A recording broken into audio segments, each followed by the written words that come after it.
Yeah, Jimmy, tell us about Season 4 and the new mod.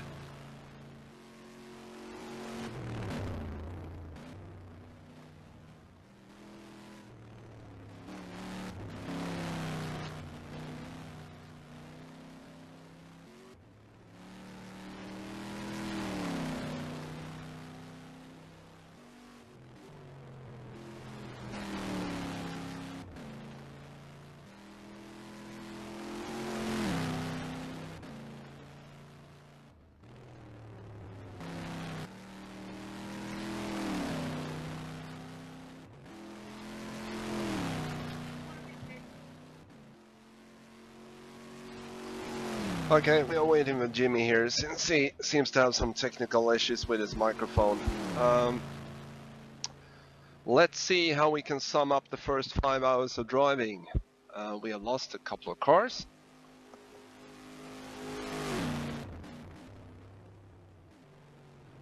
First of all, Mr. Allison managed to get a disco, and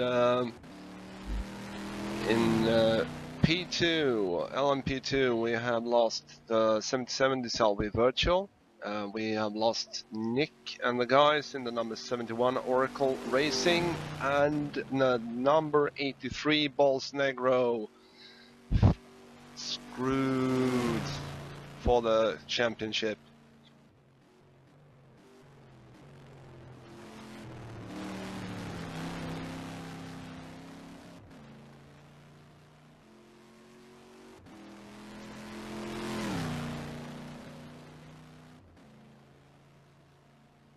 And also in LMP1 we have a couple of guys that unfortunately have DNF'd with Deuces, the other Northern Light prototype, but running in P1 with Christensen and company, the number 5. Number 21, Can-Am Enduro, Judges also lost out.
Okay, so I think the issues with my mic should be fixed right now. Steven, can you hear me?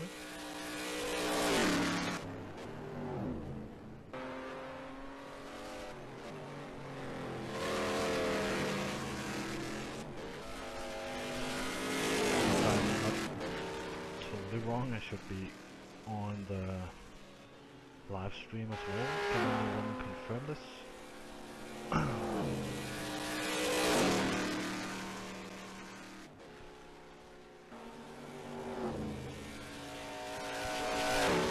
Great.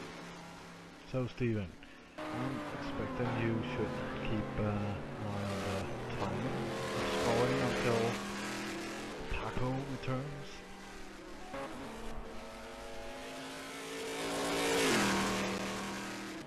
Nick, is that from me or from the...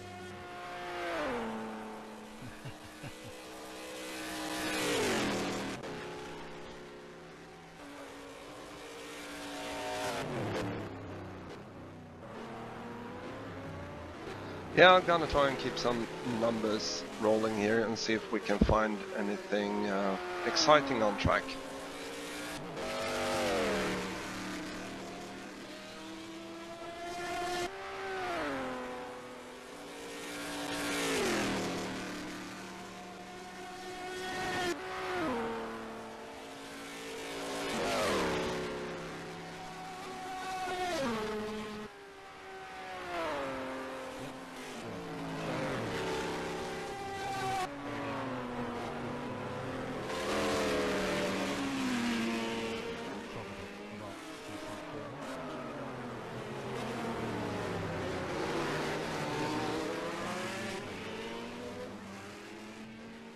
Starting with the Lola Coupe, what's gonna be in 2.8. GT cars, we can't really say much about those.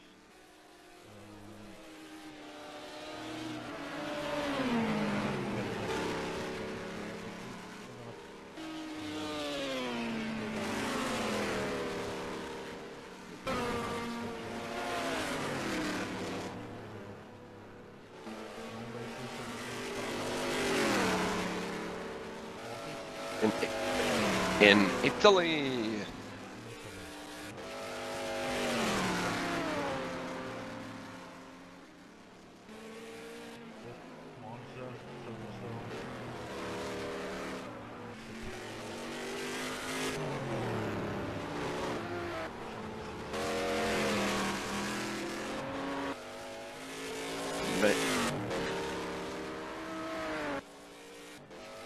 And may I say that Lola looks stunning.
apparently people can't hear me that good. Yes, but can you confirm is it any better now?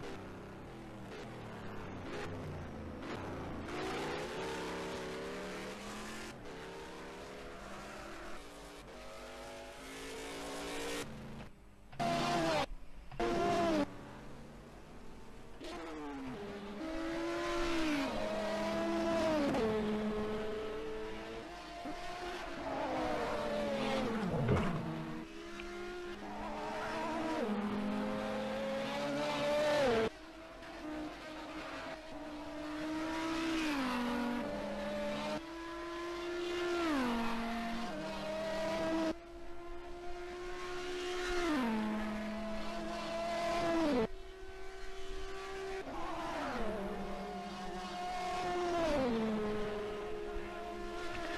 Confirmed.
Here we go, here we go, here we go. Some action. Finally, Di Lauro and Holland. Di Lauro is heading for the pits.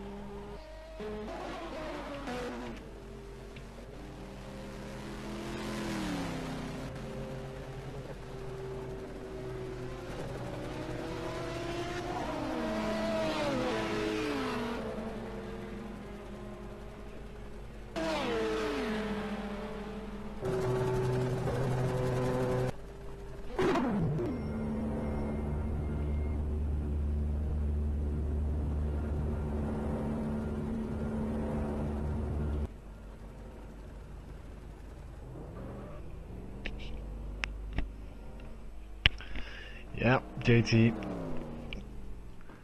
You hear Steven all right, and actually this time it's good. It's not like when you were in TeamSpeak and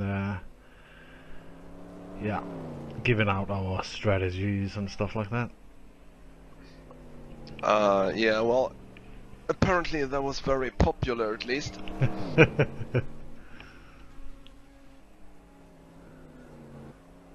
Not that we had much of a strategy. No, but well.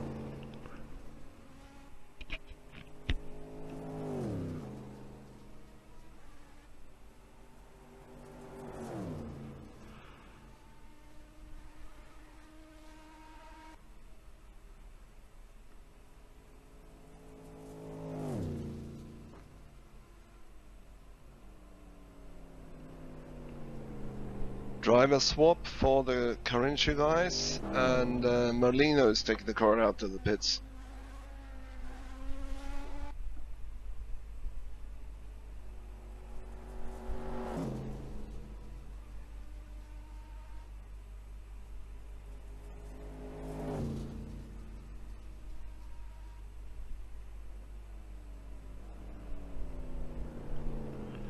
I know, Thomas, I'm trying to get this working.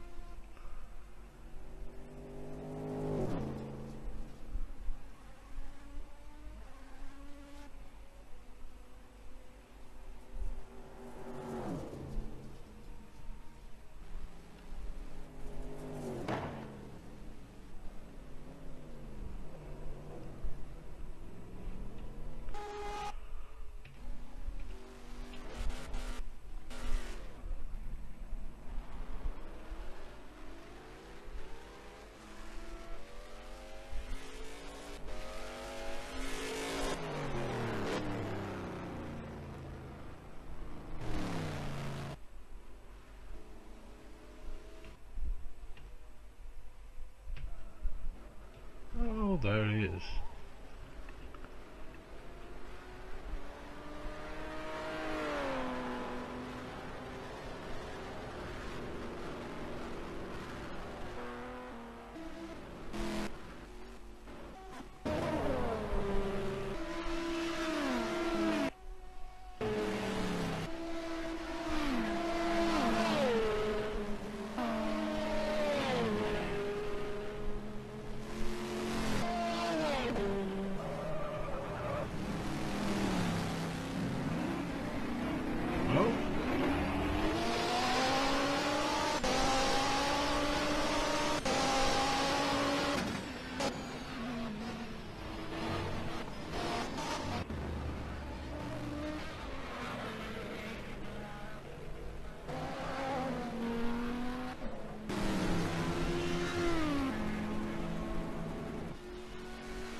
Pawn goes off again.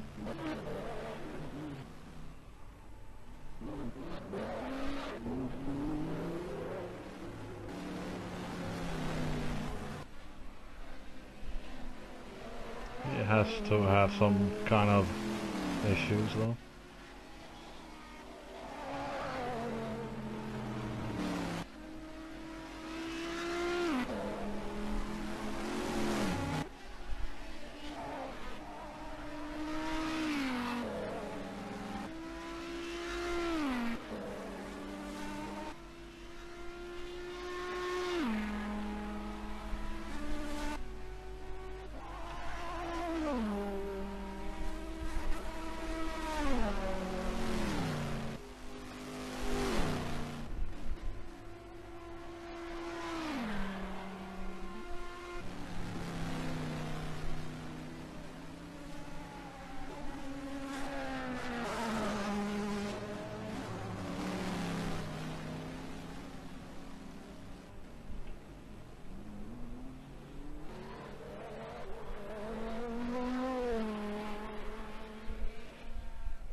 Well, I'm gonna go up and talk to JT and see if he can get me a setup and see if I can drive that car, or if it's totally damaged. Okay, yeah, we're back now. Should be without the mouse. Wow, yeah.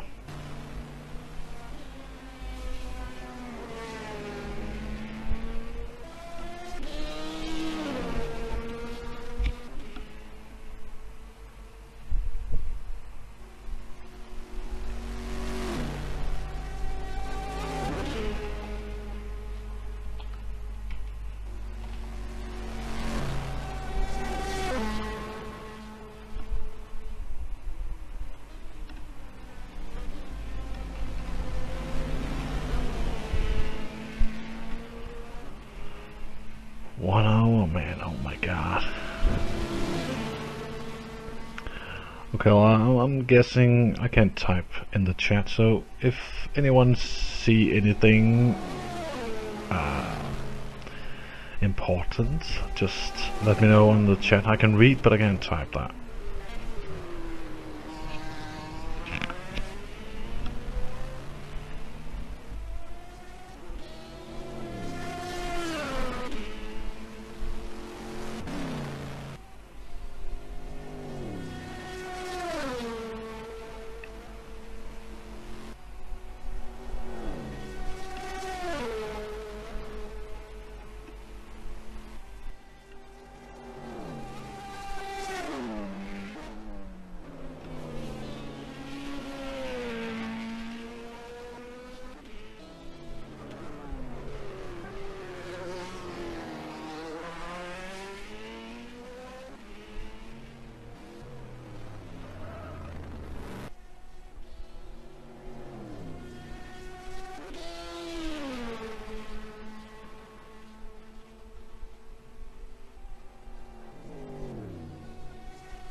Okay, just had a quick look at the standings, and Nexus 6 has to finish in front of, what's that other P2 car? Hang on.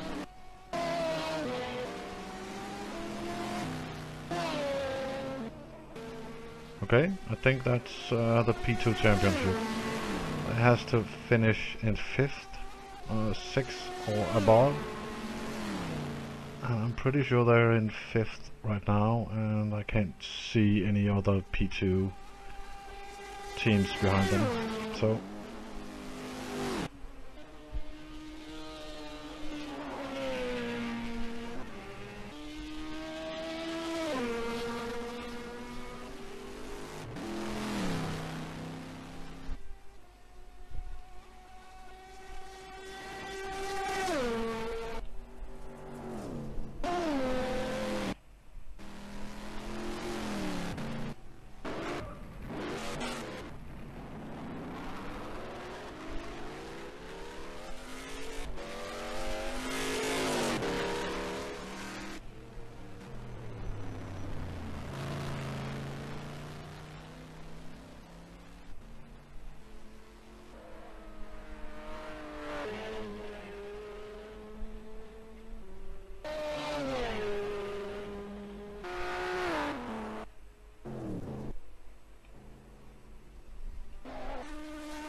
Yeah, Ryan, but you can hardly call either Steven or me as a commentator. So, pretty sure that's Charles is the fastest commentator in URL.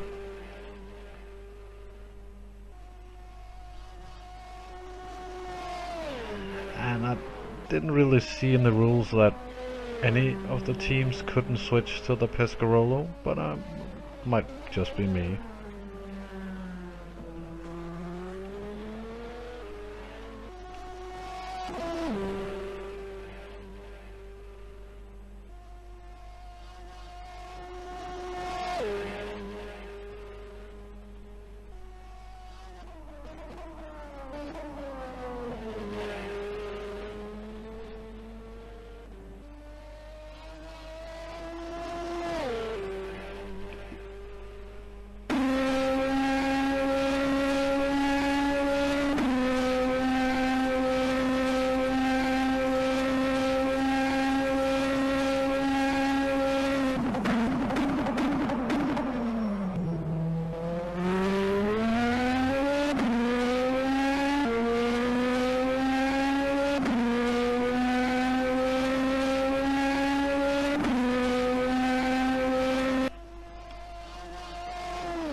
It's 1:06 a.m.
Yeah, 4 P1s.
Okay, apparently something's wrong with my comments, or the lack of it. Charles is out of the car and should be joining me when he's had a break. So, some good comments coming your way soon.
Yeah.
Yeah, Charles, I'm here. I can't type though.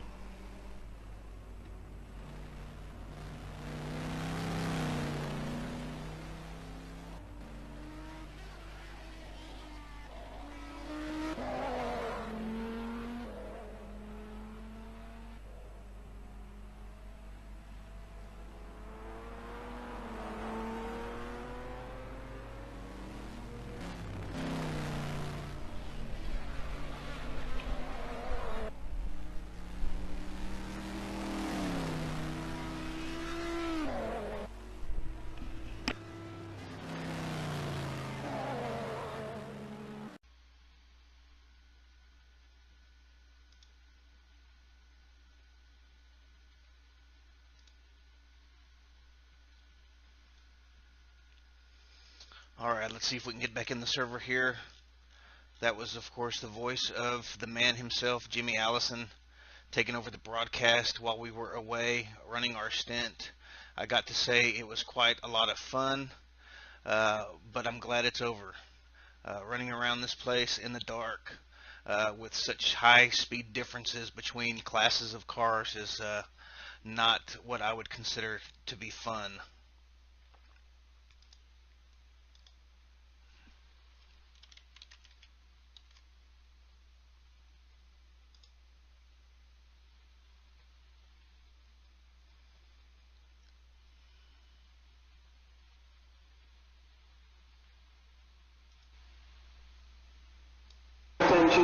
So now that it looks like we're reconnected to the server, I see the map loading here.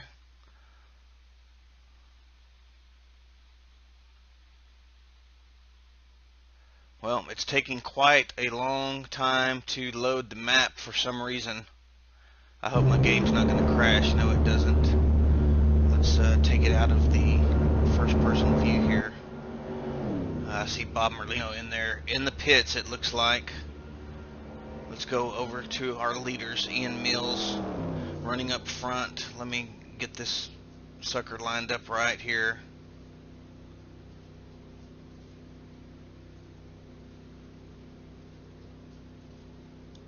Oh, and did I mention that it was dark while I was driving? Wow, you guys are crazy. What can I say? But definitely a fun event. We're at about... well, I can't see how much time is remaining since I have not joined when or since I had to rejoin. It hasn't. It's not showing me how much time is left.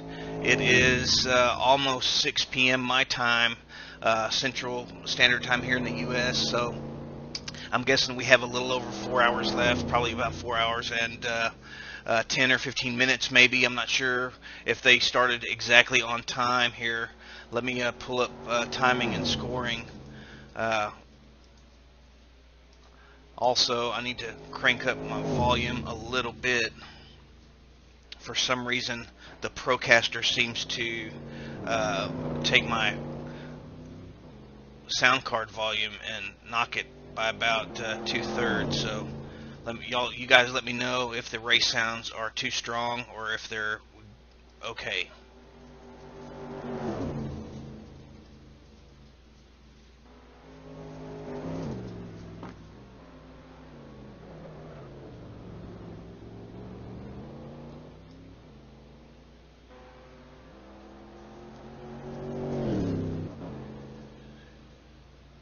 And looking at the gap now, Ian Mills with about a minute over Eric Schmeider. Schmeider in the number 15 Deuces Motorsports, currently holding the second overall position, second in P1. Ian Mills in the 88 Formula Racing Audi, holding your top spot, and they've got about a 60-second lead. Then third overall, first in the LMP2 class is Kevin Brentz in the number 111 05 Motorsports Mazda entry. Brent's having taken over sometime during my stint or just prior to when I started, and taken over from Kamran Chowdhury, who I believe got that team into the lead. In second position, we have Ennis Dowdy in the number 04R4R Motorsports Acura. Matt Strand in the number 64 Satellite Racing, currently holding down your final podium spot in the LMP2 class. Then in the GT class, we have Michael Bernberg in the number 6 Northern Light Racing C6R.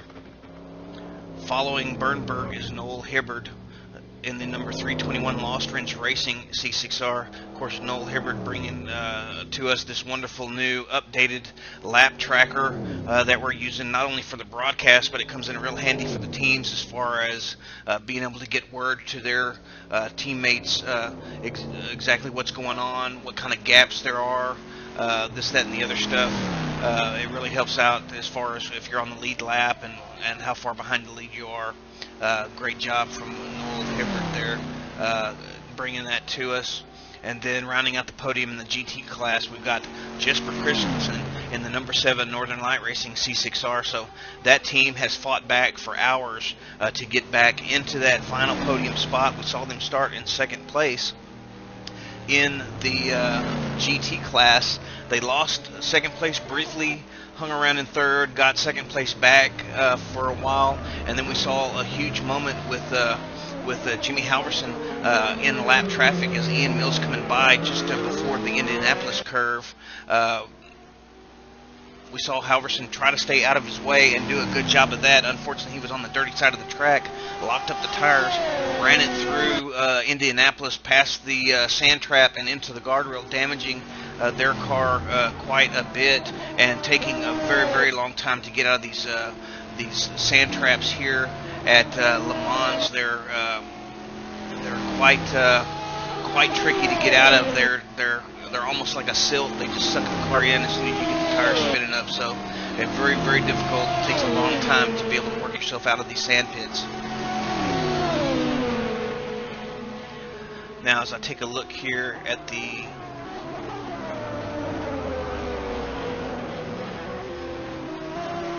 RF monitor to see what kind of gaps we have. Most of the race is, of course, spread out, and I know that you guys have been watching while I was running my stint. We have quite a bit of attrition. It looks like the last victim being Todd Hanmo. Let me see. I'm not sure what team. Todd is with. Let me look here and see if he's still on the server. I don't see him on the server. Somebody will have to inform me from the. Oh wait, I see he's in the number 84 F1Elites.com entry. So bad luck for those guys. Looks like he's the last one that DNF'd on us. We've had quite a bit of attrition. Looks like there's about 17 runners still left, 17 teams still running around here at Le Mans with just a little over 4 hours left. And as I was saying, most of the teams have spread out quite a bit. A lot of the gaps are in the lap range for these guys. But there are a few that are on the same lap. We mentioned Eric Schmider in the Deuces MC entry, about 60 seconds behind Ian Mills, the leader. Actually, that gap looks like it's coming down a little bit. Let's check out... well, that's probably just traffic. I thought maybe Mills had pitted because it was coming down pretty quick, but now it's going back up. So that looks like that's lap traffic going on there. We've got Gabriel Legnini on the same lap as Strand, so the battle for 3rd and 4th is still there, possibly. Or no, I'm sorry, that's going to be Ericsson on the same lap with Legnini. So the gap there is a minute and 45 seconds, or I'm sorry, 145 seconds. So almost a little over 2 minutes there. Then we've got Per Vist. Also on the same lap as Ericsson, it looks like, or as Bob Merlino.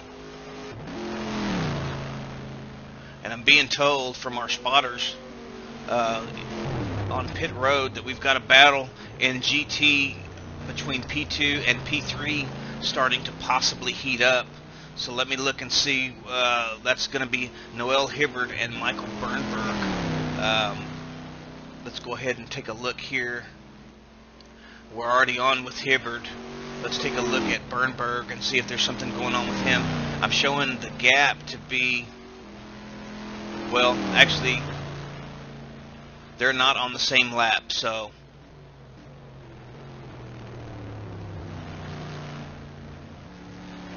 appears that Hibbard might be closing. Or actually, you know what? I'm looking at P1 and P2. This is actually going to be between Hibbard and Jesper Christensen. Let me go ahead and pull my head out of my rear quarters there.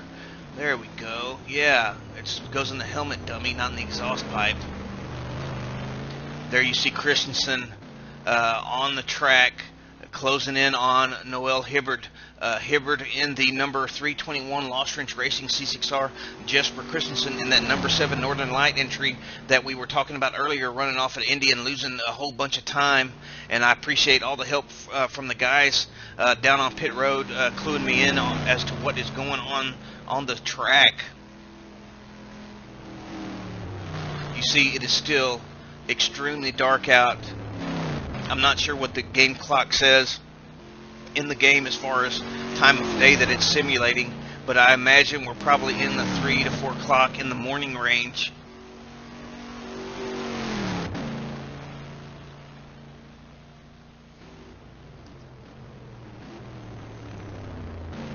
You see the gap here between Christensen and Hibbard. Let's see where we're at. Looks like it has dropped to about 6 seconds. So Christensen and crew doing a really good job. Hibbard trying to keep him behind. Of course, once again, this is a 12-hour event, and with 4 hours or so left, we still got a lot of the strategy that hasn't come together yet. We usually see 1 or 2 battles at least close way up in the final hour to hour and a half of the race. So we may have a case where Hibbard's on old tires. I don't know when he pitted. I just got back in the booth a little while ago. We had Jimmy Allison running the broadcast for us while I was running my stints with Satellite Racing.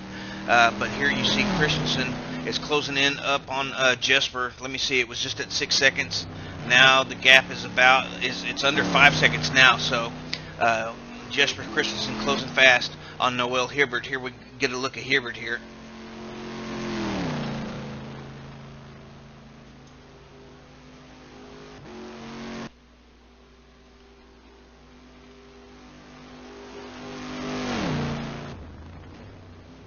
I was hoping to see maybe just a little bit of light creeping up into the blackness, but I don't know if that's just a little light coming in or not. It doesn't quite look as black in that area as I remembered as far as the sky, so we may have a couple of more hours of in-game time before we start seeing daylight again.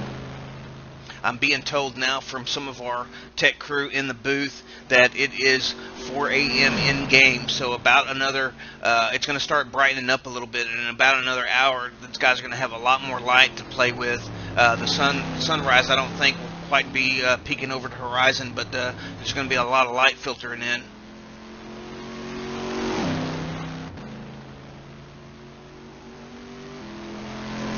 And this, of course, is your closest battle on track. Noel Hibbard in the number 2 spot in the GT class for the driving the number 321 Lost Wrench Racing entry, but he is being chased down by Jesper Christensen in the number 7 Northern Light Racing, both of them in the C6R Corvette. Christensen, though, Hibbard holding it steady now at about 5 seconds or so. Now I see the gap increasing tremendously. I'm not sure what's going on with Christensen. He must have had some kind of a moment or something.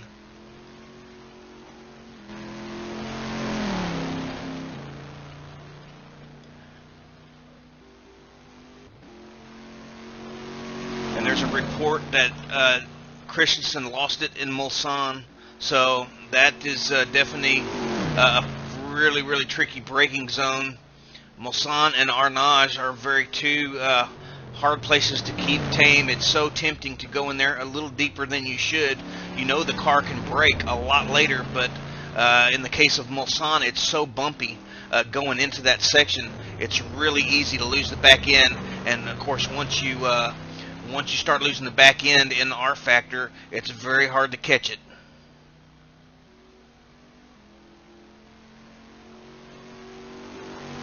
And I'm getting reports from some of his comrades down there on pit road that he has a problem listening, which is kind of odd because I think he says the exact opposite thing on his eHarmony profile.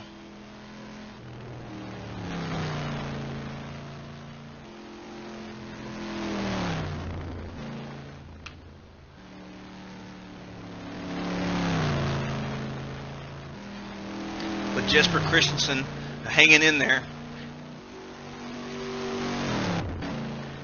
The gap is down to about 9 seconds now, so he's already clawing his way back up to Noel Hibbert there.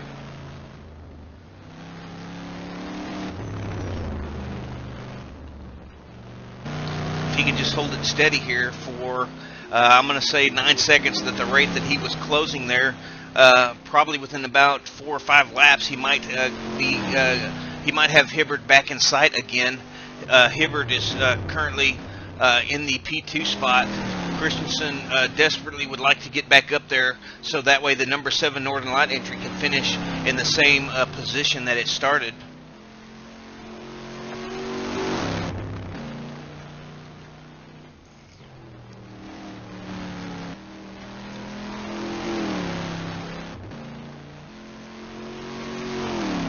Oh no, and I'm looking at, let me see, let me check this out. It looks like we've had another DNF. It looks like the number 100 Acme Racing Vantage entry has DNF'd, possibly on a pit swap. I don't know, maybe we'll hear from the teams. Once again, any team or race member is more than welcome to join me here in the booth, add some commentary or some comments on your race. It's always welcome, and look forward to hearing from some of you guys either before race is over or shortly after the race. It's always good to get other perspectives on what's going on there around the track. So, or especially for any of the teams that have DNF'd, it'd be nice to hear kind of what happened or how the race was going prior to that. That's always good information to have.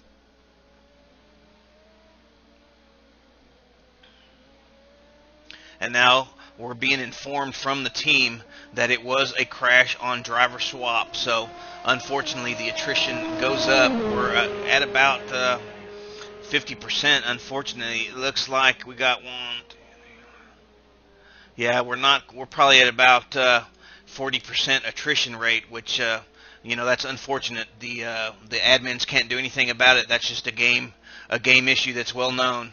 And let's go back to this battle between Noel Hibbert and Jesper Christensen. You see Christensen there starting to come on the screen, so he's definitely making inroads there into Hibbert's lead. The gap now down to almost 8 seconds, so he's closing at about maybe a second a lap overall. So it may take a little longer than the 4 or 5 laps than I thought. Noel Hibbert running a really good pace here, and once again he may be on some worn tires or a different fuel strategy. Who knows? We'll all find out at the end. There's always at least 1 or 2 good battles that come together within about the last hour and a half to an hour of the race, when all the pit strategies play out, and it's just the final sprint to the end. We've seen it pretty much every race this season. There's always some kind of drama leading into the final few laps as to who's going to take a spot from who, and whose strategy worked out for the better.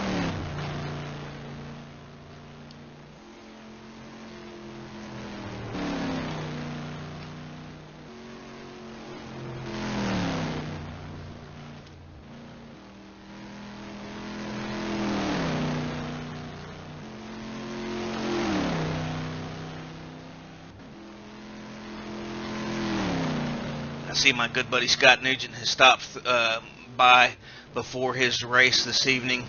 I'd like to give a shout out to all my buddies at TPG Racing that I race with from time to time, or on a regular basis rather. This is more of a part-time thing for me, but I do love doing the commentary. I mentioned earlier that R Factor is not my favorite as far as driving goes, but I do like to race with my friends Matt Strand and Mike Smolczewski of Satellite Racing from time to time, and a 12-hour race is a pretty long event for 2 people, so I thought I'd help them out this time. But I've really fallen into a great deal of like with the whole commentary and broadcasting thing. It would be nice to have a regular partner that I could back and forth with, but somebody hopefully will someday step forward and decide that they like doing that on a regular basis. But right now we're looking at Noel Hibbert here for the Lost Wrench Racing crew trying to hold off a charging Jesper Christensen, but the gap now down around 6 seconds again, similar to what we saw earlier. This is your closest battle on the track. Once again, running through the top order, we have Ian Mills in first position, Eric Schmeider, P2 in the LMP1 class, Per Gvist in the 888 Formula Racing Audi in P3 in the P1 class, but he's down in 8th position overall.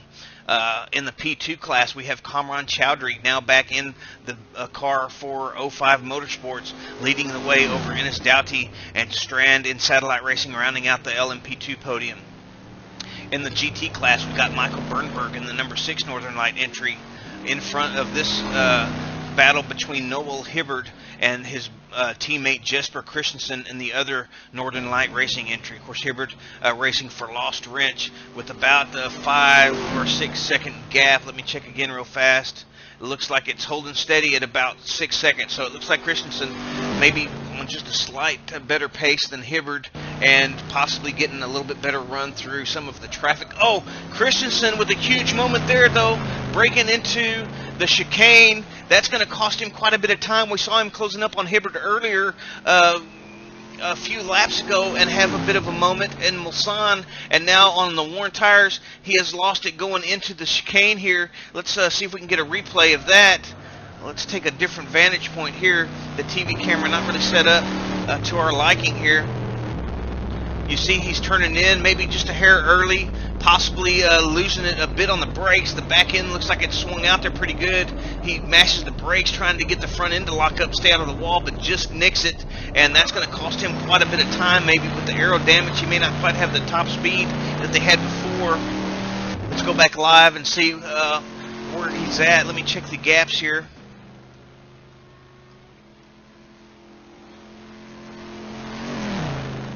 And I believe we've got Jimmy Allison back in the booth with us. Jimmy, are you there? I see the gap now at about 9 seconds for Christensen and between Hibbard. Now, I saw you practicing during the week in the dark, but correct me if I'm wrong, your team unfortunately lost connection prior to the nighttime running. Is that correct?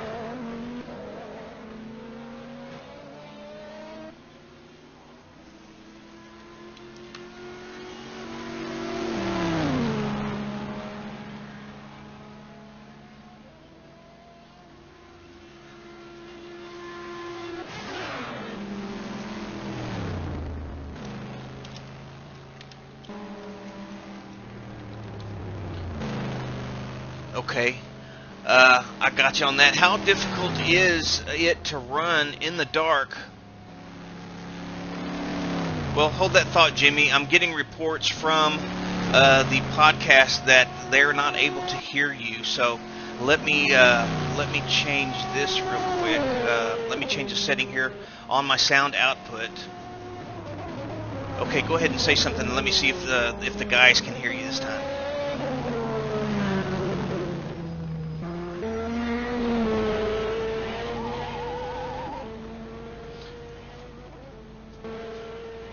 Okay, if the guys in the broadcast chat area can let me know, did y'all hear that time from Jimmy Allison? Still no sound. Okay.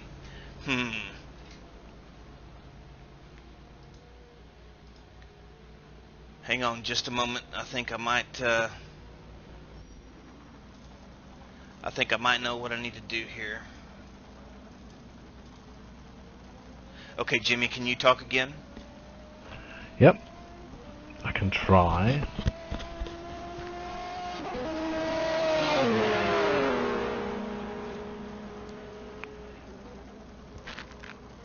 Okay, guys, did y'all hear Jimmy that time? Alright, we're getting reports that it's good. So, okay, I had the TeamSpeak output going to my headphones. So that way my mic wouldn't feed back, but it doesn't look like that's going to work with the Procaster, so I've changed it to come through my speakers now. If there's a little bit of feedback or echo, I apologize. Maybe the guys can let me know, and I can adjust the volume. Now, Jimmy and I were just talking about their stint coming to an end before dark, but I had mentioned to Jimmy that I had seen him running in practice in the dark, and we were discussing about how difficult it is to run. Now we see the sun is starting to come up and starting to lighten up out there. But Jimmy, if you could reiterate again just how difficult it is while we watch some of these battles going on here. Yeah, well, it isn't that hard. But again, it was practice, so it means a lot. I was 2 seconds slower or something. So yeah, once you get into a rhythm, it's okay. But the hardest part is to go into a car when it's dark. It's easier to come from the light and the sun sets and stuff like that. So I'm pretty sure you know how hard it was when you got in the car. Yeah, I definitely had a difficult time with it. You see Halverson there having taken over the car from well, who was that I was just watching a while ago? Now I've already lost my train of thought.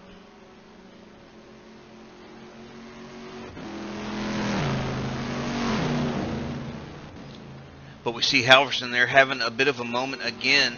Of course, this is the number 7 Northern Light Racing team trying to claw its way back up into contention for P2. Of course, then they're having to pit. Hibbard stayed out. We'll be interested to see how long he goes before he pits again, as the gap has now increased to about 70 seconds or so. But we know that once Hibbard pits, that gap is going to come down quite a bit.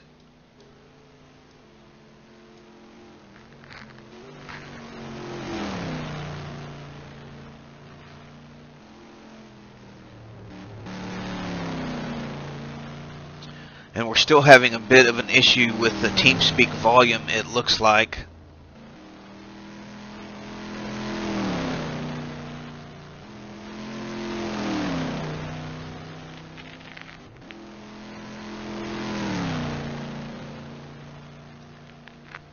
Okay, Jimmy, can you say something once again to see if we got the volume correct? Yep. I can try again. Alright, hopefully that's better. I'm sure the guys will let us know. Once again, we're looking at Noah Hibbard heading into pit road now. This is your closest battle on track between Hibbard and the Lost Wrench Racing Corvette. Jimmy Halverson back there in the number 7 Northern Light Racing trying to catch up to these guys. Let's take a look and see where Halverson's at on track here.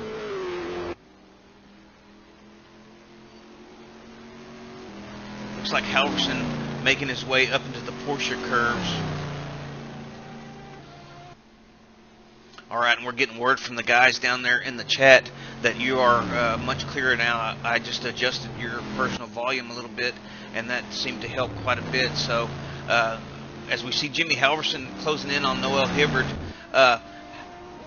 we've seen from race to race, Jimmy, how a lot of teams, their strategies vary by quite a good margin, and you see them playing leapfrog in the pits quite a bit, and then it all kind of comes together the last hour or hour and a half or so. And is that how much last minute calculation does that cause for your team whenever you know that you're kind of being competitive with somebody, but you're not exactly sure how it's going to play out? Oh my god, a lot. Oh, Jimmy is overtaking Noel now. Well, up until the hour before the race, we calculated, and yeah, we would have had the strategy on our hand actually. We could do 16 laps a stint, and I believe most teams were running 15 laps. So yeah, it means a lot, and you tend to use a lot of time thinking about the strategy. So at least in our P2 car. Yeah, I know for our team there's always a little bit of last minute number crunching, it seems. We try to be as prepared as possible for any situation, but you just never know what's going to happen during the course of the event, especially such a long race as this. 12-hour event. Sometimes things happen to you, and then stuff happens to the other team that just brings it right back to even. So it always seems to throw all the calculations out the window. Now we look at we're looking at Hibbard coming through here, and it looks like well, let me see. I need to reconnect here to RF monitor, but we saw Howerson go through. And Hibbard seemed like he was a little slow getting away there, coming out of the pits, waiting for it to refresh. And let's see what kind of gap we're at now. We're at about a 15-second gap for Halverson in front of Hibbard, but it appears that Halverson is pulling away just a little bit at the moment. Well, now it's starting to come back in line, so we're either getting some traffic or Hibbard's tires are warming up now. But a 15-second gap, that's a pretty close race after 8 hours or so. Oh, yeah. And I imagine when it comes to the final sprint, we're going to see guys pushing like there's no tomorrow, especially now that the light is coming back onto the circuit. You can see everything visibly brighter than it was before. Still kind of in that gray, dusky, dawnish area where it's kind of hard to tell where you're at still a little bit. I don't think it's quite as bad as the high contrast of the pure darkness, but for some drivers, they may like it less than the high contrast for sure. So it just kind of all depends on the person and how well they see in these conditions.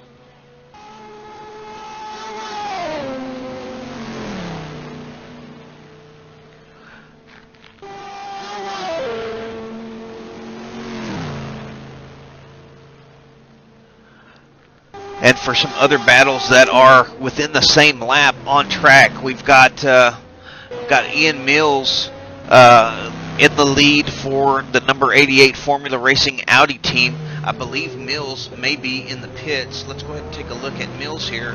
It looks like the gap is shrinking rapidly. Yes, Mills pitting. I'm not sure if they're going to do a driver stop. Let's look and see where Eric Schmeider is on the circuit.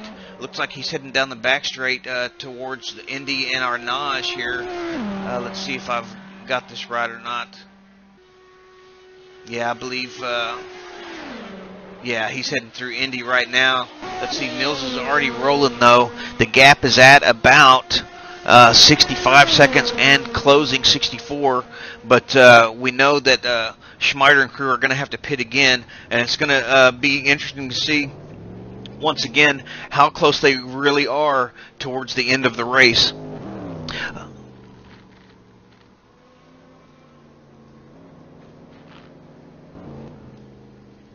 Let's go ahead and look at some of the other contenders running through the field. Gabriel Legnini, the number 24 FVR Audi, currently sitting in 4th in the LMP2 class. I believe he is on the same lap as Mike Erickson. So Erickson running in the number 27 Nexus 6 Dome, but the gap is about a little less than a minute and a half. No, isn't it 2 laps? So is Legnini on the same lap as Strand then? Nope.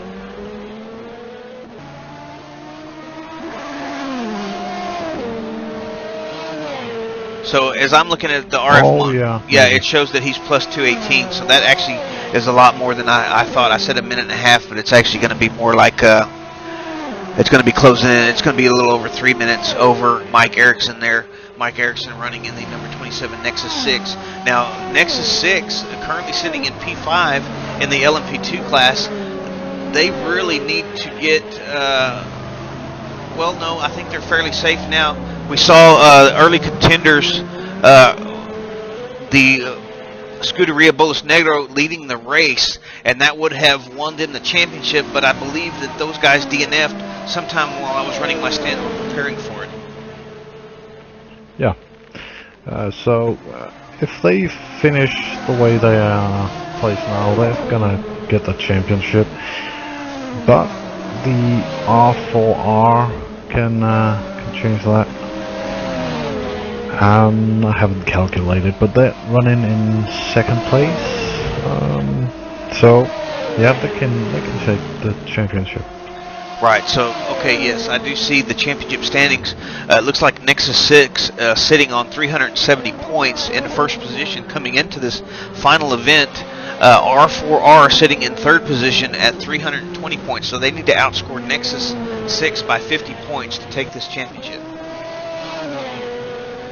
Or by 51 points, rather. Okay, so that's probably not gonna happen. Yeah, so Nexus 6 looking early on like they were just completely lost, had no chance at all in order to take the championship title, but now they're looking pretty sweet.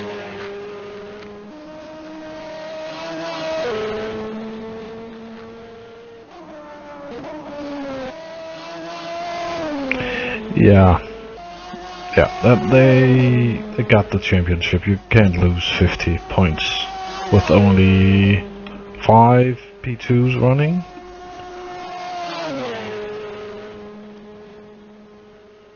So basically all Nexus 6 needs to do is they pretty much got it wrapped up then, much like we saw with the currencies in the GT class. Yeah. Well, congratulations then to the Nexus 6 racing crew taking your LMP2 championship here about probably, I'm going to say, a little over midway through once the Scuderia Bolos Negro team lost their connection. That pretty much wrapped it up for the Nexus crew. And unfortunately, when you're talking about endurance racing and especially sim racing, there's a lot of luck involved. Sometimes it's good, sometimes it's bad, but it always happens, and there's not really anything that you can do about it one way or the other except just get out there and drive your heart out and just try your best, and that's what all these guys do every time we get together.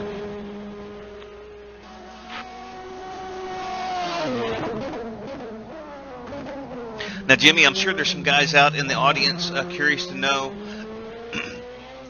what's in store for the ILMS. What kind of plans do you guys have for next season? Has any of that stuff been settled yet? Is that anything that you care to elaborate on at this time, or is that are those details still being worked on? Well, actually, we got pretty much planned everything. Just need to finalize everything, including a new version of the mod. I mentioned this earlier, I don't know if it came through, but season 4 is going to be 9 races. We have to delete 1. We planned 10 races, but we're slightly behind schedule on the mod. So we're going to delete the first race and move that into the last part of August. And it's going to be a bunch of new tracks, Silverstone, Monza, but also some of the old tracks, Spa, Daytona, LeMans. And it's going to be between 6 and 12 hour races, and it's not going to be that far apart. Mod-wise, it's going to change a lot. The current GT cars is too slippery, to be honest.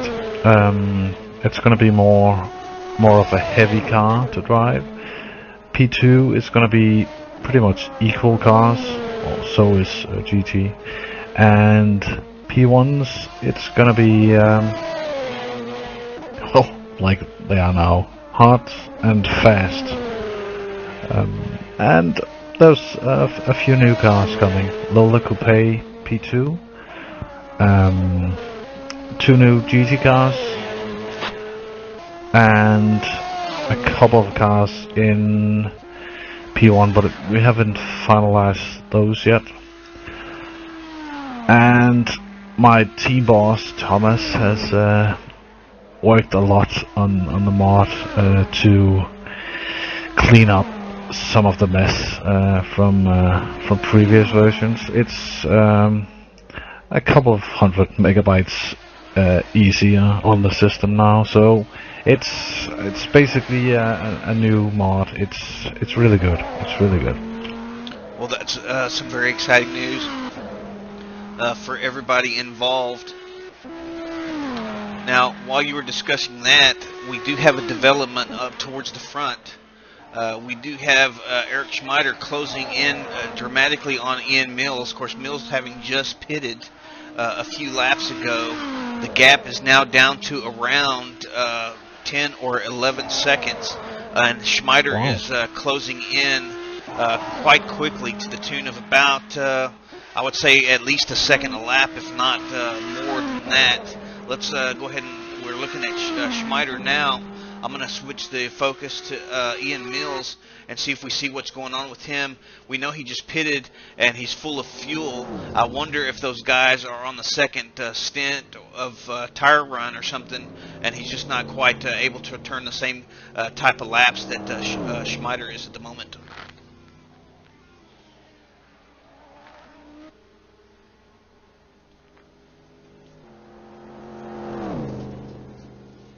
And of course now I'm seeing the gap at about 9 seconds, 9.3 seconds or so. Of course it ebbs and flows as they work their way through traffic. A little bit easier for possibly the P1 class. I've talked about this with Kenneth Hollick and some of the GT drivers in the past, Ron Caranci, about how difficult it is for the GT drivers because they're always getting passed from behind and they're always having to drive in their mirrors. And then, of course, the P1s are the exact opposite. They're always the ones passing pretty much, and very seldom do they have to drive in their mirrors. But for the LMP2 class, I know personally I feel that it's kind of thrown in the middle. You're mostly passing some of the GT cars, but those P1s close pretty quick. What is your perspective on that as a fellow P2 driver? Do you find yourself getting caught out sometimes forgetting to check your mirrors, or do you try to stay pretty conscious of that, or does the team help you out through the spotting? Well, in season 1 and season 2 I was racing GT, so I'm used to looking in my mirrors. I don't think I've been caught out not looking in the mirrors. And first time in a P2 I was like, wow. This is insane. So the P1s, I'm pretty sure that's the hardest class to drive, because you really need to be on your well, it has to be the hardest class to drive. Yeah, you've really got to be on your game to keep those cars under you. I mean, so easy to get out of shape with all that power. I can't imagine these guys, the technical abilities they have skill-wise to be able to keep those cars from spinning out on them. But as we're looking on the screen now, we got Ian Mills. The gap has shrunk to within a second. Eric Schmider in the number 15 Deuces entry closing really fast on Mills, and Mills getting a bit of a rough spot here heading through the Dunlop S's. We see Schmider right up under his wing now, taking a look up there in about turn 4 or so. He's going to be right on Mills as they head through Tete Rouge. Oh, wow. Yeah, something has to be wrong with Mills' Audi. They've got some traffic up front. That's Lanny Hall. Lanny Hall driving in the number 43 Old Dudes Racing entry in the Ferrari. But Schmider, I couldn't tell if he got a good enough run to pass Mills or not there. It looks like he has. They're side by side. Schmider with a slight edge into the first chicane and on the inside, so Mills no chance to defend there. It's just a matter of playing out the strategy and seeing if those guys can bring it back to the forefront towards the end of the race. We know they're both going to have to pit several times before the end course, Mills just pitted about maybe 3 or 4 laps ago. Going to be heavy on fuel, possibly light on the rubber there. The tires may already be worn. I'm not sure, but Schmider just comes flying through, and there was really nothing here there that Ian Mills could do about it.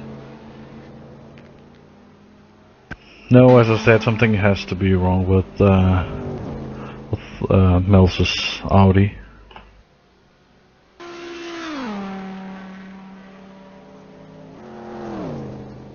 Now, earlier on in the day, I believe it was also the number 88 Formula Racing entry that had a tremendous problem at the end of the Mulsanne straight, and then into Arnage again.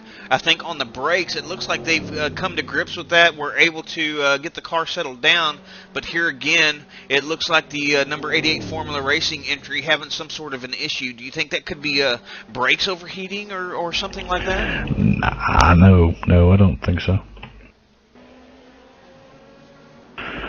Because he's running fast into the corner, so it can't be the brakes. So let's keep an eye on Mills here. Now that Schmider is through, I wonder if the team is going to call him into the pits and say, hey, we need to cut our losses as much as possible and try to get that thing repaired, or if they're just going to let him stay out there and just deal with it until the end of the stint. Of course, a lot of it depends on when Eric Schmider is going to come pit and what kind of gap they're going to have over the Deuce's car when Schmider comes in. But at the rate that Schmider is going in comparison to Mills, I got to think it might be a better bet Mills to call him in pitting for repairs. No? Yeah, Mills is pitting now. I can see that. Alright, so Mills into the pits there. Let's go back and look at Schmider here. Schmider did not pit, so he's going to have quite a large gap now. The Deuces MC, and of course these guys are duking it out for the championship. Deuces has a 10-point advantage coming into this race over the number 88 Formula Racing entry, and so far Ian and Klaus and company have been doing everything they can to make sure they have the best chance at taking home this championship. But by the same token, so has Deuce's MC by keeping themselves in the second position for most of the race. And of course, now that they take back over the lead, that really is going to put a damper on the championship hopes of the Formula Racing crew.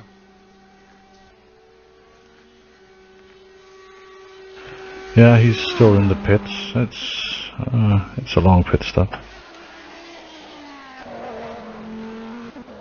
Of course, that's the voice of Jimmy Allison you're hearing, referring to this man, Ian Mills, in the pits again.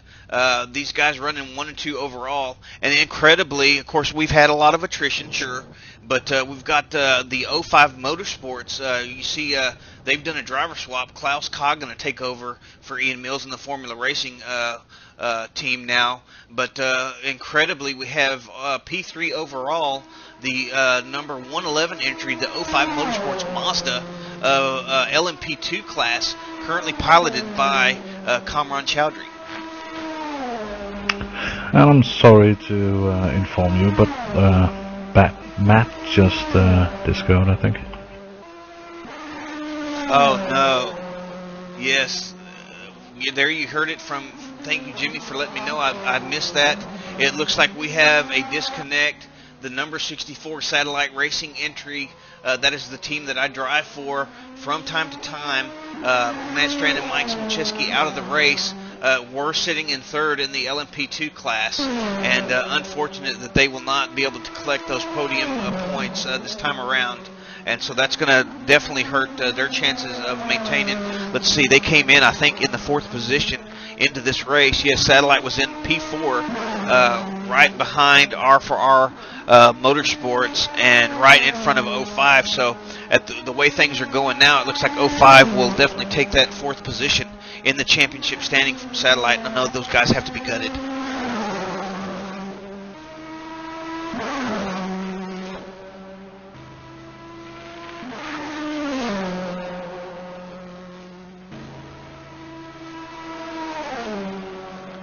As we take a look at some of the gaps here. I'm going to actually go ahead and refresh my RF monitor briefly while we're watching Kamran there. Kamran running some stellar laps in the dark in that Mazda. Pretty quick little car the Mazda is, and those guys have made full use of it as can be expected. Currently sitting at about 3 laps in front of the P2 in the LMP2 class. Ennis Dowdy, I believe Ennis Dowdy in an Acura. Yes, Ennis Dowdy in the number 04 Acura entry by R4R Motorsports. So those guys are sitting exactly where they need to be at the moment to maintain the position that they were in coming into the race, which was in 3rd spot. But I've got to wonder, with 46 points adrift, I guess Scuderia Bolas Negro is going to be okay, Jimmy. Since they've disconnected, I don't think R4R can pass them, can they? Yeah, I think they can. Hang on.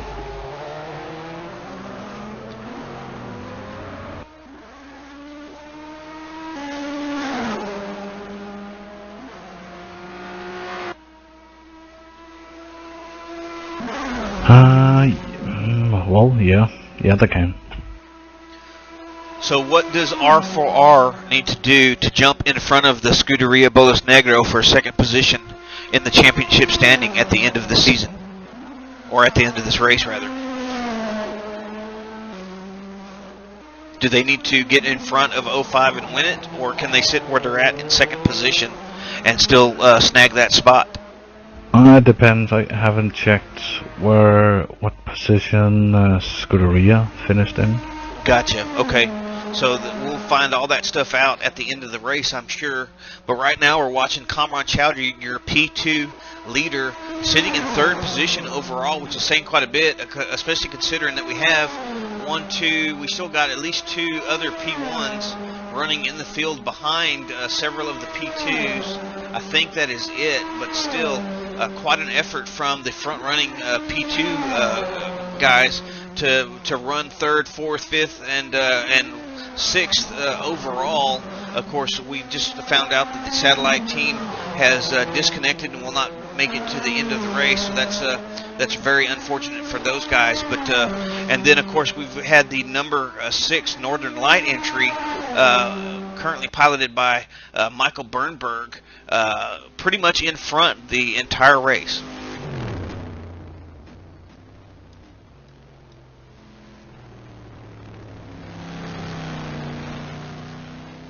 And if I'm reading the RF monitor correctly, it looks like they have a whopping 7 laps, it looks like, over the 2nd place runner, the also Northern Light entry, the number 7 entry of Jimmy Halver, currently driven by Jimmy Halverson.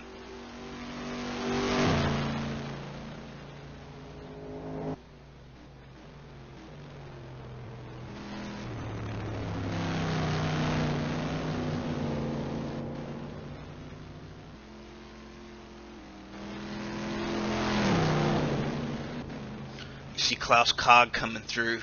Cog trying to run down Eric Schmieder in the Deuces MC entry, and the gap is coming down pretty quickly. Let's take a look at Schmieder. So the tables have now turned. Schmieder is actually on pit road. The gap currently showing about 98 seconds, 97, 96. It's closing really fast as Schmieder comes in for the pits, and it's going to be interesting to see if he can get in and out of pit road before Klaus Cog comes through in that Audi.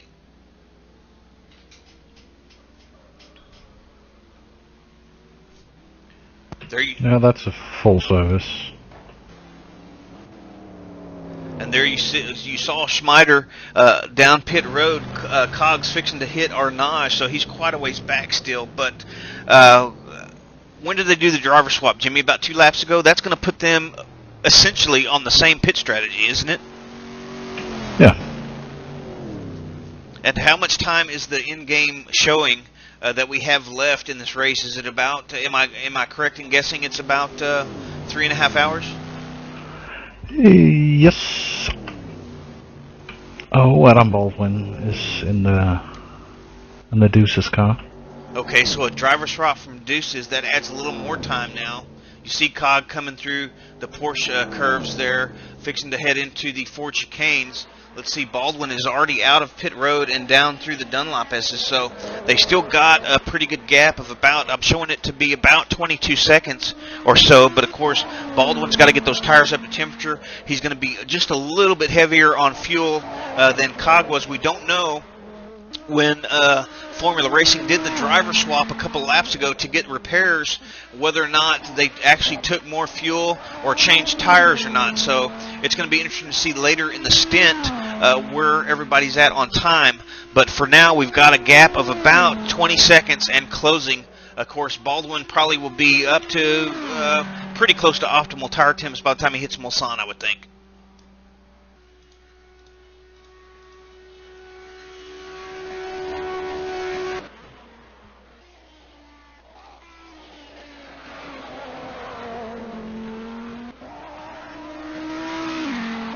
And actually, it may have even been before that. Of course, Cog could possibly be catching a bit of lap traffic as well. Let's go ahead and shift our focus back to Cog for a minute. We see the gap was down to about 20 seconds. Then I saw it go up to about 21, 22. Now it's down about 20 seconds again. So the gap is definitely ebbing and flowing as these guys hit traffic, and given the differences in the way their cars are handling at the moment.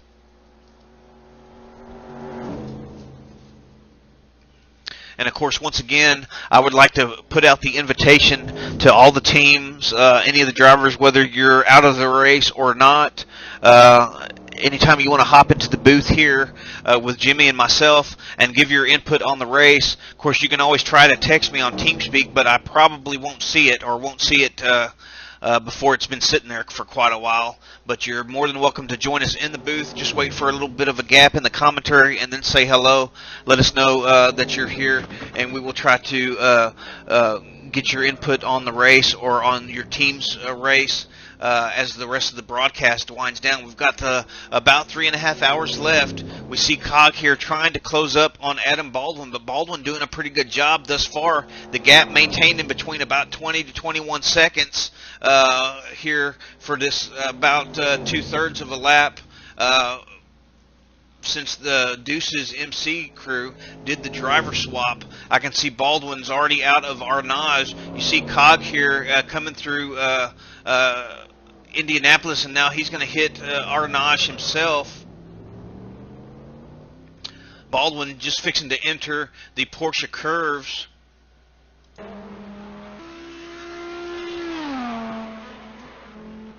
And this is going to be a pretty good battle, barring any major incidents, probably until the end of the race. These guys are separated by under 20 seconds. This is P1 and P2 in your LMP1 class, and of course has great or a huge lot to do with the championship here. I'm sorry, lost my thought there in the word I was looking for, but it's gonna. This is all about the championship here. Deuces came in with a 10-point spread over the 88 Formula Racing entry. Cog and Mills have to get in front of Deuces, and I think they're going to need a little bit of help too. Is that correct, Jimmy? What exactly is the points breakdown from first to second? Oh my God, you ask so many questions I don't have the answer for. Well, for the win, it's 90 points, and for second place, it's 84. So they need to have the 888 car, the other Formula Racing, has to overtake the Deuces, and probably, yeah, that should be it. Yeah. Okay, so the Deuces crew can basically afford to cruise then, and they've got the championship wrapped up. They just got to keep it on the track, keep out of trouble, and make sure that they make it to the end of the race. So I imagine if we see Cog catch up, which he is doing, the gap now down to about 14 seconds, I don't imagine we'll see Baldwin fighting too hard with Cog for that lead position. Of course, the Deuces crew would like to take first place, but as you know, especially in the final race of a season, it's all about who takes home the championship trophy for the team for the entire season, and you can certainly afford to give up one race victory for a season championship. I think I don't know of any of too many teams out there that would disagree with that statement, especially knowing how many laps down the 888 entry is, and the fact that as long as they just stay out of trouble and make it to the end, they're going to be the champions. Yeah, but still, it's Le Mans. It's a special place. Yes, it is a special place, and if you're not paying special attention, you can get into a special wreck that ruins your race really quick. That's what Deuces is trying not to do, but we've still got about 3.5 hours. Of course, Baldwin just stepping in for Eric Schmider, a fresh set of eyes and a fresh set of hands on the wheel. And he should be good to go for a little bit, so I don't think we're going to have to worry about Baldwin losing focus anytime soon. Those guys are setting themselves up pretty good here to make it to the end. But you got to take your hat off to Klaus Haag and the 88 Formula Racing entry, and also Ian Mills doing everything they can to try to put themselves in a position where it's at least a possibility. You see Baldwin there. Of course, I was just saying how he probably wouldn't have a problem maintaining focus, but you saw him there through the Porsche curves, a little bit twitchy there in the backside.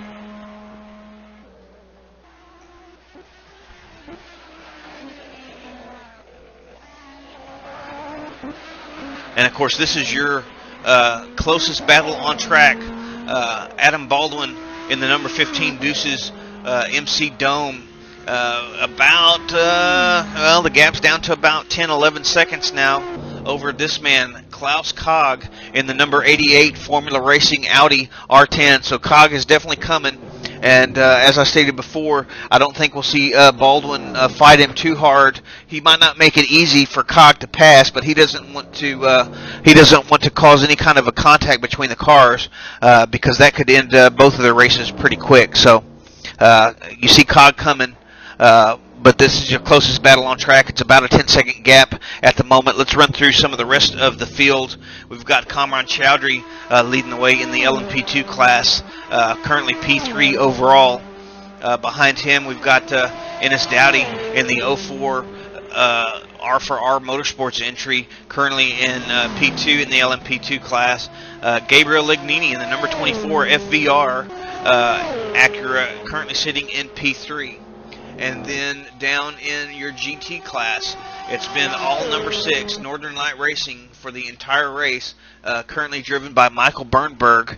That Corvette is looking so smooth and has all kinds of laps over the competition.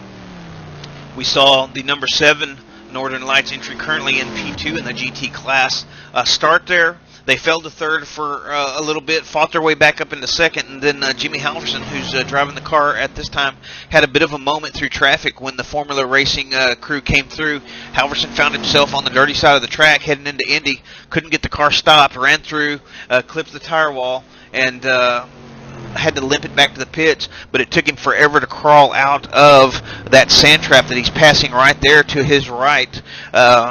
I think they dropped back about 3 or 4 spots. They may have been as low as 7th or 8th in class at one point. I'm not sure exactly how far they fell, but they have worked their butts off to claw their way back up into this P2 position. And then rounding the podium is Noel Hibbard. Hibbard in the number 321 Lost Range Racing C6R, currently rounding out the podium for the GT class. And, of course, Hibbard bringing us this nice new hot lap live timing tracker that we're using now here at the ILMS, and it's a great improvement over the previous version. Oh, and Hibbard in a bit of trouble. I missed it there as I was looking away. I'm going to look at a replay here, Jimmy.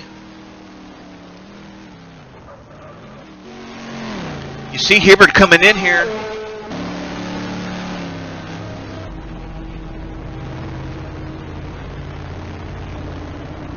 And it looks like he's a little wide in the entry. He realizes he's got the front locked up there. He realizes he's not going to make it, and so just runs straight through across the sand and over to the other side, but it manages to keep it out of the tire wall, so that's going to keep them from getting a lot of damage that otherwise would have slowed their pace tremendously.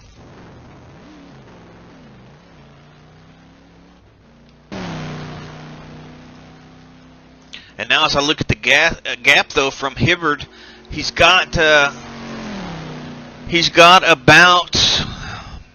a little over about a minute and 40 seconds, maybe a little more, over the next place down, P4. That's going to be the number 154 Over the Hill Racing Junior team. Of course, with over 3 hours left, anything can happen, and of course that gap can come down. And currently piloting that machine is Ryan von Steinen, who, if I'm not mistaken, is a pretty quick fella there behind the wheel. Yeah, that's the P1 Nexus 6 driver. He helps the Over the Hill Racing team this weekend. So, is it pretty safe to assume that Ryan von Steinen is an old fogey? Yeah. Well, there you go.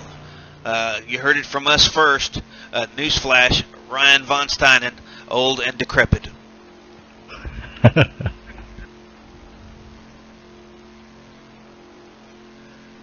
Let's see if that gap is going to close down, though.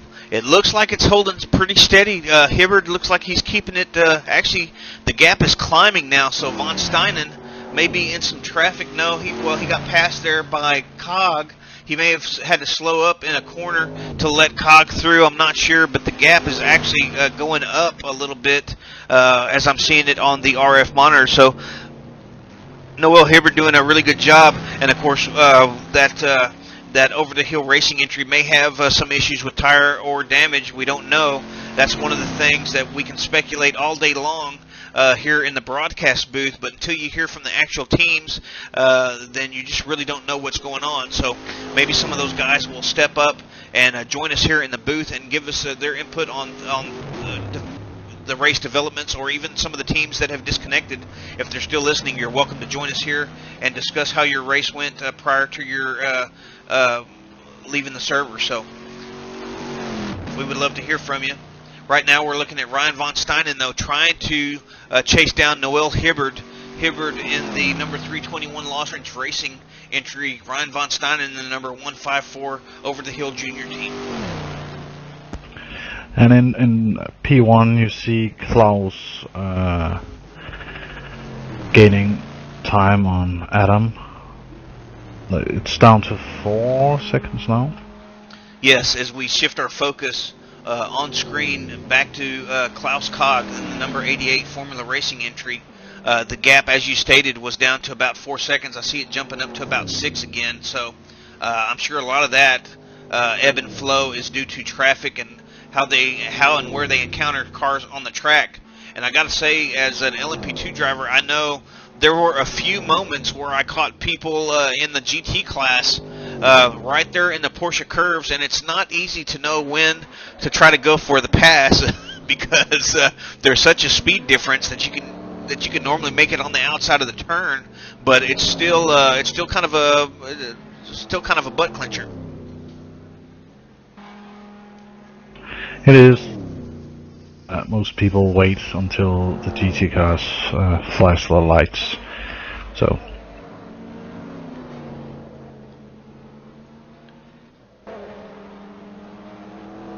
And there you have it. I know I was probably gripping the wheel so tight and may have even had my eyes closed once or twice. I don't even know if they did flash the lights at me or not, but fortunately I was able to get through without causing any incidents, so I'm real happy about that, as I was pretty nervous not having run these cars since Istanbul, and of course probably for the last 2 or 3 years about the only time that I ever do run R-Factor is in these endurance type races with Matt and Mike. So it's something that I always feel a bit nervous about. Obviously nobody wants to be the person that takes the team out and ends the race due to a wreck, or takes another team out and ends their race. So it's a very nervous time for me, but I did have some fun. And now you run in the team you run in pretty much every race, I know, and is that something that you just, how do you deal with that when you're coming up on traffic or traffic's coming up on you? Do you even think about it, or do you just try to look at what they're doing and react to what they're doing, or you kind of go in to a corner with, I'm going to try to pass on this side in this corner? How do you approach that situation? Close my eyes and hope for the best. Okay, so we're pretty much using the same technique. That's good to know. At least I'm not the only one. Well, it depends. It depends. I've been racing here since season 1, so most of the guys I know them, so I know where to pass and stuff like that. So it's the new guys you have to learn how to race and pass and stuff like that.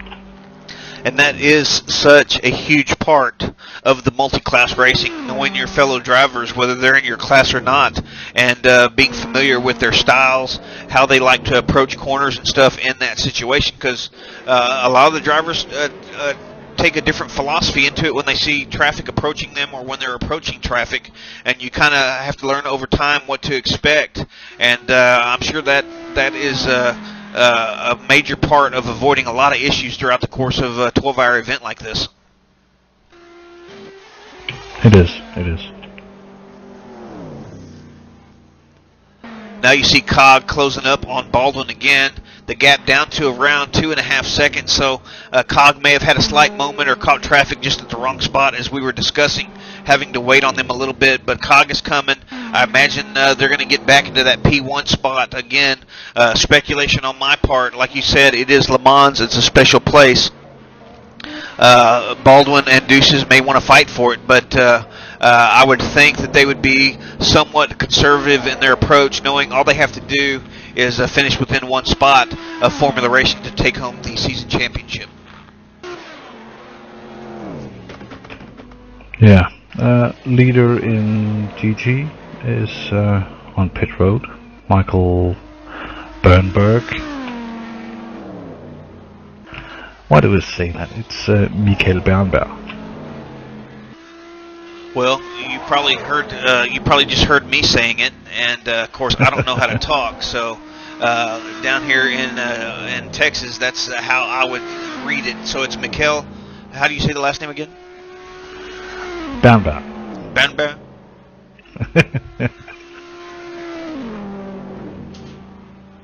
Yeah, sounds about right. Which actually this GT battle brings back memories from season 2.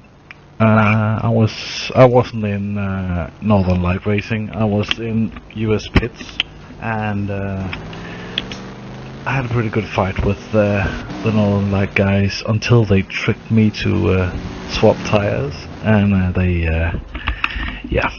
won. So it's looking at it looks like they're gonna get this victory twice at Le Mans, 2 years in a row. Wow, that's a whole lot of luck smiling on you and coming your way to take a 12-hour event at Le Mans 2 years running. I know in the real life races, it's just like in the sim racing. It seems like everything that can happen does through the course of an event. It's just a matter of spinning that roulette wheel and figuring out whose number's going to get called. And so to be able to take victory here at Le Mans a couple of years in a row is quite an achievement. Yeah, well, last season it was only 8-hour race. So, yeah, if you can't beat them, try again. If you can't beat them still, join them. So I did. And there you go. That's words of wisdom right there.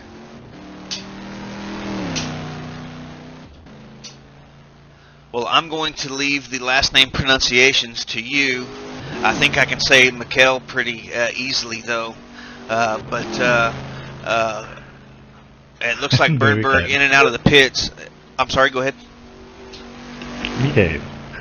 Michael. Yeah, whatever. I'm still getting it wrong. Well, what can I say? That's good old meat and potatoes talking there, I guess. Yeah, well, just Michael. It's easier.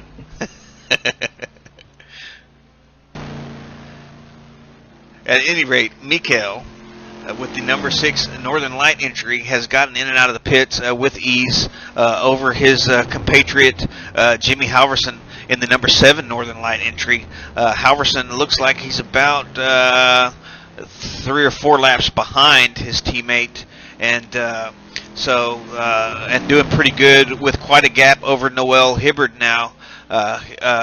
Hibbard is Hibbard in the pits? Looks like Hibbard might be in the pits. Yeah. Yeah, he's in the pits. Once again, that's way too early, actually, isn't it? I don't know. I can't remember when they pitted again. What are we sitting at time-wise? We got about maybe we're closing in on the 3 hours left mark, aren't we?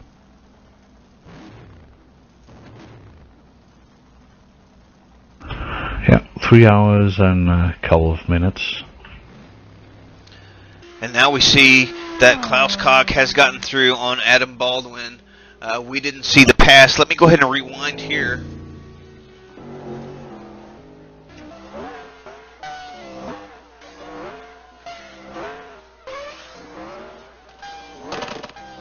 Take a quick look at this. If I can go back far enough, it looks like Kog actually passed Baldwin here, possibly out of Arnage or even prior. We're backing up quite a bit now, so I apologize for the delay. I didn't see it happen. There we go. Kog got behind Baldwin, heading down the back straightaway, heading towards the Indianapolis curves. And Baldwin just lets him go, so pretty much as we expected, Deuces not wanting to jeopardize their championship with the dogfight with Formula Racing. And of course, all Formula Racing can do is put their car in first place and hope for the best.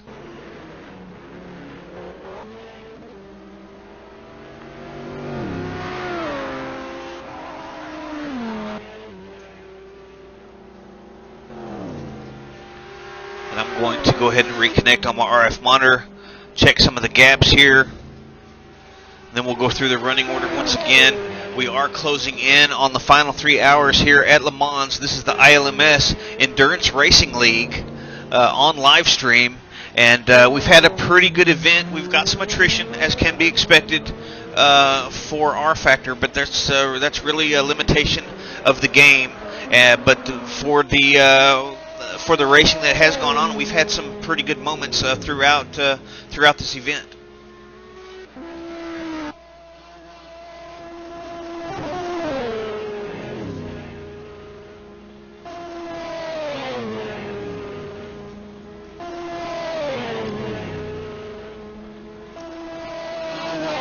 You see Cog coming up on Doughty in the 04 R4R Motorsports entry, running the Acura, currently sitting in P2 in the LMP2 class. They've got 3 laps to make up, though, if they want to take the win. Of course, there is 3 hours left, so anything can happen. But right now, the 05 Motorsports entry, currently piloted by Kamran Chowdhury, looking pretty good at the front of the LMP2 class.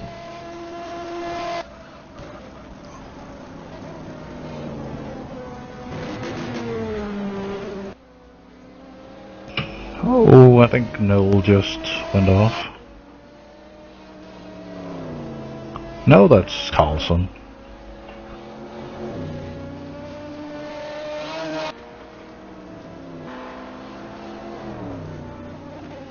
So Stephen Carlson in the number 63 GT World Racing entry, down in 7th position overall. Let's see if we can get a replay of what happened to Stephen Carlson here.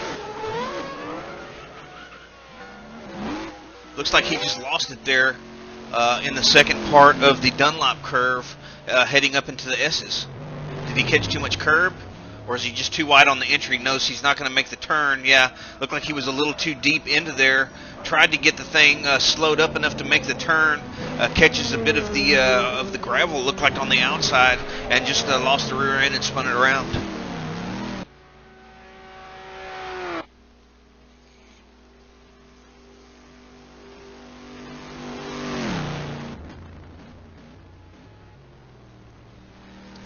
Now, Jimmy, fill me in. I believe we saw, is this the same GT World Racing entry, or do they have a couple of entries here? We saw these guys duking it out earlier in the day for, I believe, 3rd and 4th, maybe even as high as trying to challenge or at least pressure P2 in the GT class earlier on. What happened to these guys that knocked them back down the field? Yeah, I think JT had to pull into the pits and just leave it there to to have a break and something to eat. Suddenly Steven ran to the rescue, jumped in the car, and is doing a stint more. I believe I saw JT posting that he's gonna get back in the car after this stint from Steven.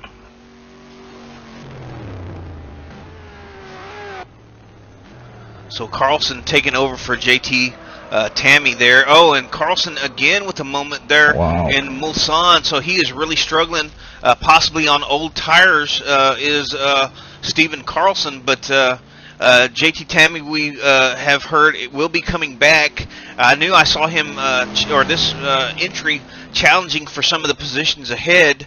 It looks like they just have a lack of drivers. So if there's anybody listening to our broadcast not taking part in today's race, or that doesn't normally take part in this series, but is interested, you might want to contact the GT World Racing crew. They could maybe use another driver in their stable to help them out when they're running a little short-handed. I think Steven is heading for the pits now, so the tire wear might be the issue.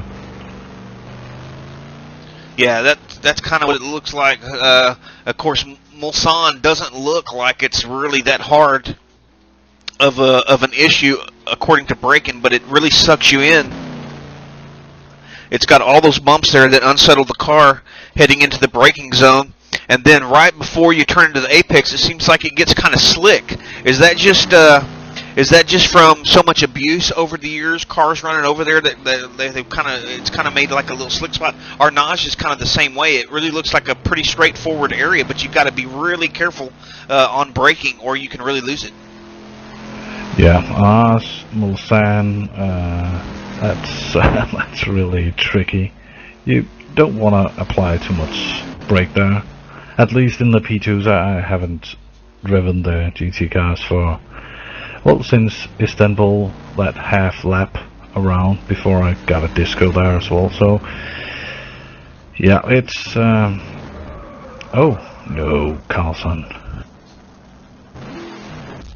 And he's past pit road. He's going to go into pit road here. No, he's going to stay out. So a surprising turn of events here. We were pretty sure Carlson would dive into the pits on the worn tires, but he's going to stay out in the GT racing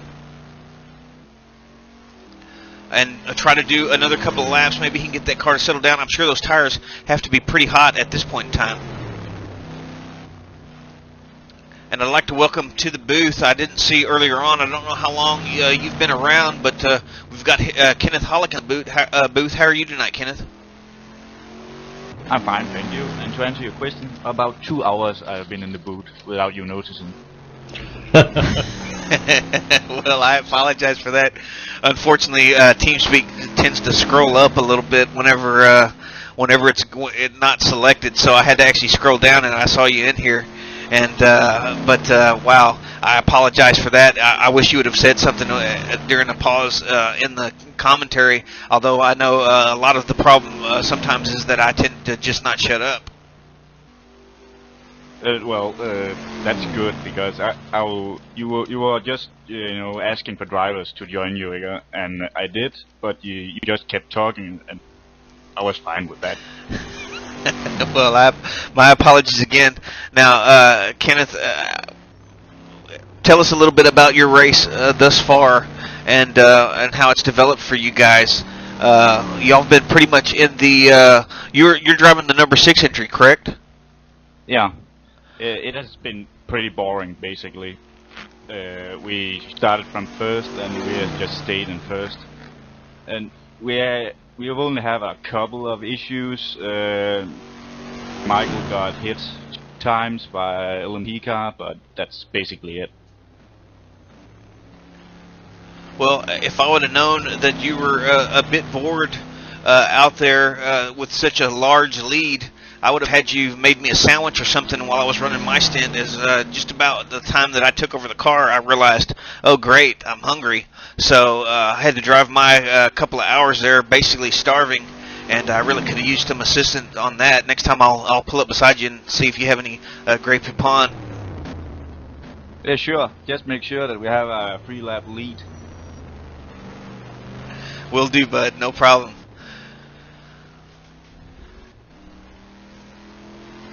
So what's the strategy for you guys? Are y'all gonna let Mikhail finish out the race, or will there be another driver swap before the end for your team? He will finish this stint and then another one, and then I'll take the car and drive it home.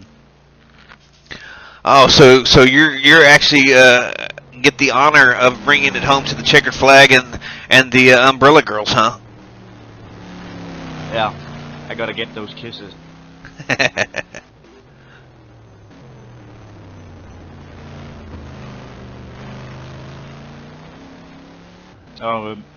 We've been pretty dominant, like we hoped we would. We were last year, and Blah blah blah. changed our car because our team manager Thomas, he's a little slow, but he finally realized that the Ford GT was not a good car.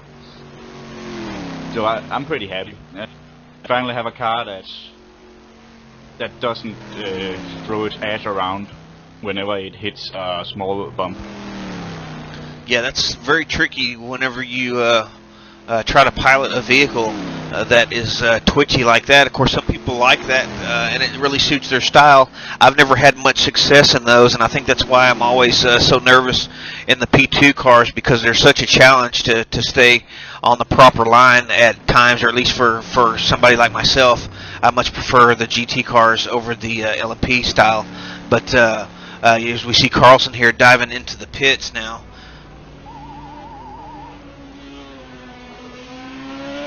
Let's take a look at the Nexus 6 Racing entry, the number 27, currently driven by Kevin Bannock. They're sitting down in 4th in the LMP2 class, but here they are. Their competition looked like they were going to be able to pull away and take the championship, talking about the Scuderia Bolos Negro team early on. Really, Nexus has not been anywhere in the hunt at all today, and I think this 4th position that they're currently holding in class is probably the highest they've been all day long, but it's going to be enough to seal up the championship for them, and we got to take our hat off to a great season for the Nexus 6 crew in the LMP2 class. Yeah, I can't remember when I started the car. I think Kevin overtook me. I made it easy for him. Well, he was faster than me, but I think they ran in 4th place there. I'm not sure though. So they did have a little bit more of a success in the race earlier on than what I had noticed. So congrats to those guys again. Of course, they will be your season champion here at the end of this event, or they are already your season champion. They cannot be passed in the championship standing. And Kenneth, how does that feel from your perspective, coming as I look at the GT standings heading into the race? Your crew, of course, winning this event from pretty much the when the green lights came on, but you know, y'all are in 2nd position in the standings for the season, but really there was no way that you could catch or pass the Carancy's Cobra for the championship. How does that feel? Does that put a little bit of a damper on the event for you guys? No, LeMans, the racetrack for us, our team, driven this a lot. We have been in for our races. Same model of track, version of the track. So you just love to drive this track, and for us it's the most important race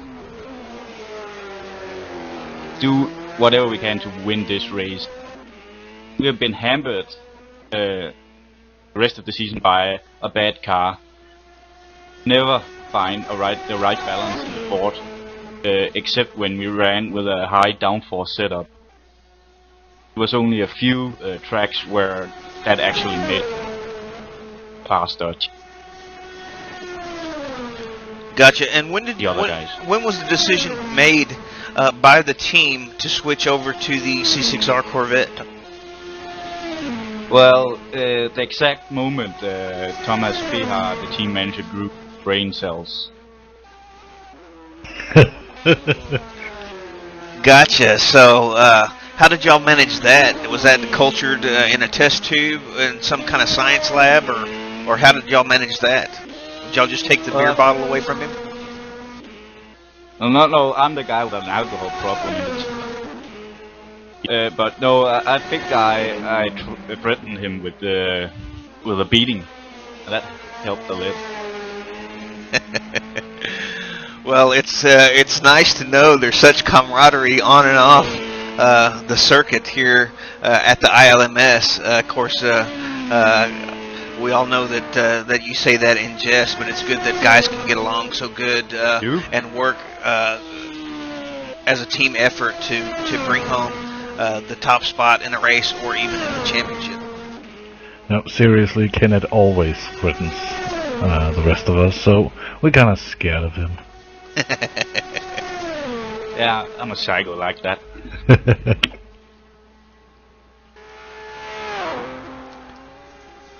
Alright, so let's look through some of the gaps here on the RF monitor again.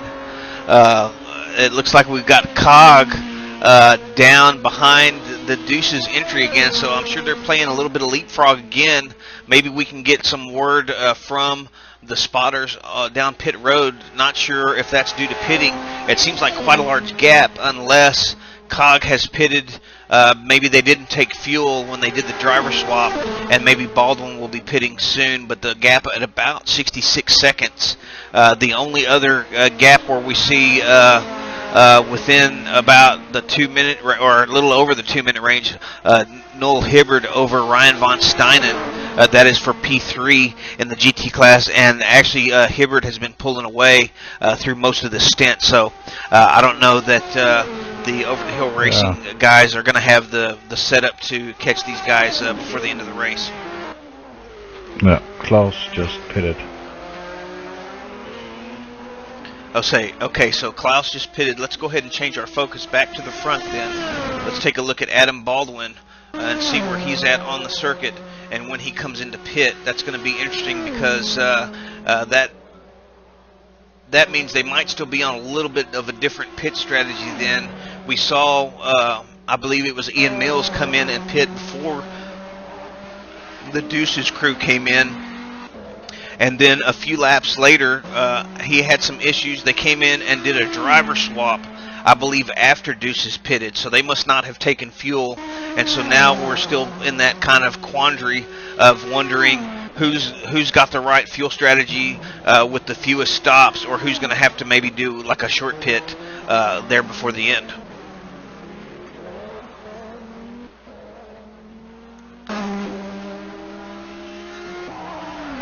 I think Adam is gonna pit really soon, cause just counting laps here. He's been out for, hang on, 11 laps, so I do believe within a lap or two Adam is heading for the pits. And you see Baldwin closing in on your LMP2 leader, Kamran Chowdhury in the number 11105 Motorsports Mazda, currently with about a 3-lap lead, it looks like, over the second place entry, the number 04 R4R Motorsports entry, currently piloted by NS Dowdy. So Chowdhury and crew in a good spot here with quite a large lead. As you see Baldwin coming through the Porsche curves here. Let's see, we've got a few more corners left to see if they're going to pit, and then we'll see where they come out in relation to COG.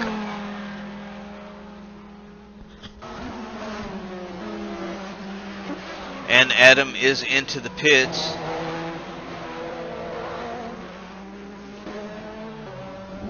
So now let's shift our focus to Klaus Cog in the number 88 Formula Racing R10. Of course, Cog had gotten through on Baldwin before the pit rotation, so I imagine he will pass Baldwin as they head down pit road.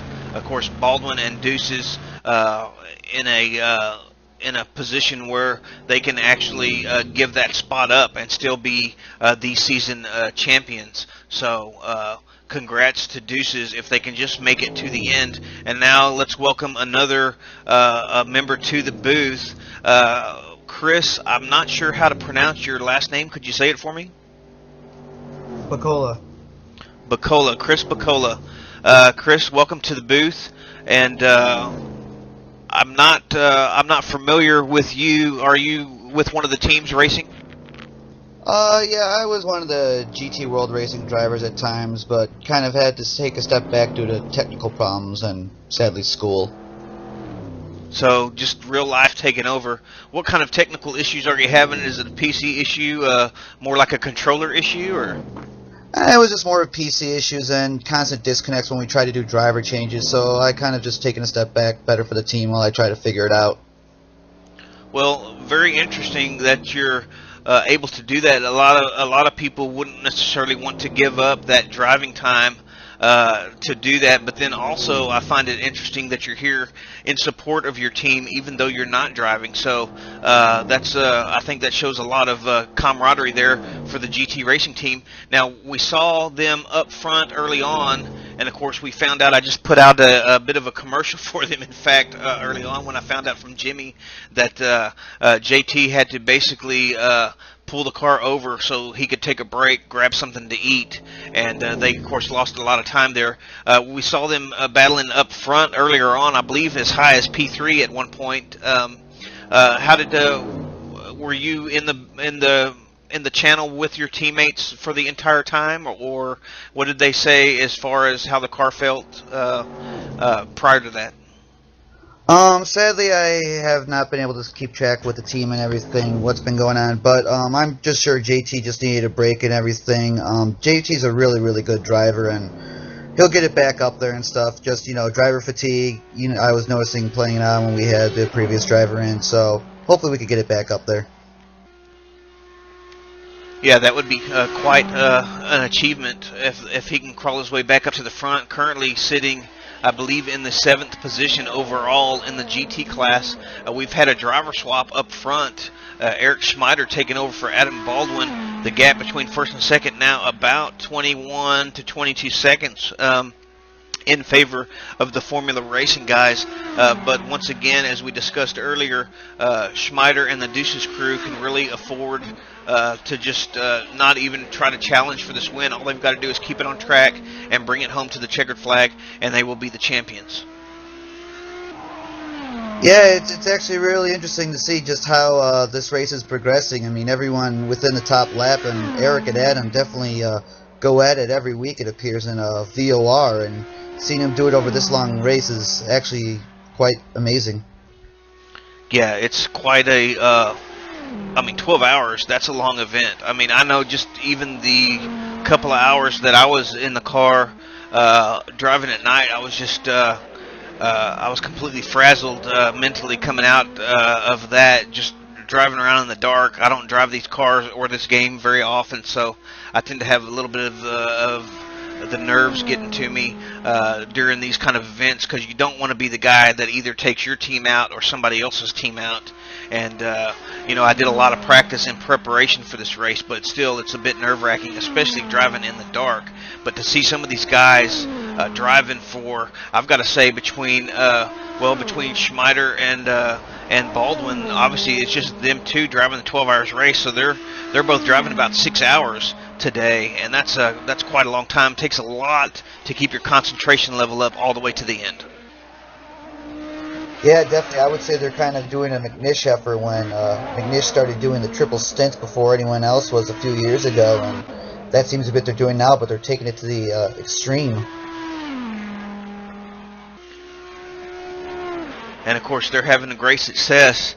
If they can just make it to the checkered flag, they will be your season champions. Of course, we're seeing several teams today making do with just a couple of drivers for the whole 12-hour event. So my hat's off to those guys. It takes a definite dedication to be able to do that. And of course, even in the past here within this season, we've seen some drivers run flag to flag when they haven't had anybody there to help them out. And the most notable I can think of is Stephen Bailey. I don't remember. Maybe Jimmy can shed some light on where that happened. It may have been Daytona. I'm not sure that Steven did that. Can't really remember, but I know that Ron Currency did that at Laguna, and last season Susan Boyle finished the Spa event, I think, all alone, 8 hours. I'm not sure though. I'm not sure if it was last season or season 1. I'm not sure. Hey, I'm getting old. We're all getting old, brother. That's for sure. But yeah, that's just amazing that some of the guys and girls can keep their concentration level up and run it solo like that. But even still, as far as I'm concerned, 6 hours, even splitting it 12 hours between two drivers is still quite a feat in my book. Yeah, actually, I remember back at Spa with the US Pits Racing, I shared the car with Juan del Castillo, and he went out to get something to eat. He fell asleep on the couch, and I was like driving the car for 6 hours, and I really had to pee. So hats off for the guys running more than 4 hour stint. It's really an amazing job. And that's the conundrum of racing by yourself. We see the gap for P1 overall now at about 20 seconds, so it's holding pretty steady. Schmider keeping the Formula Racing entry driven by COG pretty much in that same zone. Not that he really needs to run through the order in some of the other classes again. We've got Kamran Chowdhury in the 05 Motorsports entry out front in the P2 class, followed by Ennis Dowdy. Dowdy in front of Legnini in the FVR entry, rounding out the podium for P2. And then, of course, in the GT class, we've got Mikkel Bernberg in the number 6 Northern Light Racing entry in front of his compatriot Jimmy Howerson in the number 7 Northern Light Racing. And those two guys are leading Noel Hibbert in the number 321 Lost Wrench entry. All in Corvettes up front. Actually, the top 4 in the GT class, all in Corvettes. Does that Chevy V8 have a bit of an advantage in speed around these long straightaways here at Le Mans, do you think? Chris? So, I would definitely think that the V8 has a really good advantage around here. I mean, see that all the top GT cars seem to be Corvettes, and just it can stretch its legs and just go a lot farther. And the GM seems to be a good, solid package also. I mean, it can run it hard, and so far we haven't seen too many problems with it, it looks like. Now, Chris, going back to some of your issues with PC, I know you said you have school going on as well. When do you see yourself maybe being able to get back in the car and helping the team out? I know you've got to be anxious to do that. Not a lot of people would probably come here to root on their teammates if they couldn't actually partake in the event. But you're here, and I'm sure you're anxious to get back in the car. Yeah, I'm anxious. I'm hoping I can do it, when the rule permits in real life. I mean, sadly is that I'm actually involved with racing in the real life, so sometimes just schedule cannot work. Like Sebring, I was already down at Sebring, ready to work the race, and this week I was supposed to be at Le Mans, but things fell through, so I mean, it comes when it can. I'm going to try to get back in. I just moved back home to Illinois, so we'll see what I can do. Well, we hope to see you again soon, and we hope to see the Over the Hill racing team worked their way up front, but actually you're with, I'm sorry, the GT World Racing actually over the hill is up in the 4th position. I was looking at Von Steinen's name, and I meant to scroll down. We've actually got Steven Carlson in the number 63 GT World Racing. Of course, that's where that's the team that Chris drives for when he can. Looking forward to get back to that. We did see the GT World Racing crew up as high as, I believe, 3rd position early on in the race, but due to a shortage of drivers, they've had to fall back a little bit, trying to work their way back up to the front. And we've heard that JT Tammy will be coming back to finish out the race at some point, so we're definitely looking forward to that as well. Oh, yeah, it'll be interesting to see what lap times JT can throw it in there. I mean, he's just one of the great drivers and everything, and VOR and everything. He keeps it clean, but he drives it very fast. Yeah, JT was a member of US Pits, and I remember him as a fast driver. He's really good. He's really good.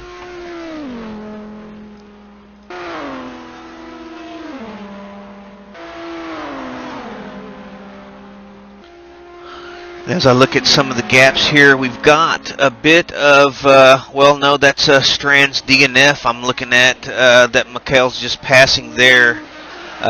So that was your last DNF. We've had several teams not make it to the end of today's race, the last one being the satellite entry driven by Strand, Marcel Rokenshu, also out Todd Hanmo, Jason Quinn, Barry Hedrick, Nick Newcomb, Jacob Christensen, Roberto Montero Villerepo, Adrian Dos Santos, Drew McLean, and of course Jimmy Allison sitting in the booth with me right now.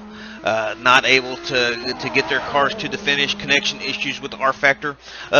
Jimmy, any word on R Factor 2? Have you been keeping up with that? Do you have any inside information that maybe the normal Joe, such as myself, wouldn't have access to, since you run a pretty big league here in the current edition?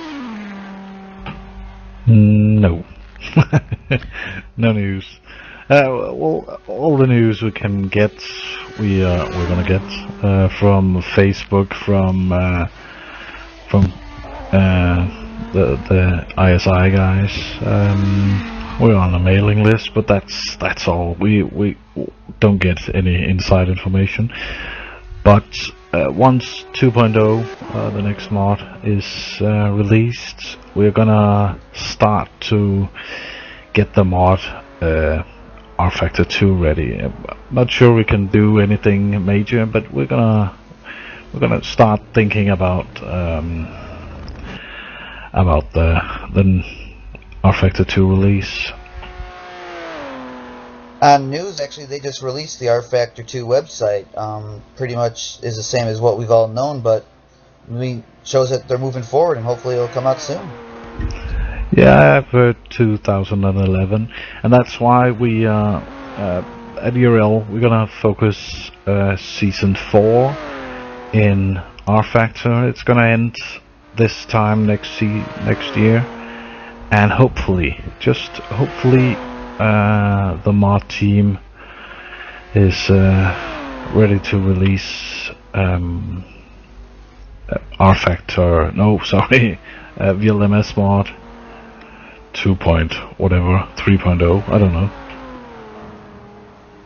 Now, is there any chance you can give us a preview of what's going to be in the next version of the mod? Yeah, I did that earlier. We're gonna add a few cars. GT class, we're gonna add 2 cars, and we're gonna remove 1. Let's just say we're gonna remove the old BMW. I'm not gonna say anything more about that class. P2, we're gonna add Lola Coupe that was in the LMS beta mod. I think you tested that, if I'm not mistaken. P1, gonna add 2 cars, maybe 3.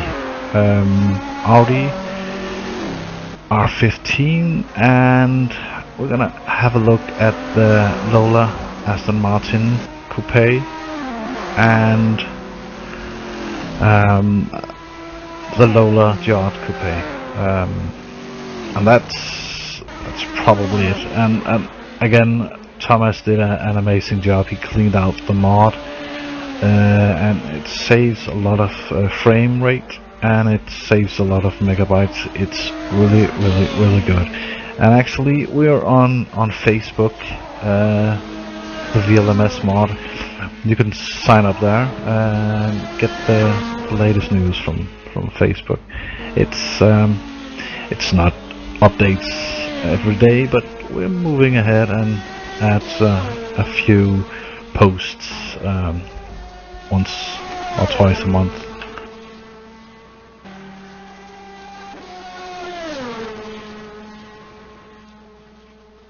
And of course, that is the voice of Jimmy Allison,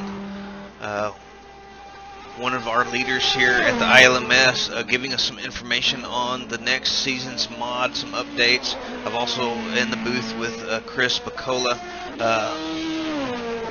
of the GT World Racing crew, also here discussing some of the comings and goings of the series and what is new. Also discussing with me things that are going on the track. Now we've got a pretty good spread, fellas. We already basically know who all the champions are, as if everything stays pat, and there's not really any super close battles on track, but we know things tend to tighten up in the last hour as all the pit strategies come to full fruition there. What about some of these guys with gaps that of just a lap over their competition?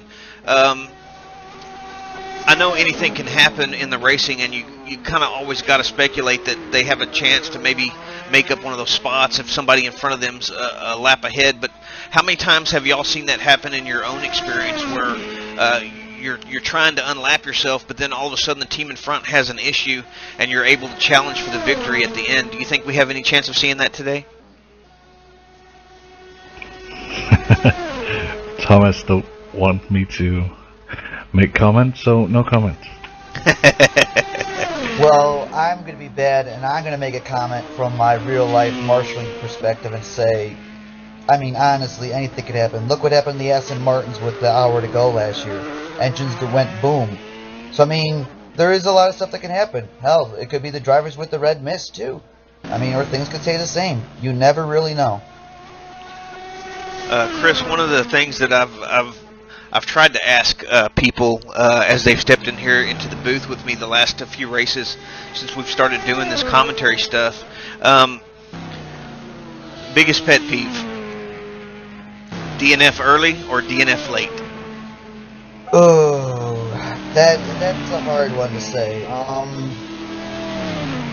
If you get a DNF early, you're kind of stuck at the back, but if you have a DNF late, you have the potential to be ahead of other people who didn't finish.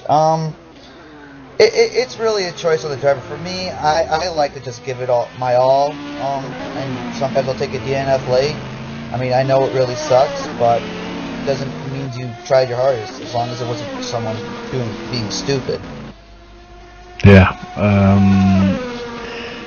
I've tried twice now at Istanbul on the formation lap and on LeMans after 6 laps. Well, after 6 laps, you really want to go racing. It's you're pumped up, you're ready, and you don't want to just sit here and comment about the others. So I'd rather DNF on last lap and be passed by 10 other teams. It's really the racing. It's not the actual position for me. Yeah, I would like a win, but yeah, I'd rather have fun and race the guys here.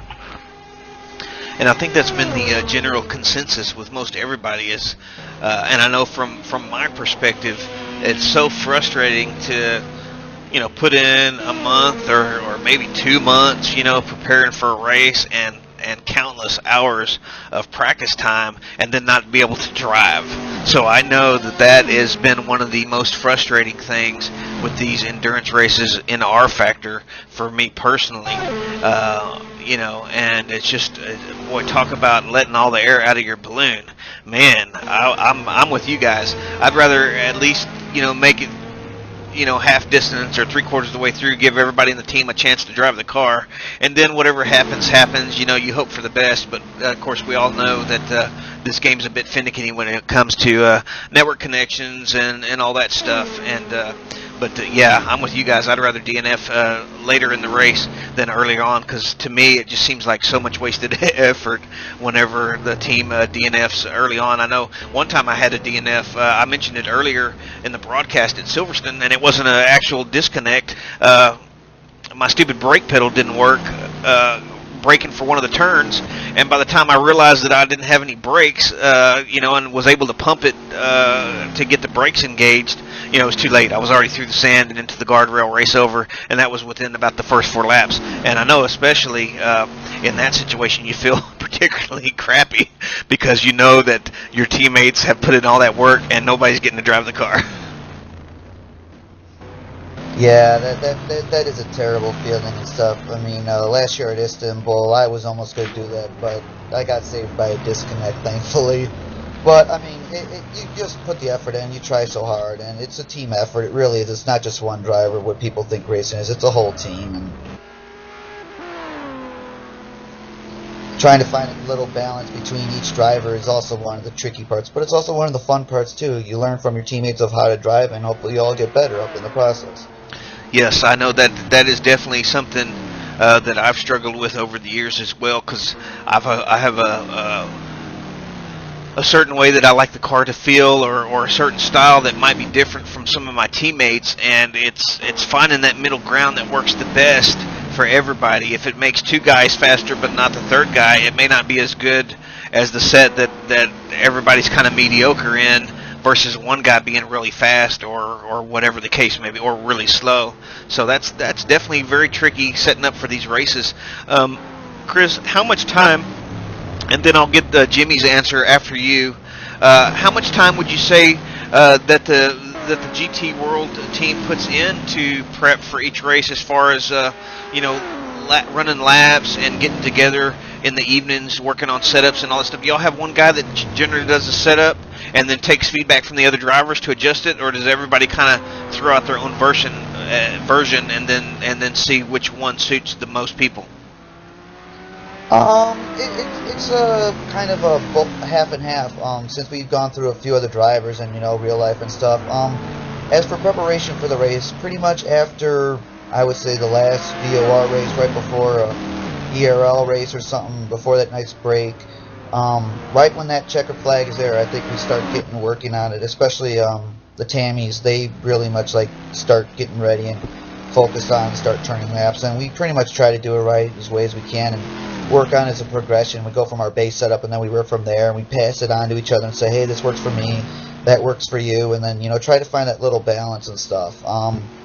Sadly, since I've been on a loop, I kind of hope that's still how it's going. I mean, JT has some great setups, and we seem to kind of know how we're going and stuff, and then usually you can dial in the car during the race and stuff too.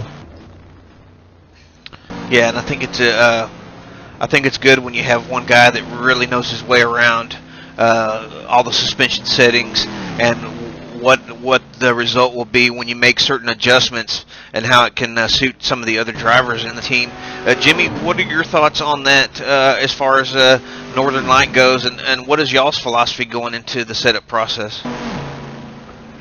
Yeah, well, it changed over the season. We started in the GT cars. I didn't like them, so we had to go to P2. Steven is the setup dude in our car. I can change stuff slightly, but Steven has always been the guy to go to if you needed to have some adjustments. So it's kind of hard because I like the car a bit more neutral understeering, and he likes it oversteering, but we usually find somewhere in between where we can get the car around the track. So yeah, it's something that I changed the setup. I posted on the forum. He takes the setup, he changes it and put it on the forum, so it goes back and forth. real quick, guys. We have a driver swap in the number 04R4R Motorsports Acura.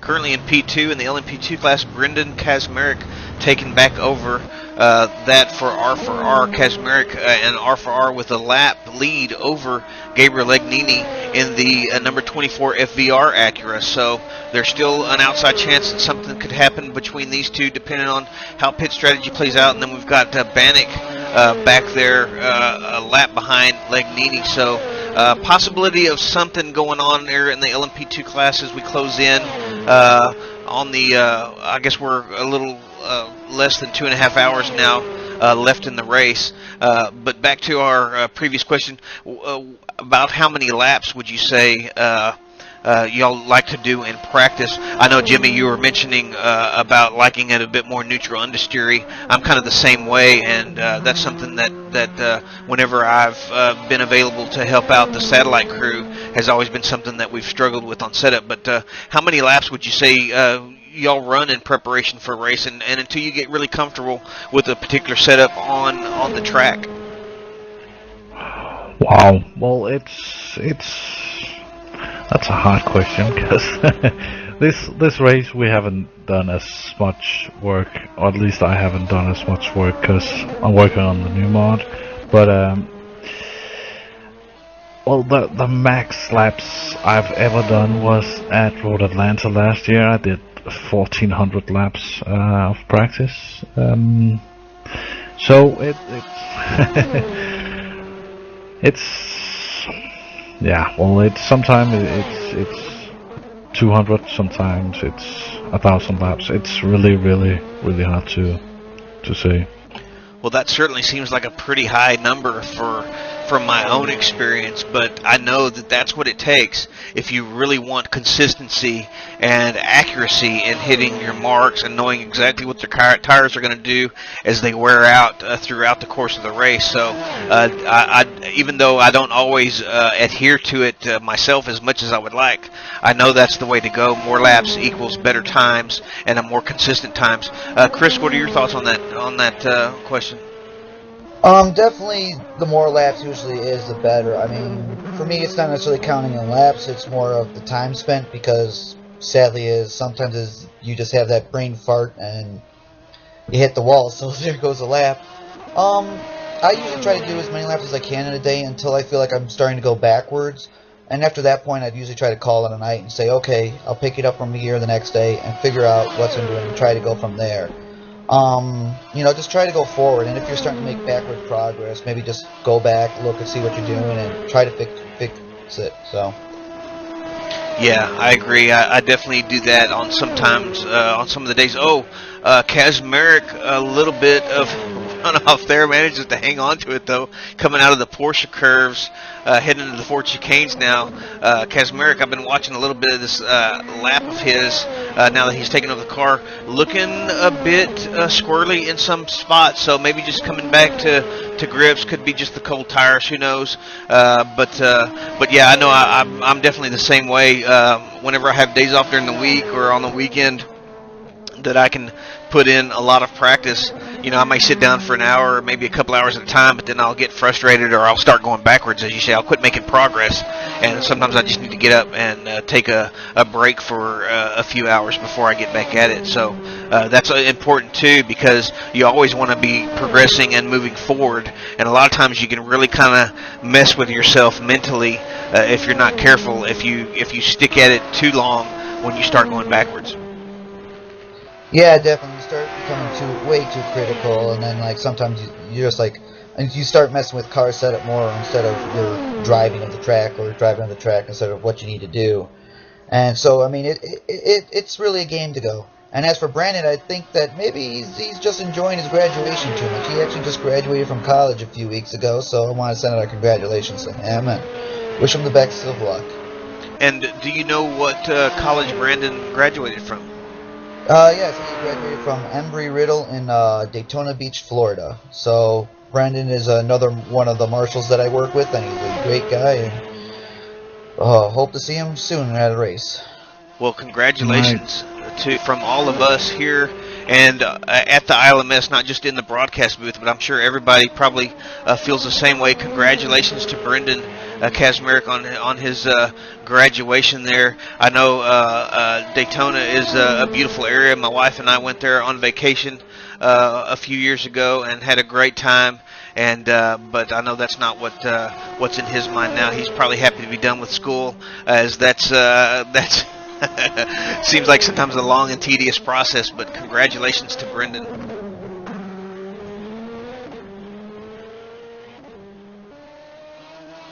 Now, as the way the current point standings, the current running positions are, how will this affect the positions in, say, P2 at the moment, overall for the championship? It won't change. Are you talking about in the LMP2 class or the GT class? P2.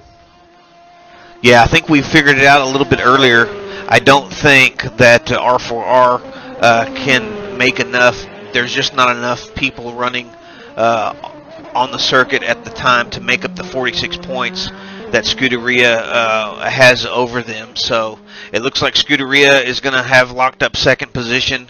Nexus is going to be finish off the season in first. R4R in third. It does look like, though, with the satellite disconnect, that the 05 Motorsports crew is definitely going to take over the fourth position in the standings in the LMP2 class. Yeah, also in GT, we're gonna see if it keeps this way. That is, I think that the Northern Lights number 7 is gonna get up to third place, and maybe, just maybe, hang on, the Lost Wrench is gonna get up to fourth place. I think they are. So they found my wrench? No, that's just... you have to admit that some of these team names are just absolutely great, and you wish in real life you'd have teams that are named like this, you know. Makes it so much more fun. Yeah, for sure. We've got Rodney Wingfield currently in the number 321 Lost Wrench Racing team or car at this moment, tooling around in the final podium spot in the GT class. Hoping to make some ground up on Northern Light, but I don't think it's going to happen. That pass happened probably an hour to an hour and a half previously, and Northern Light has done nothing but pull away. They've got a lap on Lost Wrench now, at least it looks like. So it doesn't look like Northern Light, the number 7 crew or entry, is going to go anywhere other than stay there in second position.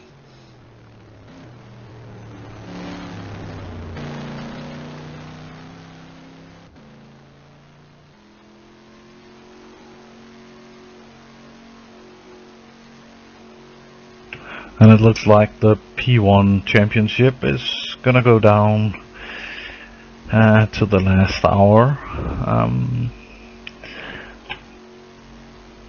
Eric is... Oh, what's happening? Hang on. Okay, okay.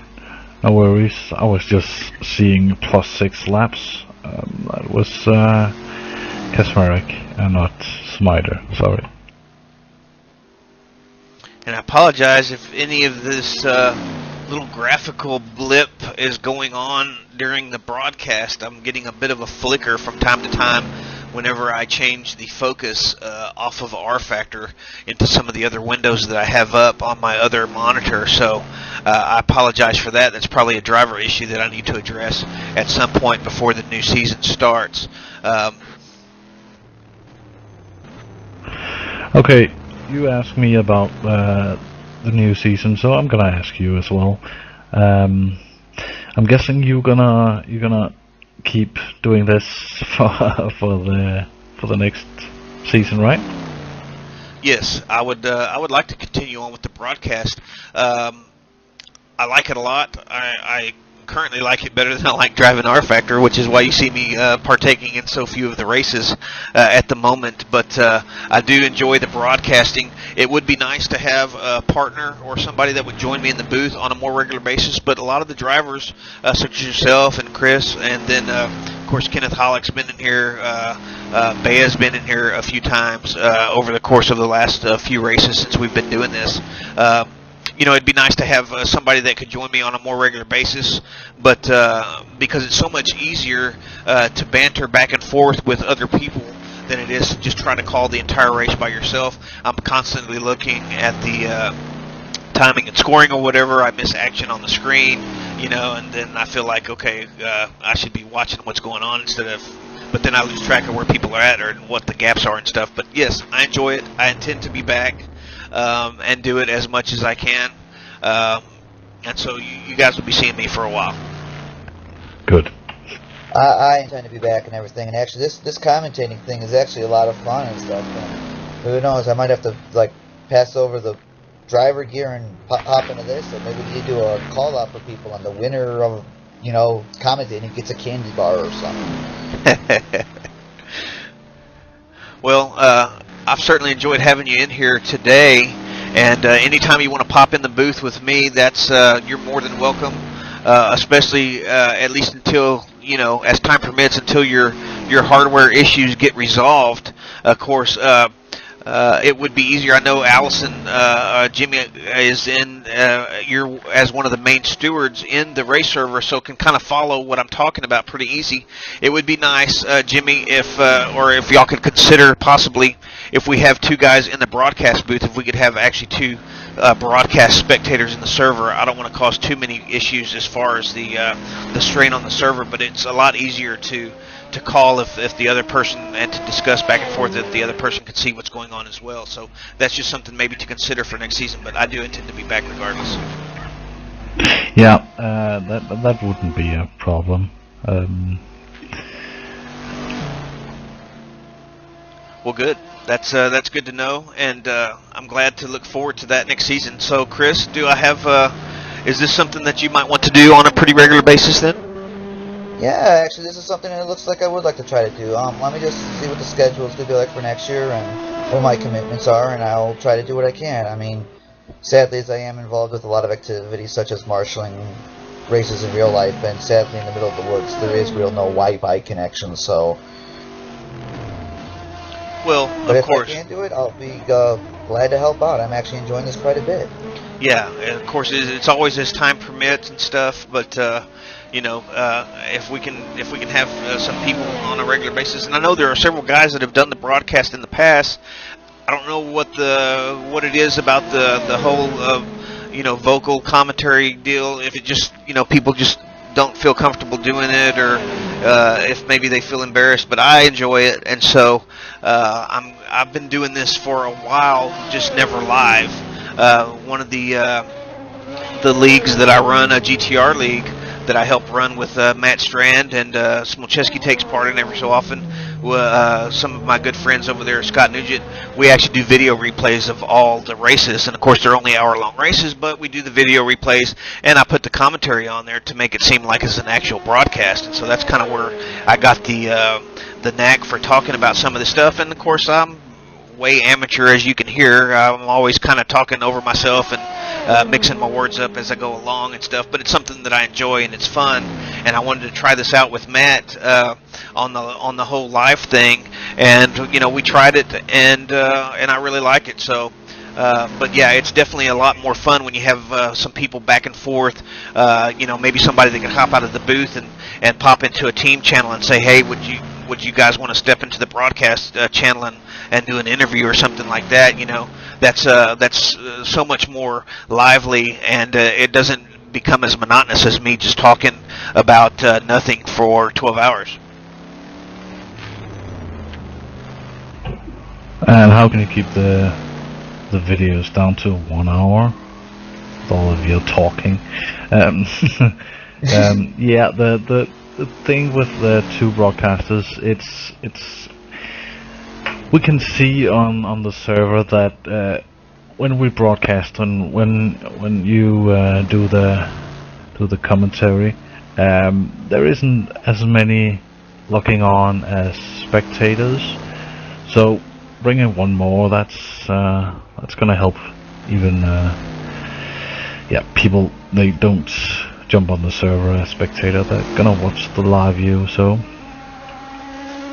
well, that's good. That's good to know that it's actually working out as some sort of benefit for the league as well.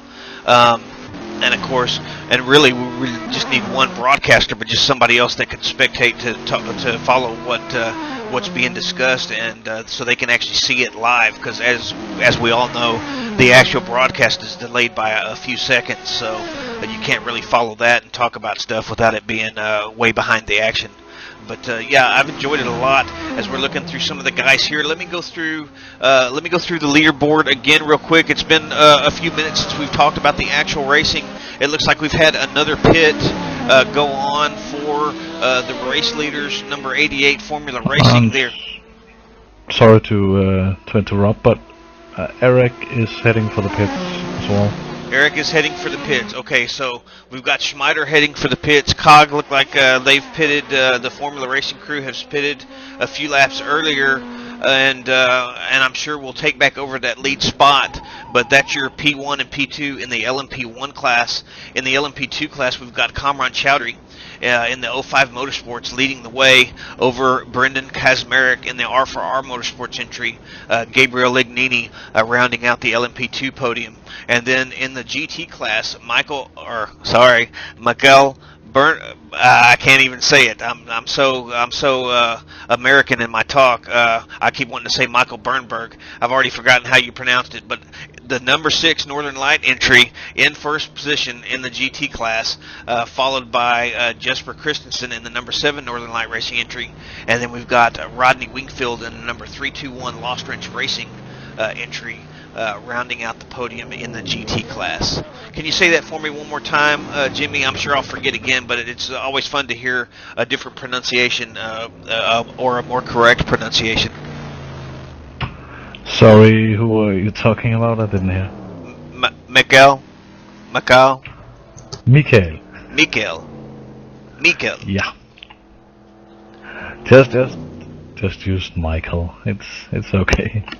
Well, I hate to pronounce people's names wrong, but unfortunately, I don't know a lot of pronunciations. I'm not familiar with a lot of names other than just the traditional American names. So when I see his name, it looks like Michael to me, and unfortunately, that's my natural tendency to pronounce it. Yeah, it is Michael. So, I just fell over.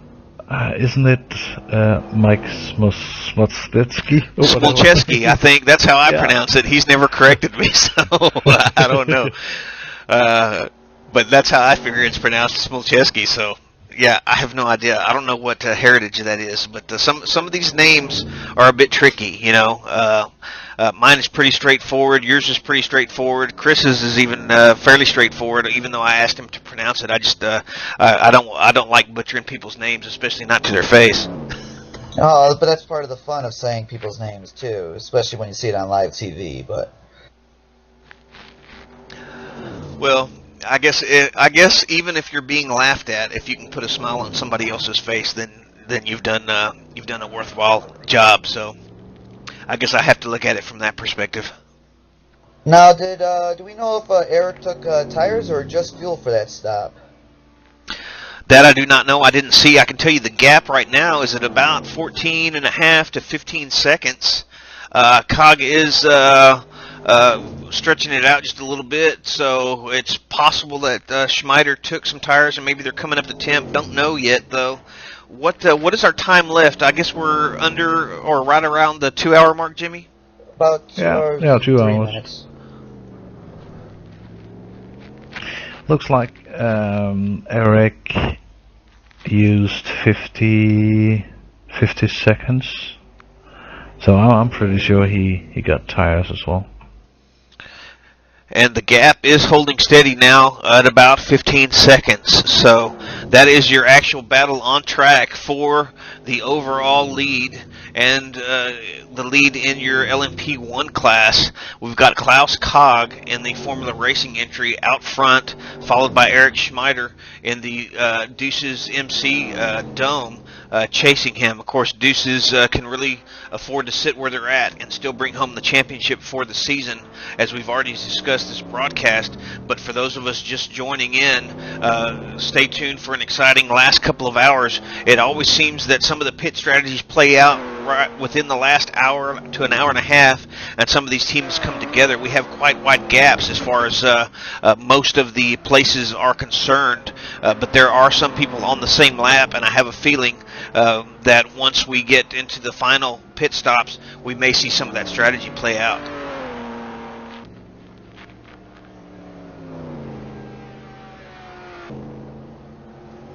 And real quick, while we're taking a look at the leader, Klaus Cog here, I want to give another shout out and to Noel Hibbard. Noel coming up with the new live tracking system, and I see now that it has the actual race time on there. I didn't notice it before, but it's been a great tool today to use during the broadcast. I can differentiate who's in what class, and it just really is working out fabulously. And a lot of good effort there by Mr. Hibbert to get that here for the league, and it's really helped out a ton. Yeah, the new live timing and scoring is absolutely fantastic. It feels just like a real pro racing event, like if they were watching the ACO website or the IMSA website.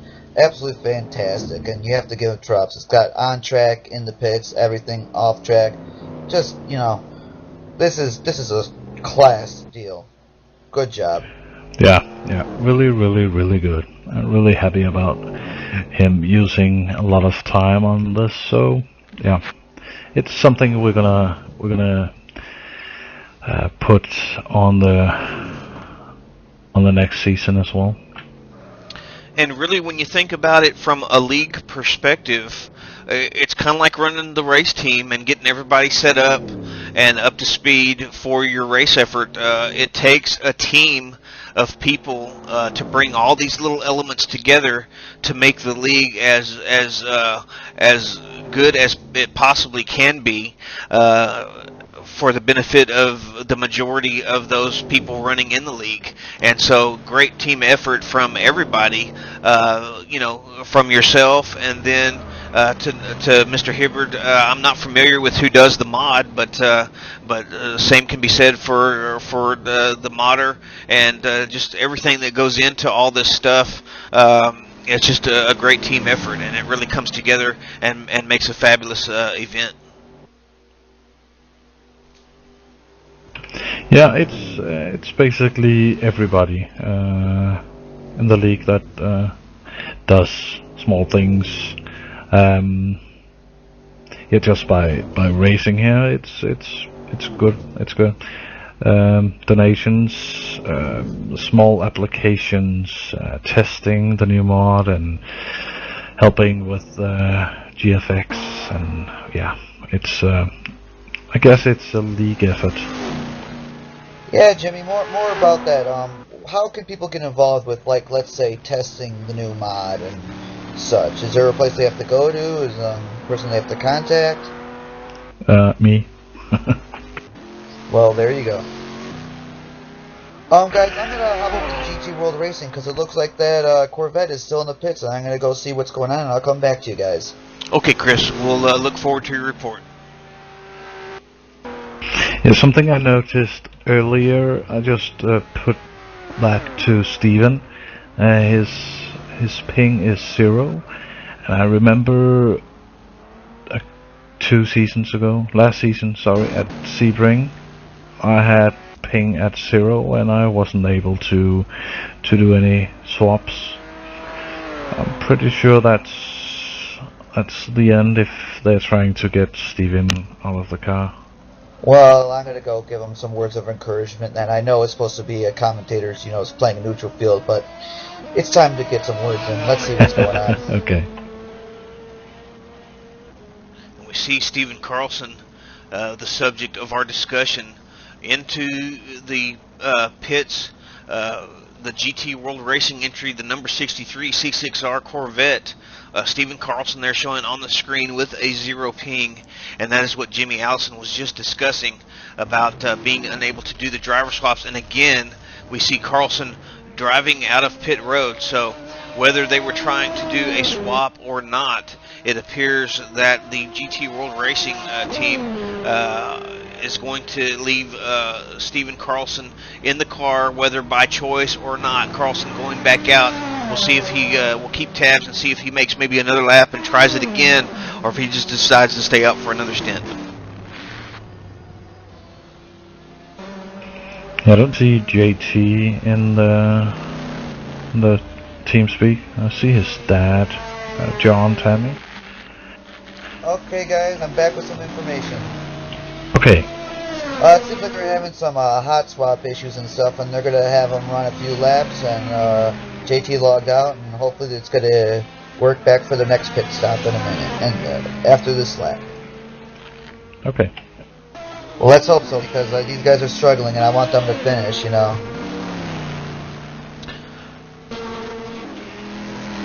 That is, of course. Oh, go ahead, Chris. I'm sorry. Steven was actually catching up to the number 12 Ferrari, he was actually down 3 laps and brought it up to about 1.5 laps behind him. But now with his technical problems, it's going to be a hard battle to get back those 3 laps before the end of the 2 hours. And that Ferrari is Caranci. That's the season GT champion. Unfortunately, I think Ron wasn't able to race here, so that's Ron's cousin, if I remember correctly, Santiano, with Peter Fleming. I think I saw him earlier. I'm not sure, so correct me if I'm wrong. I think you're correct, Jimmy. I think that was Fleming in the Croncy's Cobra entry, the number 12. Of course, that is your Season 3 champion in the GT class, currently sitting down in P6 in the field. But you know, really, they didn't need to even show up for this. The guys turned up. They've been running a solid race the entire time, and you know, maybe they don't have the team boss here this weekend, but they're still giving a good showing for the team and for all their sponsors.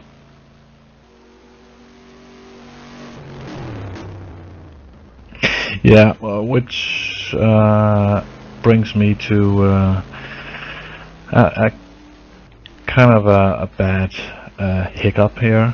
27 cars showed, I think, and we have wrecked 38 cars. So there's a few that didn't feel like turning up because everything was settled, I guess.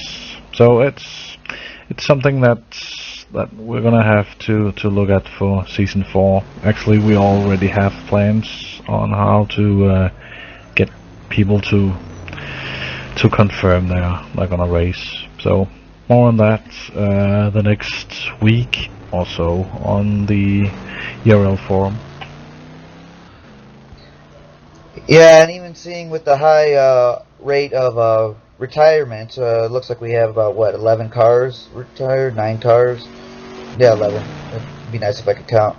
It kind of reminded me of LeMans in real life last year when the race just went for blitz out pace and just cars couldn't keep up and went boom. But in our case, it's either disconnect issues, sometimes crashes, or just mistakes made.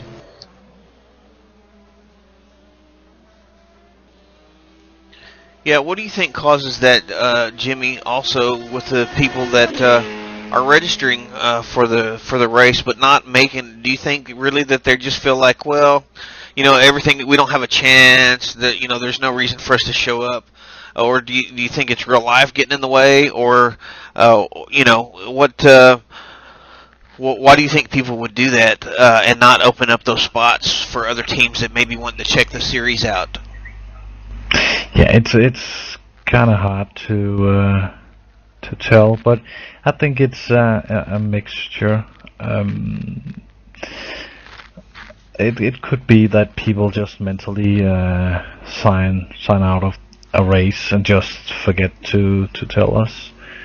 But then again, yeah, I don't know.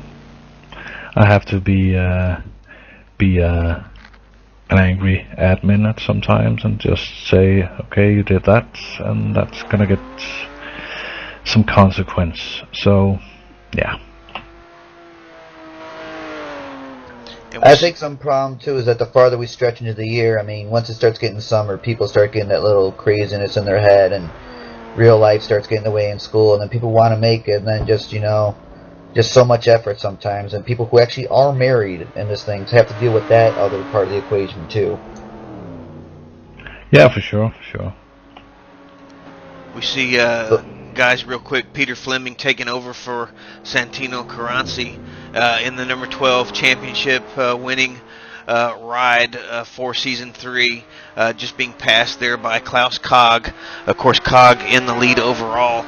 Eric Schmider and the Deuces team keeping in touch with Kog, though, only about 18 seconds adrift at the moment. So it could be, as it winds down to the final laps, those guys may decide to go for the victory. After all, they're definitely keeping in touch with the Formula Racing crew. So that's going to be an interesting development as everything winds down.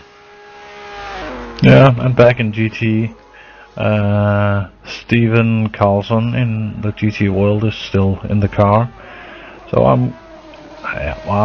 don't want to be the one to tell you this, but I'm positive that he can't get out of the car, and that either he's gonna have to do the last 2 stints, or he's gonna pull into the garage. Well, here, let me go find out what else is going on. Hopefully we can figure something out, you know. Alrighty, Chris, we'll see you back in a few. Yeah, I just posted on the chat in the game. That's a good thing to do.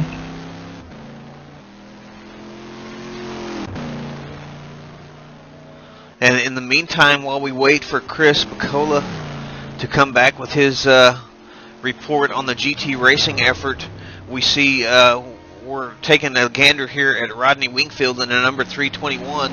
Lost Wrench Racing currently filling out your podium in the GT class, other than Cog and Schmider in the LMP1 class. This is your other closest battle on track. These are the only guys that are on the same lap. Wingfield currently with about an 80-second lead over Ryan von Steinen. Steinen filling in and helping out the number 154 Over the Hill Racing Junior entry. Both of these guys in C6Rs, but the gap is closing pretty rapidly the last couple of laps. I saw it go, I noticed it at about 90, which was considerably less than it was, 30 minutes or 45 minutes ago when I noticed it previously. And now within the last 2 or 3 laps, that has shrunk to under 80 seconds. So von Steinen and the Over the Hill Racing team, that could be this pit strategy that we've been talking about, waiting for it to come to a head here at the end of the race. It could be that they're closing in, and we may have us a little bit of a battle here for the final GT podium spot here in the last hour. But I've got Chris Bacola back in the booth with the report on the GT World Racing effort. Yeah, it seems like the GT guys are having doing a driver's swap. For what other reasons, they're trying to figure it out right now. But if they can't do the swap, it sounds like they might just have to call it quits. Steven's been doing the last 5 or 6 stints and is on the verge of exhaustion and dehydrated. So if they can't do it, it could be the end of the GT racing guys. Yeah, well, he wanted to race, so there you go. He's gonna race. Whoa, hold up. Did you guys just see this? Peter Fleming has been listed as a DNF. Yeah. Oh, no. The championship winning Caransi's entry, the number 12 Ferrari F430, has bit the dust, as they say, losing the connection, I believe, to the server. So that's an unfortunate turn of events, but congratulations to Caransi's Cobra Racing taking the Season 3 championship in fine fashion. Speaking of pit strategy, have we noticed that maybe Deuces Motorsports might be dialing it back a bit to save a little bit. They seem to be one less pit stop under Formula Racing, and maybe that might be their advantage to go for the win. It could very well be, Chris. We see the gap at about 25 seconds. It's, you know, they've stayed in about that half a minute or less range through most of the pit swaps. So I think maybe there is some kind of strategy going on, and I know they're going to be more than happy taking home the championship trophy for the season, but they would sure love to get a victory here at Le Mans to wrap it all off and put the icing on the cake, so to speak. Yeah, and definitely with their lap times, it's not too far off from the number one place car. And at Le Mans, with such a long lap time, you can gain or lose time. And traffic makes such a big deal, so sometimes just that little bit laying off can give you that extra bit to not have to need that extra pit stop. So true, so true. And of course, the other development that we've been following, besides Caranci now with the DNF and Carlson in the GT World Racing effort not being able to swap drivers, is this decreasing lead by the number 321 Lost Wrench Racing entry in the final GT podium spot. Ryan von Steinen in the number 154 Over the Hill Racing effort is closing in the gap now at about 70 seconds. Just maybe 3 or 4 laps ago, that was more in the 90-second range. So something is going on with Wingfield. We're going to keep it on him for a while. He may be on some pretty worn tires. We're not sure, but von Steinen and the Over the Hill team is coming pretty quick.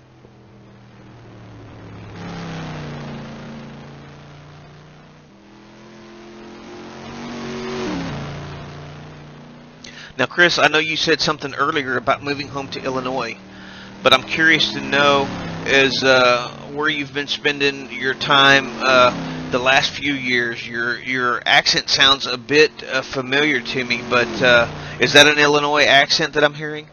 Yeah, actually I am from the Chicago area and stuff, and this past year I transferred out to Arizona and Tempe to attend Arizona State University, and now it's the summer break, so I'm back home. Gotcha. I guess that's just that northern accent. I guess I don't know enough to distinguish between some of the accents here in the States. But you almost remind me when you talk of a professional bowler. I like to watch Parker Bone, but I think he's more from the Jersey area. So I don't know if he's originally from Illinois or not, but it sounds vaguely familiar to me. Speech patterns are the same, and also my sinuses can sometimes give it away. Plus, my microphone's not the greatest at the moment, but I get a lot of people say, you know, when we were down at Sebring one year, people thought we were from Europe, though they did have quite a few drinks in them at the time, though, also. Well, that's something that's certainly no short of at Sebring, for sure. You sound a bit French, I think. Or not.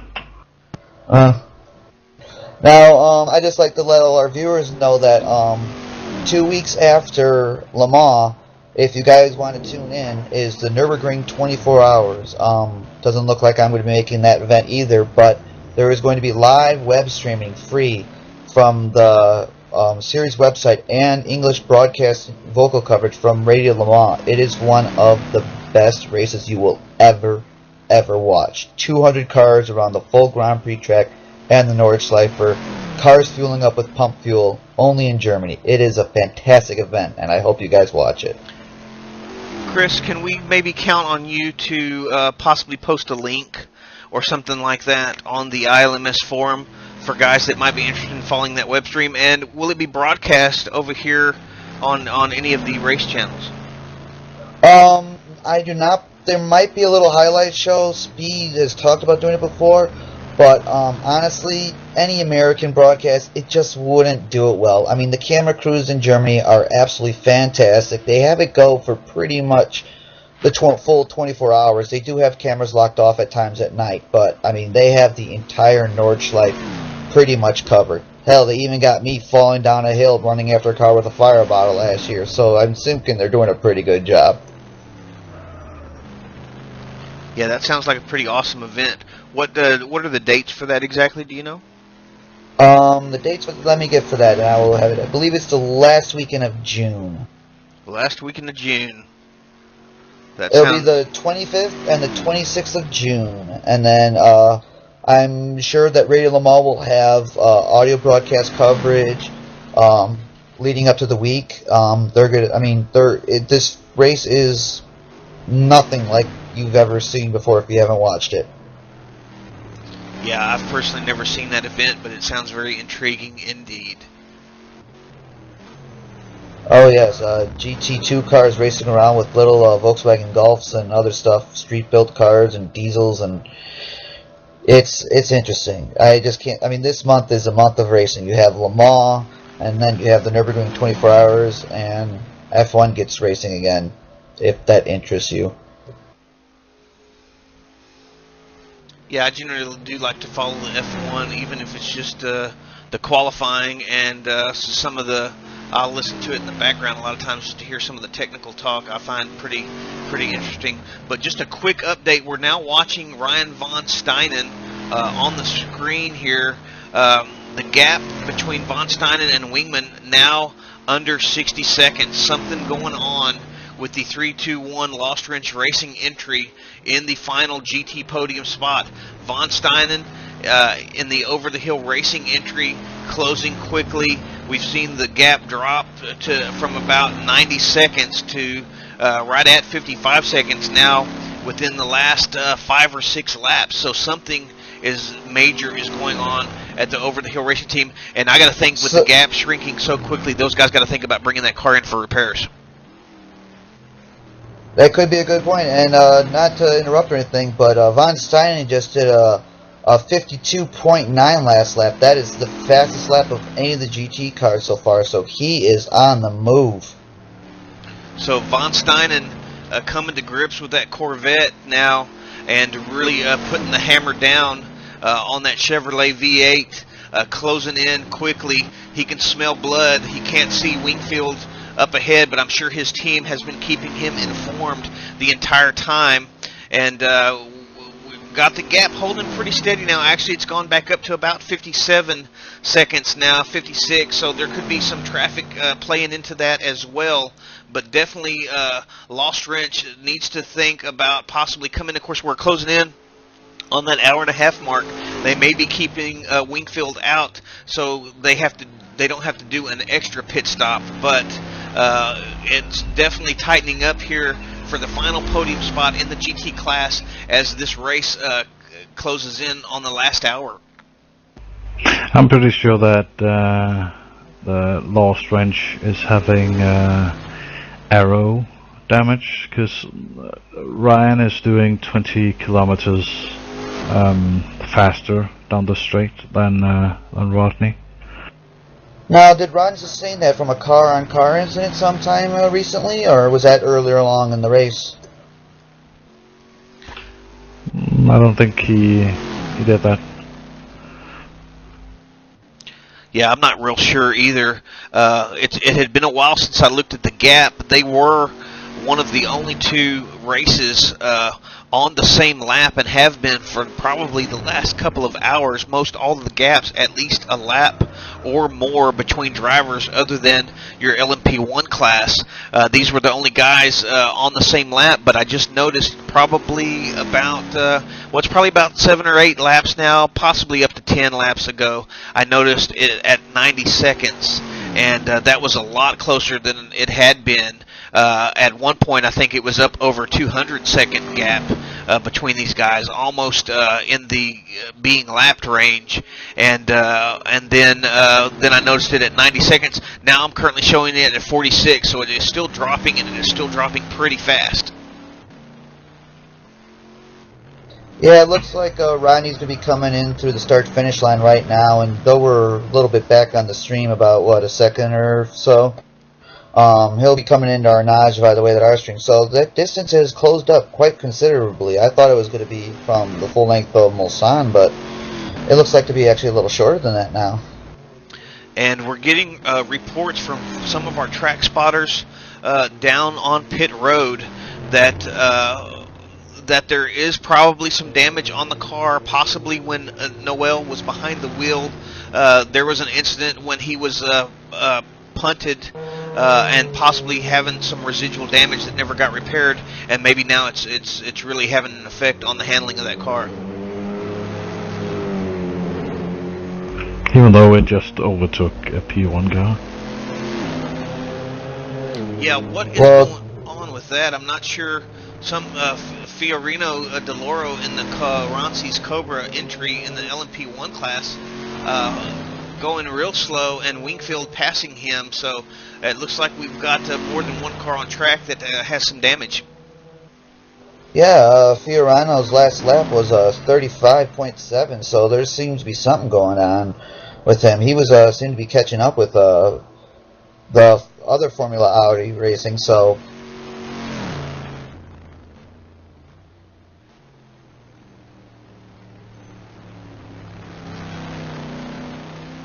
now, Jimmy, in this situation, what would you do if you were Ronnie's team? Would you come in and try to Would you come in and try to fix that damage, or just try to hold on to it for the last hour and a half? Well, he's not gonna keep that in front. He's not gonna be in front of Ryan for another half hour. I don't think so. So I would definitely go into the pits and just either do a driver swap. But I think Eddie might have ran too much, so at least I would have come in and at full repair, new tires, and just go out. But again, it's Ryan from Steinen that's hunting you, so I don't know. Well, it's definitely an interesting little pickle that they are finding themselves in, that being the Lost Wrench racing team. Because as you say, the question is, do they bring it in and go for the repairs? Do they try to stay out? If they come in now, they've probably got to make another stop after that before the end of the race. If they can, if their strategy is as such where they only have to do one more stop, maybe they're holding out for that. But then it's still going to be a little bit longer down pit road, and probably by the time they do come in for their normal pit stop, Von Steinen is probably going to be right up there with them. The gap is now under 40 seconds, so currently showing at 36.7 on live timing and scoring. So we've got the Lost Wrench Racing crew in a bit of a jam here, and probably I'm sure they are crunching numbers frantically, trying to figure out what is the best strategy to work their way out of this. Yeah, it has to be the best option to go into the pits. The last 10 laps, 12 laps even there. I'm sorry, Jimmy, you cut out just for a minute. I didn't quite hear you. You said the last 10, 12 laps.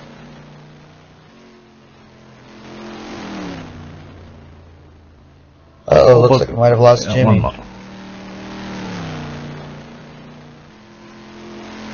I heard him there briefly for a minute when you were talking, Chris. Jimmy, can you try again and explain to us what you were saying? Can you hear me? Yes, I can hear you now. Okay. Yeah, the last 10, 12 laps, they haven't been under a 4-minute lap, so I would bring the car in immediately, because they are losing too much time. And they are and on looks pit like road, they're bringing yes. the car in right now. Yes. Well, they heard me, I guess. And as we change our focus now to the over-the-hill racing entry, the number 154 C6R Corvette, we see Ryan Von Steinen fixing to hit the Ford chicane, so they are definitely going to take that final GT podium spot here. Now the question is going to be, can Lost Wrench Racing fight back after they get this car repaired? You see Von Steinen going through, you see Wingfield right up there in the pit stall still, not rolling yet, so what kind of gap are they going to have when they come out? This is going to be a very interesting last hour and a half or so for this GT battle for the final podium spot. Yeah, and as you see Rodney in the pits, you also see DeLory just DNF'd. And I do believe we got Klaus, the race leader, in the pits as well. Yes, Klaus Cog coming into the pits. Looks like Kamran Chowdhury, the quick Canadian, also in pit road in the 05 Motorsports Mazda, currently your LMP2 leader. So we got the P1 leader and the P2 leader in the pits also. Let's check out the number 6 Northern Light entry. Maybe they'll just all pit together. Maybe they're just going to have a quick a splash of the old champagne as a quick celebration. I would think they'd be smarter than that. They wouldn't want to jinx themselves. But Mikkel coming into pit road, so maybe I'm not as smart as they are. Maybe they know something that I don't. About 30-40 seconds ago, you had Kaczmarek off in, was that Mulsanne, I think it was. He might have some damage as well. Let's see if we can get a quick replay of that. Go ahead, Chris. Hopefully, if he went up at Mulsanne, he'll have gone off straight and avoided some damage, but we'll watch that replay. Yeah, we're right there now. It took him quite a while to get out of the sand, but it looks like he may have just nicked the front. You see him locking it up on the brakes, just way in too hot. No, he managed to avoid contact. So they do manage to avoid contact there at the end of Mulsanne, but it did cost him quite a bit of time. Of course, they are currently in your second position in the LMP2 class with a full lap over Stephen Miller in the number 24 FVR entry, rounding out your LMP2 podium. Still some possibility with the pit rotation and strategies that there could be something developed there here within the next hour, but it's kind of hard to say whenever one of the teams has a full lap on the other team. Of course, Kaczmarek's still looking a bit shaky, so if he gets into any more trouble, then that could close the gap tremendously.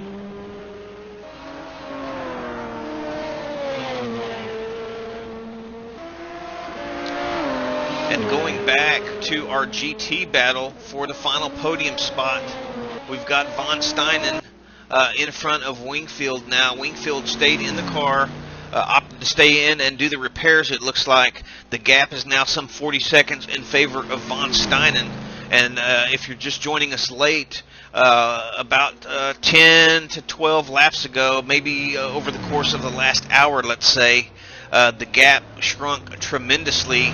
Von Steinen really catching a groove and smelling the blood, really getting on the gas hard, and then that in conjunction with some kind of a mechanical or aero issue on the Lost Wrench Racing entry, we saw the gap shrink from, we picked it up at about a minute and a half, and it got down to under 40 seconds before Lost Wrench called Wingfield in for the repairs.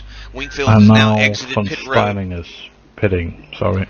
Oh, I'm sorry. Go ahead. That's fine, Jimmy. We're getting a report now that Von Steinen has pitted as well. So there's a gap of about 40 seconds. Let's see what happens. We've got about an hour and a half, a little under an hour and a half left in the race. Von Steinen in the pits. Wingfield through the Porsche curves as we speak. Getting ready to enter the Ford chicane. Let's see if we can see Ryan Von Steinen, if he's going to be able to get out of pit road in time, or if he's going to come out a little bit behind Wingfield. I don't see the car moving yet. Wingfield is already through the chicane now, down the straightaway. Looks like he will take that spot back from Von Steinen, but how quickly can Von Steinen get that over to Hill Racing C6R Corvette out off of pit road and start chasing Wingfield again? Well, this is going to be an absolutely fantastic battle going down to the end of the race, because now they're on interesting pit strategies, one for damage, one for fuel. This could go back and forth for a bit if no one makes a mistake, or it could be just Von Steinen just runs away with it. We'll have to see. That's a driver change, but both cars has to pit at least one time, so they're pretty even now. And we see Colin Pearson taking over for Von Steinen in the Over the Hill Racing squad. coming out of the pits at about, looks like about 30 seconds behind Rodney Wingfield. So even through the driver swap versus the damage repairs, they've still managed to gain, I'm going to say, about another 5 seconds, because by the time Pearson gets these tires up to temperature, I think the gap's probably going to be around 35 seconds. It's already back up to 34 now and climbing. Now we're at the 35 mark. Let's see if it settles down. Yeah, it looks like it's settling down just a bit now. So right about 5 or 6 seconds, the Over the Hill Racing team was able to get on the Lost Wrench Racing crew there, the repairing damage versus the driver swap. So yeah, the battle definitely is going to be interesting. They're both going to have to pit again, and as we head in under the last hour and a half, it's going to wind up being your closest battle on track, other than your battle for the overall lead and the LMP1 victory.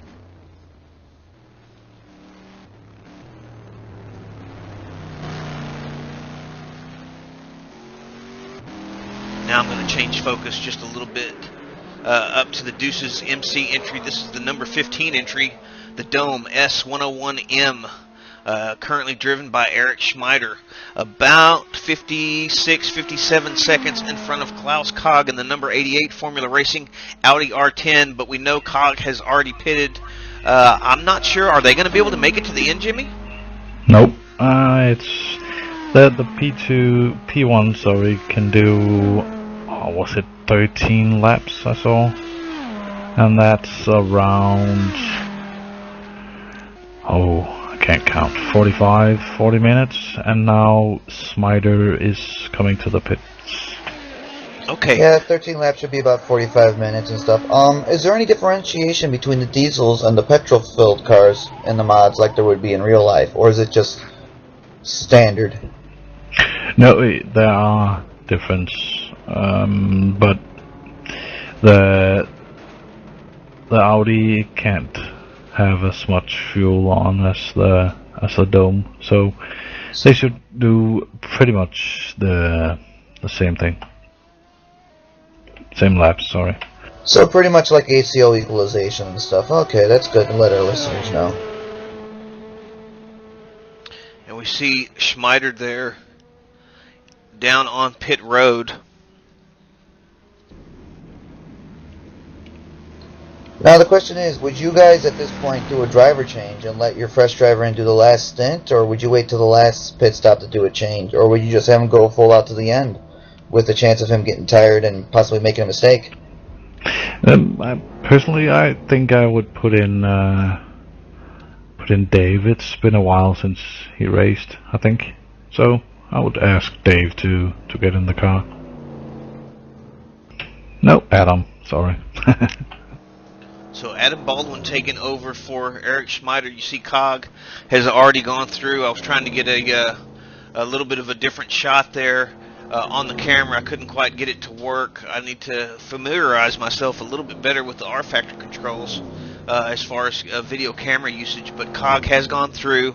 Let's see when Baldwin's going to come out. Looks like the gap is about, well, Baldwin's already out the gap at about, well, it's not updating. I need to reconnect my RF monitor. Can either of you guys see what the current gap is?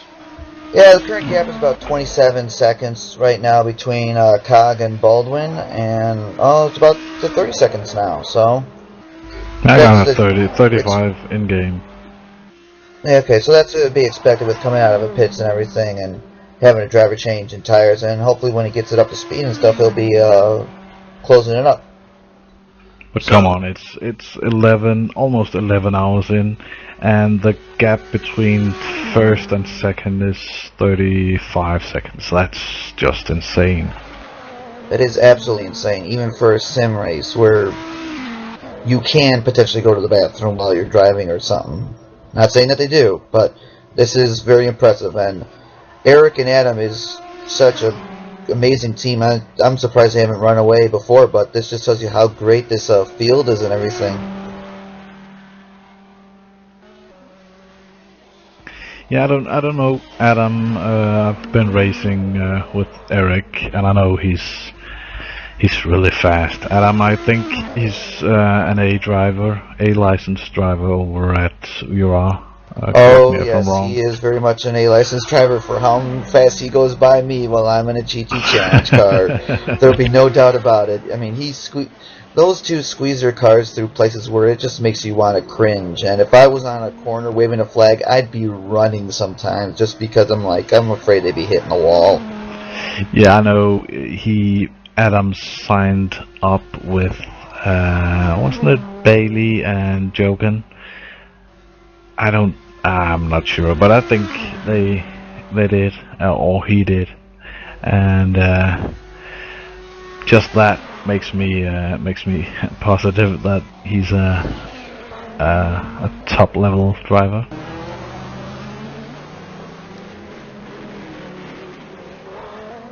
But then again, Klaus has made some insane laps since he joined the league.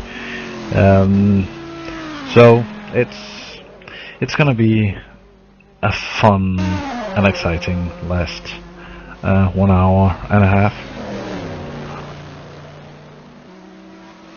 It makes you wonder if this is how the race this year is going to fold up between Peugeot and Audi, or someone else come in, for all we know. How unlikely that may be, though. It would be fun, but I would cheer a bit for Audi, sorry, but because, yeah, that's Tom Christensen, he's a Danish driver. Oh, God. Of all the drivers to know in racing in real life, people, sports car drivers are by far the best, bar none. I mean, McNish, Campello, and Christensen can goof around and stuff and have a laugh with itself the day before Le Mans and talk with the fans like they're your best friend and stuff. And, you know, if you have a chance to ever go to the drivers, you know, respect their space, but just say hi and stuff, and they'll usually say hi back and take a picture with you and stuff. Don't be hesitant.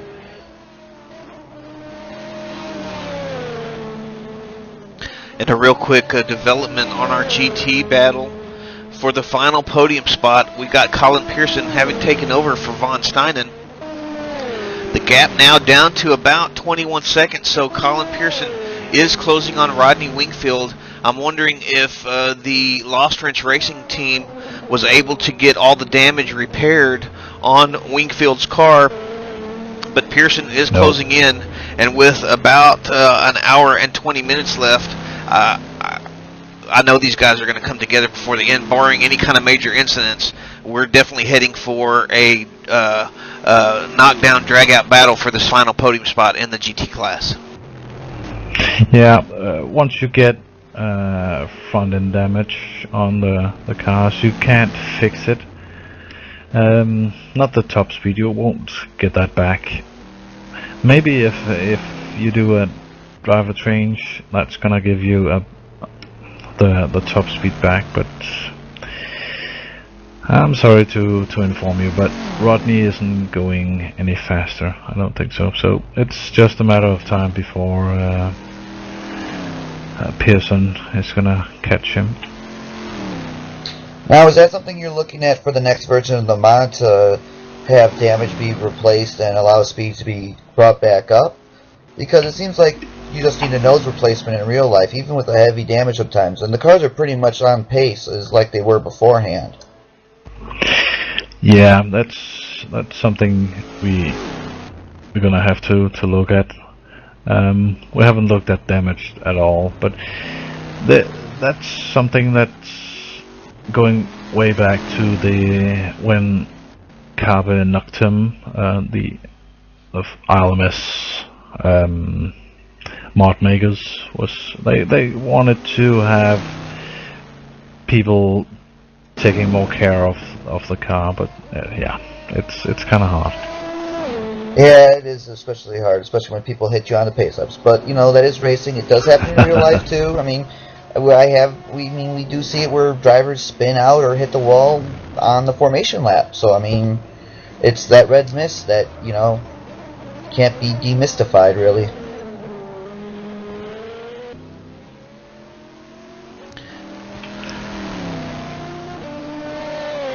And let's take the audience through the standing order one more time, at least one more time before the end. We see that we've got Klaus Cog leading the way about 38 seconds over Adam Baldwin. Cog in the 88 Formula Racing Audi R10, Baldwin in the number 15 Deuces MC Dome. The next P1 is way down in P7 overall. Per Kvist in the 888 Formula Racing Audi R10, rounding out the P1 podium. In the LMP2 class, we have Kevin Brents back in the 05 Motorsports Mazda, leading the way over Brendan Kazmarek in the R4R Motorsports Acura. And then rounding out the P2 podium, Stephen Miller in the number 24 FVR Acura. And in the GT class, the focus of much of our attention here lately, not the first two, but certainly the third spot, Kenneth Hollick in the number 6 Northern Light entry. Kenneth joining us here in the booth briefly before he had to go back out on track. Jimmy Halverson in the number 7 Northern Light Racing, currently in second position. So great day for the GT class of Northern Light Racing team today, as it looks like they're set to take 1-2. Currently holding the final podium spot, the number 321 Lost Wrench Racing C6R Corvette, driven by Rodney Wingfield, but they are in trouble. We have been watching that gap go down for about the last hour, and currently Colin Pearson, who took over for Ryan von Steinen in the number 154 Over the Hill Racing team, sitting in the 4th spot, but closing. The gap is now only about 15 seconds or so. So definitely Lost Wrench in a bit of trouble. They've got a whole nother hour and 15 minutes plus to the end of this race, and I'm with you guys. I just don't see any way that they're going to be able to hold off the Over the Hill Racing crew.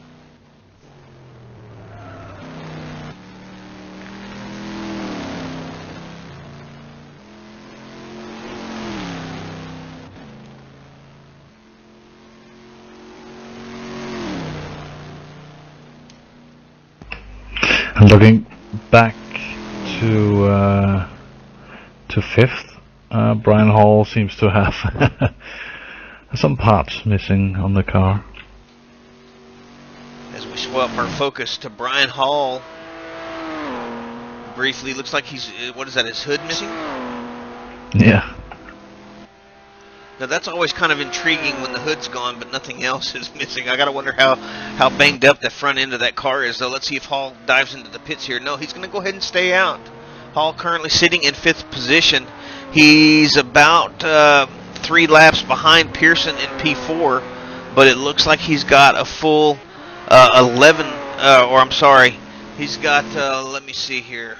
I'm looking at some of the 12 laps on Carlson, yeah. He's got, what has he got, about 11 or 12 laps over Carlson? Information from the Peanut Gallery, it seems that the Old Dudes Racing, this seems to be a recurring trend for them this season, so I wonder how many hoods they've actually gone through. Apparently it seems to be something that's been common quite often this year. Okay, I thought that was the trademark of that Jaguar in LMS. Oh, you mean having the hood off and being put out with fire extinguishers? Well, maybe the old dudes are trying to replicate that whole bald look, but just on the car.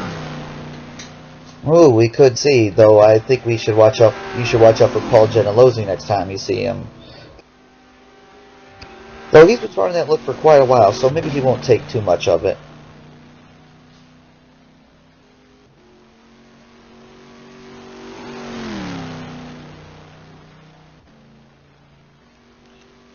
And now we're back taking a look at Colin Pearson in the Over the Hill Racing Junior team, the number 154 entry. Colin Pearson having just taken over from Ryan von Steinen about 3 laps ago, I believe. The gap is now under 10 seconds. So here pretty soon, if not already, he's going to be able to see Wingfield in his view down some of these long straightaways, guys. Yeah, and that's gonna motivate him even more. But I'm sure that his teammates is informing him about the Lost Wrench pace. And I think it's important in this situation that Pearson just try to keep his head cool. Don't get, as Chris says, don't get any red mist from behind chasing that carrot. You know, just keep it nice and steady. They know the team in front of them has trouble, but you got to stay out of trouble yourself if you want to be able to close in and take that position from the other team. How difficult is that in this kind of situation to maintain your focus and not overdrive the car? Yeah, we could get Jesper from Northern Light down here, and he can explain to me to us how hard it is to keep cool. I think you're probably gonna push even more when you see a car struggling ahead. And as you just mentioned, we'd like to welcome Jesper Christensen to the booth. Northern Light Racing number 7 team member. Jesper, welcome, and tell us how y'all's race has gone. Y'all have had a bit of an up and down day in the number 7 entry. Started out in P2, Halverson did, and dropped to P3, I think, for a few laps before he got the position back, and then had a huge moment as the P1 traffic came through. Halverson finding himself on the dirty side heading into Indy, couldn't get the car stopped, damaged the car, and how long did it take him to crawl out of that sand trap? I have absolutely no clue. It's well, we timed it about 4 minutes. Yeah, and Jimmy has been doing a really tremendous job of getting us back into the place we are right now. I'm just like cruising along, just trying to keep up with pace, but he's really the go-getter. But yeah, as you said, he was really unlucky in the first couple of hours. But actually, we've been pretty lucky as well. I've had like 2 easy touches to the wall, but they happened actually while just like a couple of minutes before we needed to do a driver change anyway. So other than his big mishap, we've been pretty lucky. How disconcerting is that, knowing that you have a competitive pace, you're up near the front, and then all of a sudden you find yourself back in P5 or P6, and you're going like, oh my goodness, what happened? Oh man, how are we ever going to get this back? I mean, how do you focus on the task ahead and try to keep your wits about you and make the most use of all the pit stops and the traffic and all that stuff to work yourself back up to the front like that? Well, there's nothing more to it than just like setting a goal and just going for it.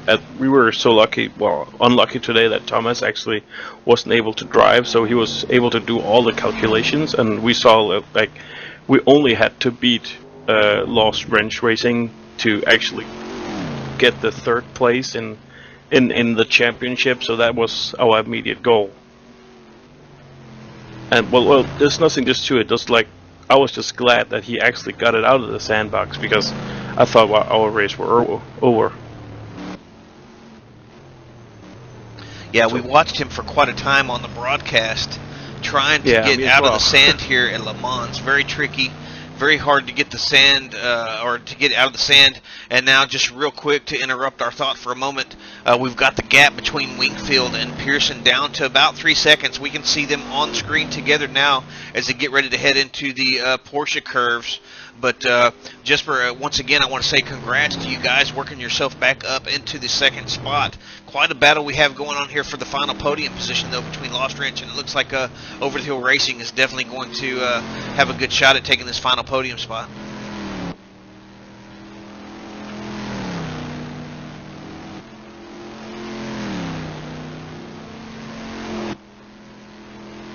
Now the question is that with Pearson closing in on Wingfield really hard, will Pearson just let him go by, or is he gonna make him fight for it? Yeah, I don't know.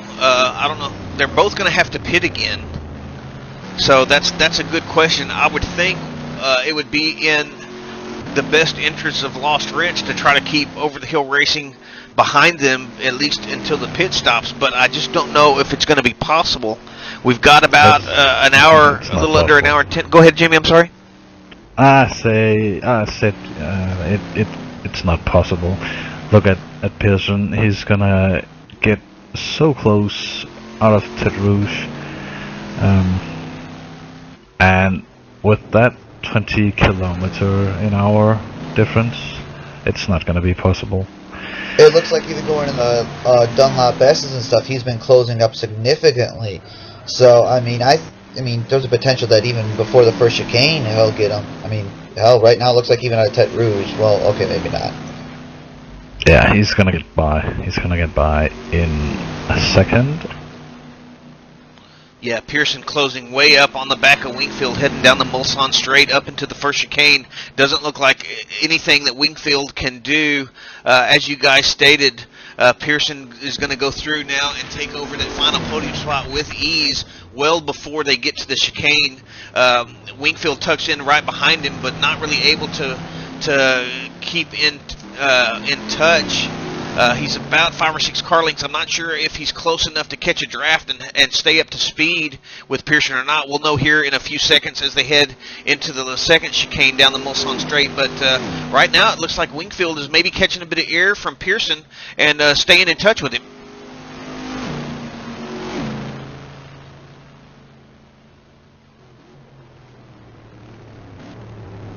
Well, as they head into the second chicane, though, we see, Wingfield trying so hard to stay up with Pearson, gets the entry a little bit wrong. He's down about 10 or a dozen car lengths now, so not able to keep in the draft of Pearson. And it looks like Wingfield and the Lost Wrench crew are going to have to hope for some kind of a miracle here in the last stint when these guys make it back to pit road. Yeah, that has to be so frustrating, being Rodney right now. He can't do anything about over the hill racing team. And that is just one of the great aspects of endurance racing. You see a battle to the end, but then sadly it could be all for naught. But like we said, there is an hour to go, so I mean, a lot of things can happen. I mean, we still have many cars on the surface, so you never know how traffic's going to play into this too. That is so true, and we've seen it happen many times. We've seen it happen several times throughout the course of this event.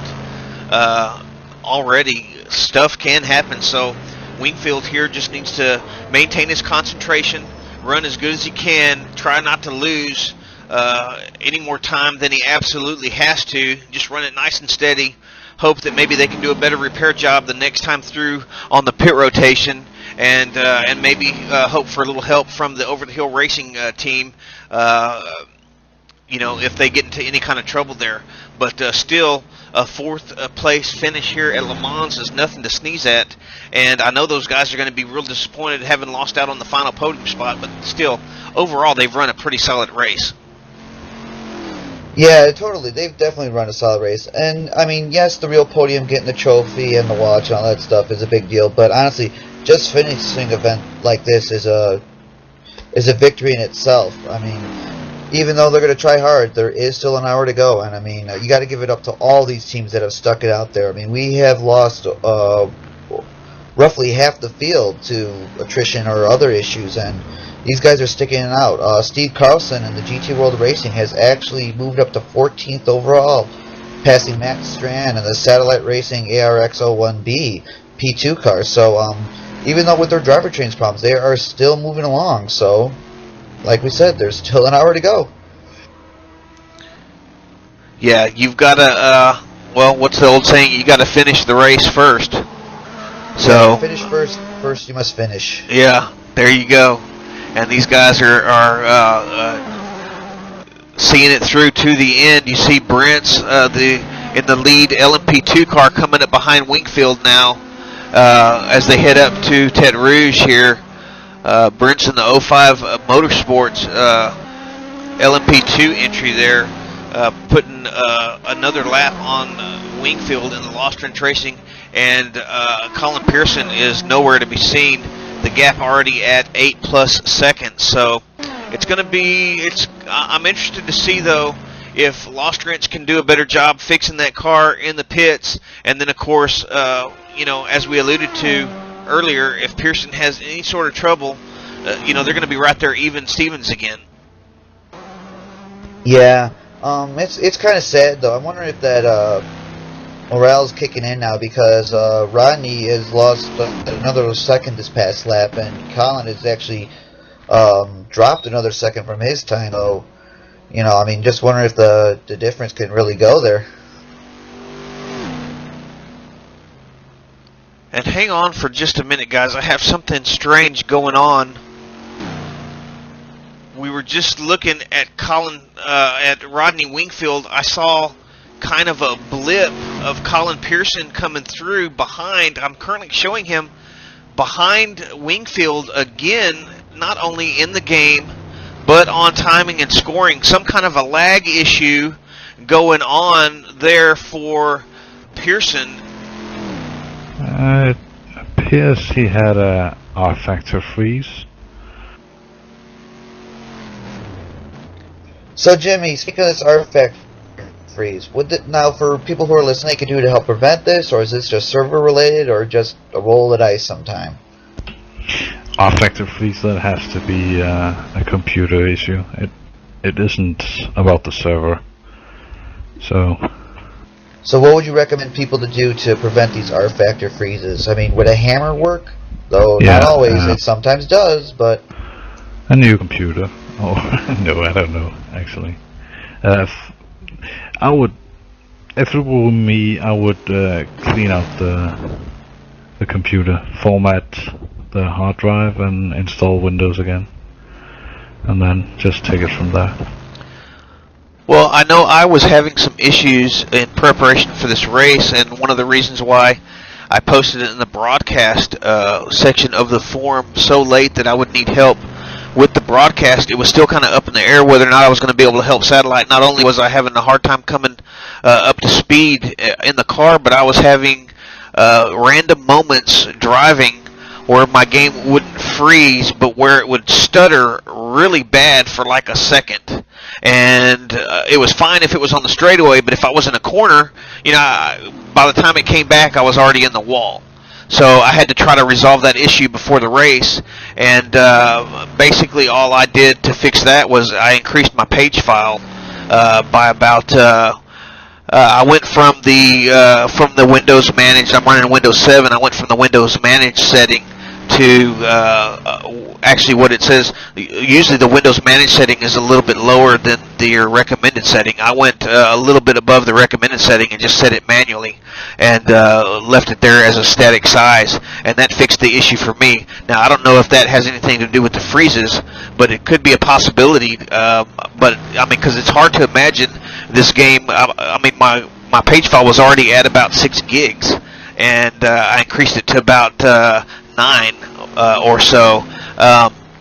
It's kind of hard to imagine this game putting that much strain on a computer, but maybe it's just maybe sometimes it's just a memory hog, or maybe it has a memory leak. I don't know.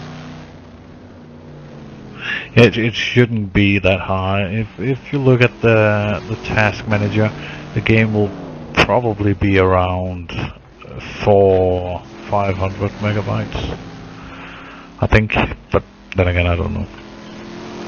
Yeah, that's what it roughly is for my setting on my ancient dual core, but, you know, to each their own, and for all what you have on your computer and other things too.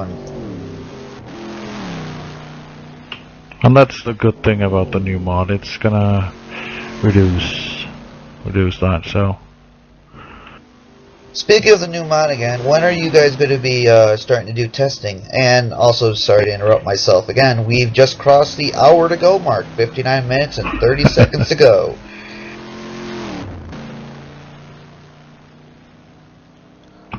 yeah, well, we're already testing, and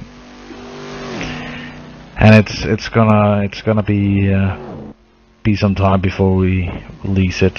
So let's see. And real quick, fellas, the gap between Wingfield and Pearson after that R-factor freeze that Pearson experienced is actually at about 12 seconds, and he has not been able to close it down too much. Well, now it's at about 10.8, 11.5 seconds, so maybe traffic is playing a part in that, but he's not really been able to close too much. I'm wondering if he suffered any kind of damage during that freeze.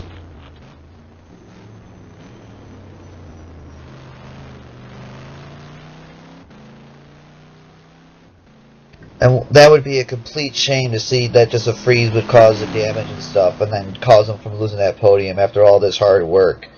That would just be awful.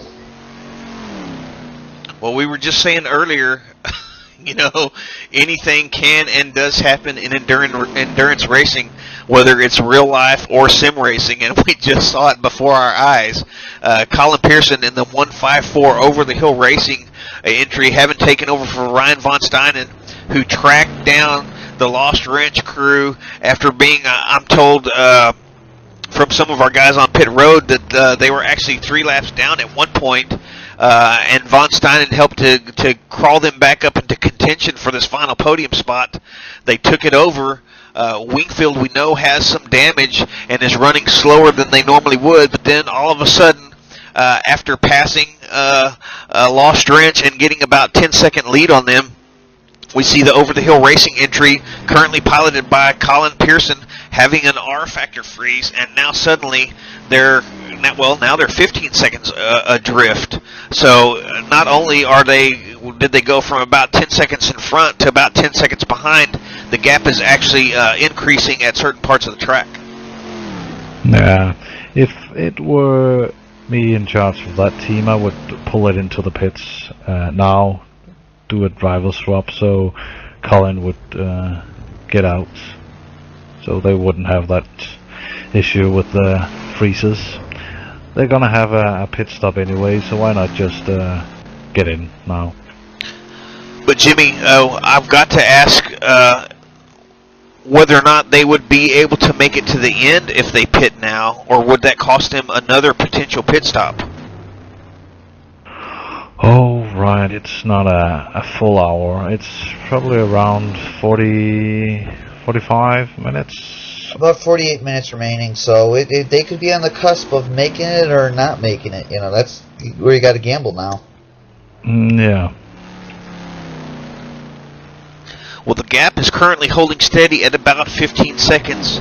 Up front, we've got the only other gap the only other battle that we have that are on the same lap. We've got Klaus Kog leading the way in the LMP1 class, about 75 seconds in front of Adam Baldwin in the Deuces entry. So it looks like Deuces may have decided that settling for second is the best way to go as far as the championship, and they're just relaxing and having a good old time. We're not sure what's going on there, but they have lost quite a bit of time this last stint. But we're currently watching Rodney Wingfield in the number 321 Lost Wrench Racing. Have been watching him for the last few laps. Let's switch over our focus to Colin Pearson and see if we notice anything connection related or anything else going on with that over-the-hill racing entry. Over the hill racing caught Lost Wrench, passed them. We know Wingfield and Lost Wrench entry is damaged. Pearson, after taking over from von Steinen, was able to pass him, get about 10 seconds of a gap, and then had a freeze. And now the gap is about 20 seconds for Wingfield over Pearson. So I'm guessing that they suffered some kind of damage during that freeze, and he's just not able to keep the same pace he was before. Yeah. Nick just wrote there's 55 minutes remaining, and Thomas means that's around 3 laps more they have to do before. Okay, yeah, that's right, 55 minutes. Sorry, had a dyslexia moment there. Thank you for correcting us, Nick. Yeah, and a shout out once again, not only to you guys for joining me in the booth, but everybody that takes part in the broadcast with reports through the chat client over the course of the event, keeping everything straight. It really helps out tremendously to tell the story as it is truly happening, as opposed to me doing guesswork half of the time and getting it wrong. It really does help out to keep things straight and let everybody know what's truly developing.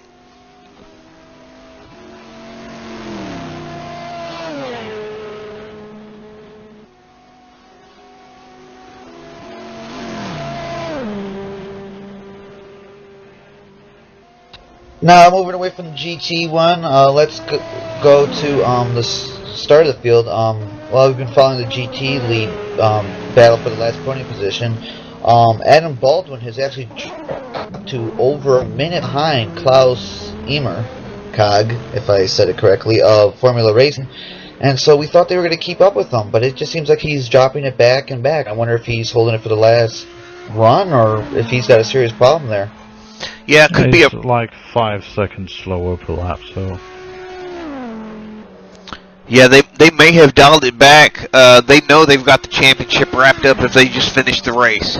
They could be having an issue with brakes. We just don't know. We haven't had any reports from the Deuces team for quite a while. And now we're being, Chris just let us know we got Cog in the pits now. So let's see, Baldwin. Yeah, and if you look at it, he's not gonna be able to go the last distance. He gonna have to pit one more time, and that was a quick one. I bet he just took fuel.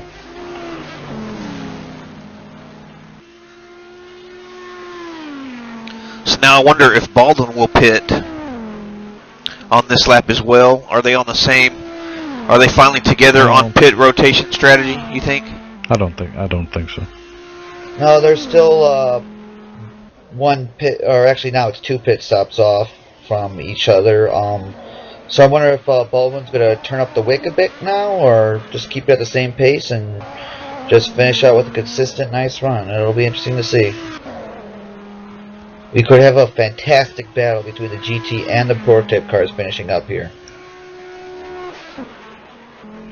And then we just need Brent to cool it in P2 though, so Kaczmarek could catch up.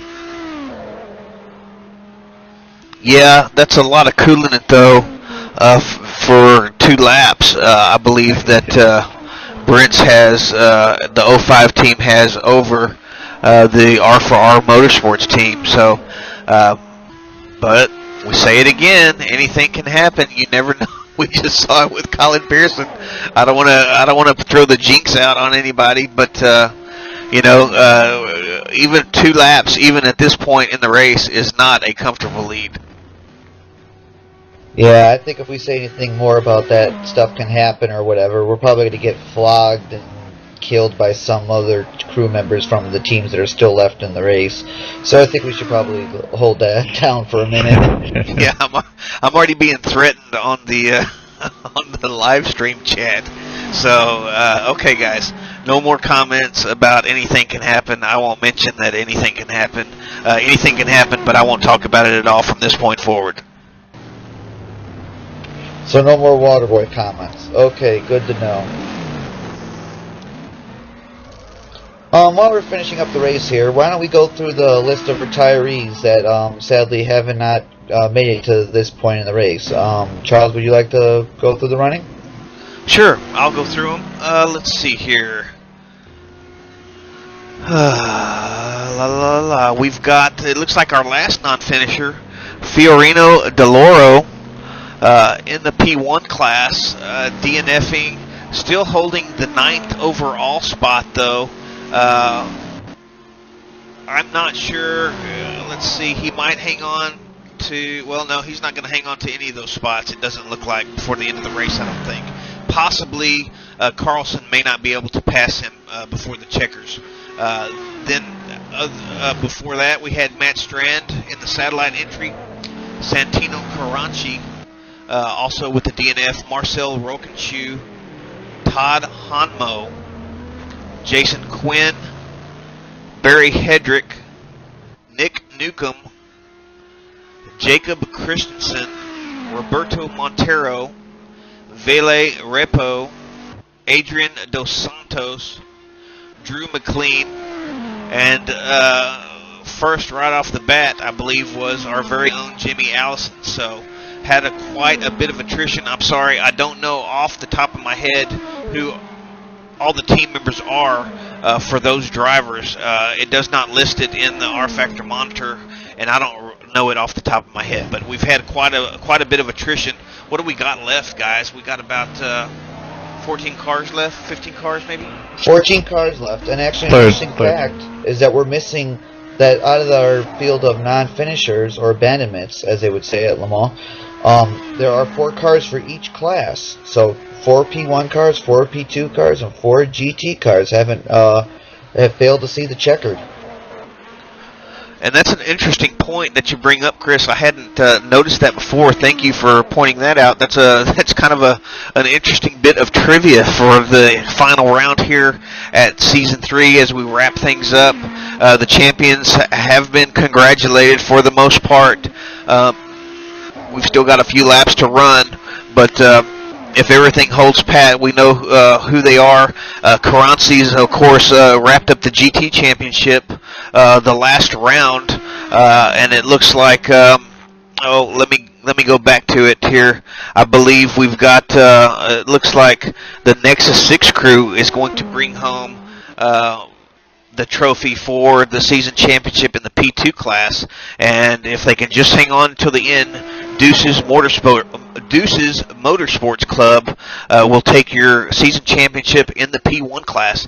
It's been a pretty good season. I've taken part here or there throughout the season, and then starting the broadcast. I don't even remember what race I started to do the broadcast in. I think we've done about 2 or 3 of them now that I've been able to partake in, and it's certainly fun and exciting for me, and I've enjoyed it. And we want to congratulate all those teams. Everybody, again, I can't stress how much help everybody has been on pit road following the broadcast and the timing and scoring and keeping everything straight throughout all the races this season.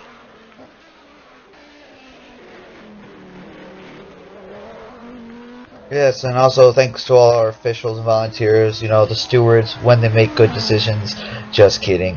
All the hard work you guys do, and having to wade through all the footage and reports and all that fun stuff. It's never fun, but we'll say it's fun. It's never fun to penalize someone you race with. So, yeah, they've been doing a great job, the stewards.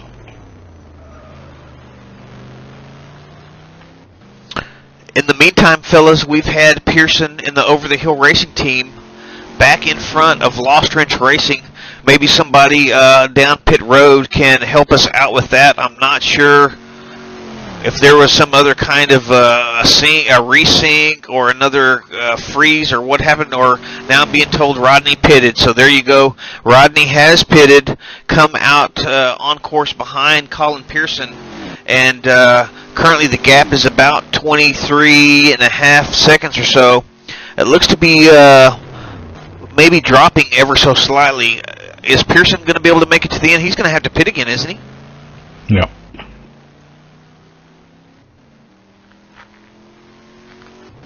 So I wonder how far back Pearson will be for this final run, and whether or not they can get that issue sorted, and whether or not he will be back up to speed and be able to maybe run down the over the hill. We can still see some fireworks, you think, in the GT for the final podium spot? I'm pretty sure the Over the Hill Racing team is gonna pit soon, and they're gonna put someone else in the car. And I'm pretty sure they're gonna pit this lap. Colin just turned his headlights on. So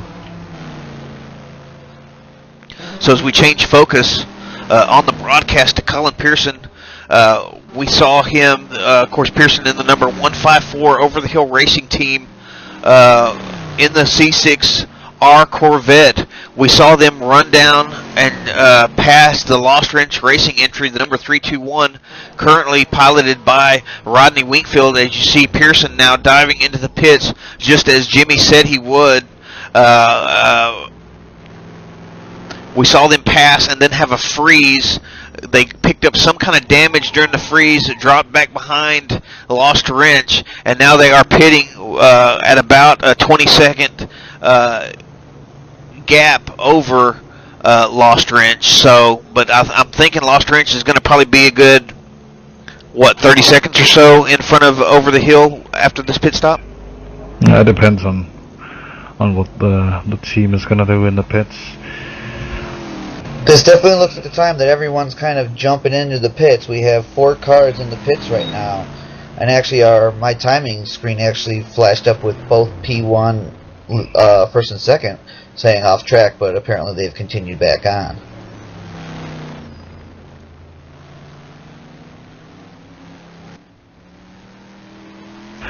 Yeah, Brian Cox is in the Over the Hill Racing Team car, so he's probably gonna try and hunt down Rodney now.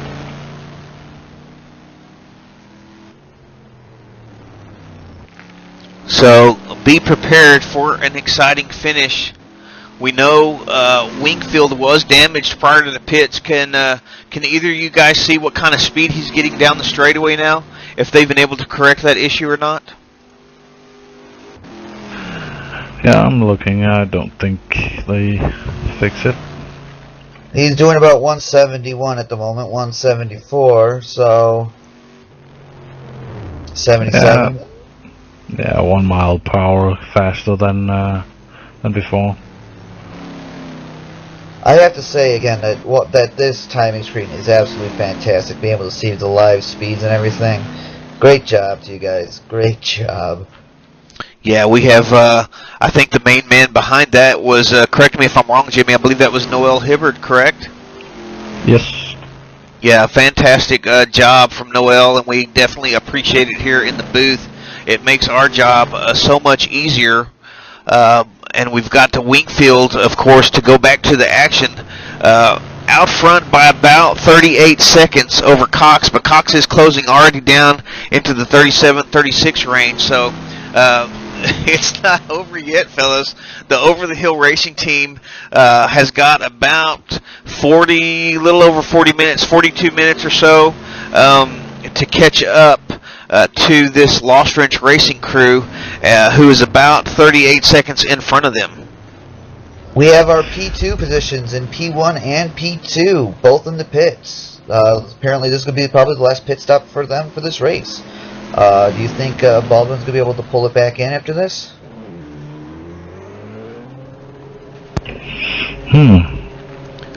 It's going to be hard to catch Klaus, I think. 1 minute 25 seconds.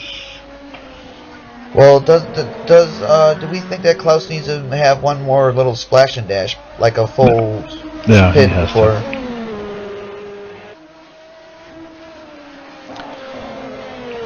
Jimmy, say that again. You say you think for sure that the Formula Racing crew will have to bring that car in one more time? Yes, they have to. Okay, so there you have it.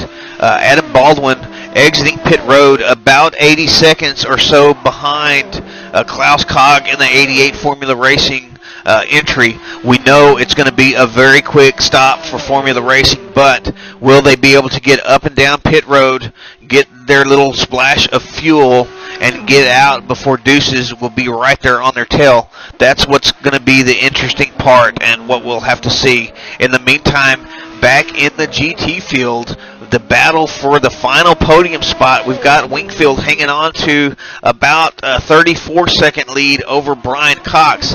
And when I say hanging on, I mean they are in a very precarious position at the Lost Racing crew garage. They just got to be on pins and needles. We know Wingfield has some damage. Cox seems to be pretty much on pace and closing in. Already the gap down to 32 seconds, and at this kind of a pace difference, I don't see how Lost Wrench is going to be able to hang on to it, fellas.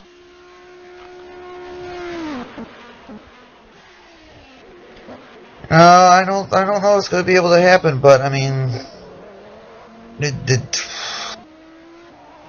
Brian Cox's last lap was a 4:11, and Ronnie Winfield's was a 4:05. So I mean, it is a long lap. So I mean, there is time to be gained, but there is also time to be lost. That is one of the tricky things about Le Mans. You go a lap down, it is very, very hard to get that position back.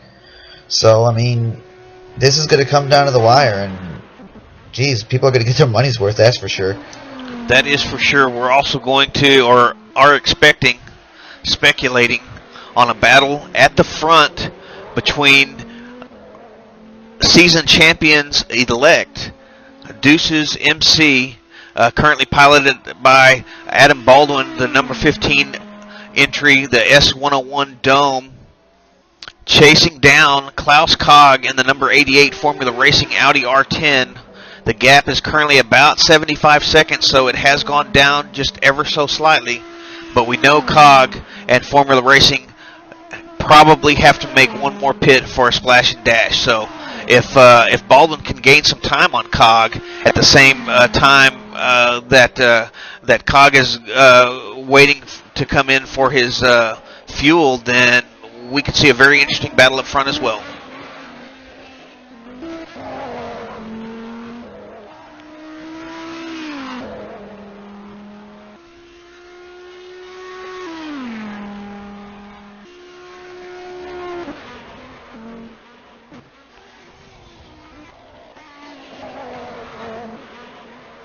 Yeah, the time between Rodney and Brian, it's going between 38 and 40 seconds all the time.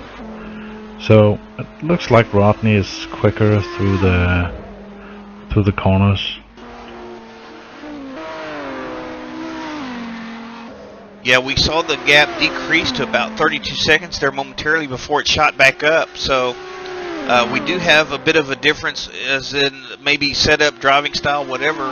But it looks like Wingfield hanging on to that lead a little bit better than we anticipated, at least for the time being.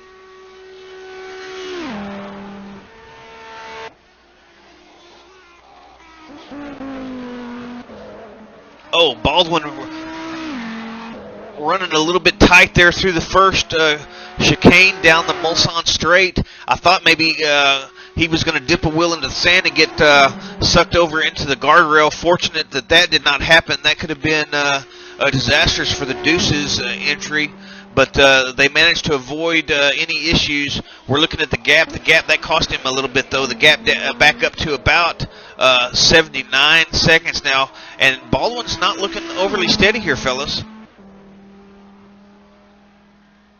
No, it's not. It's actually kind of strange for Adam. He's usually a very consistent and a very fast driver, and falling back like this is uncharacteristic. Maybe he's just taking it easy, realizing he has the championship probably wrapped up, and just wants to finish the race in a good position. Let's take a quick look at our overall leader, Klaus Kog, for a moment. Currently held up a little bit here by Jimmy Halverson in the number 7 Northern Light entry, catching him right at the end of the Ford chicanes there. No fault of Halverson, of course. He's got to get through there as well, but Kog having to slow up a little bit for the slower GT car, and losing maybe a bit of time there to Baldwin in the process.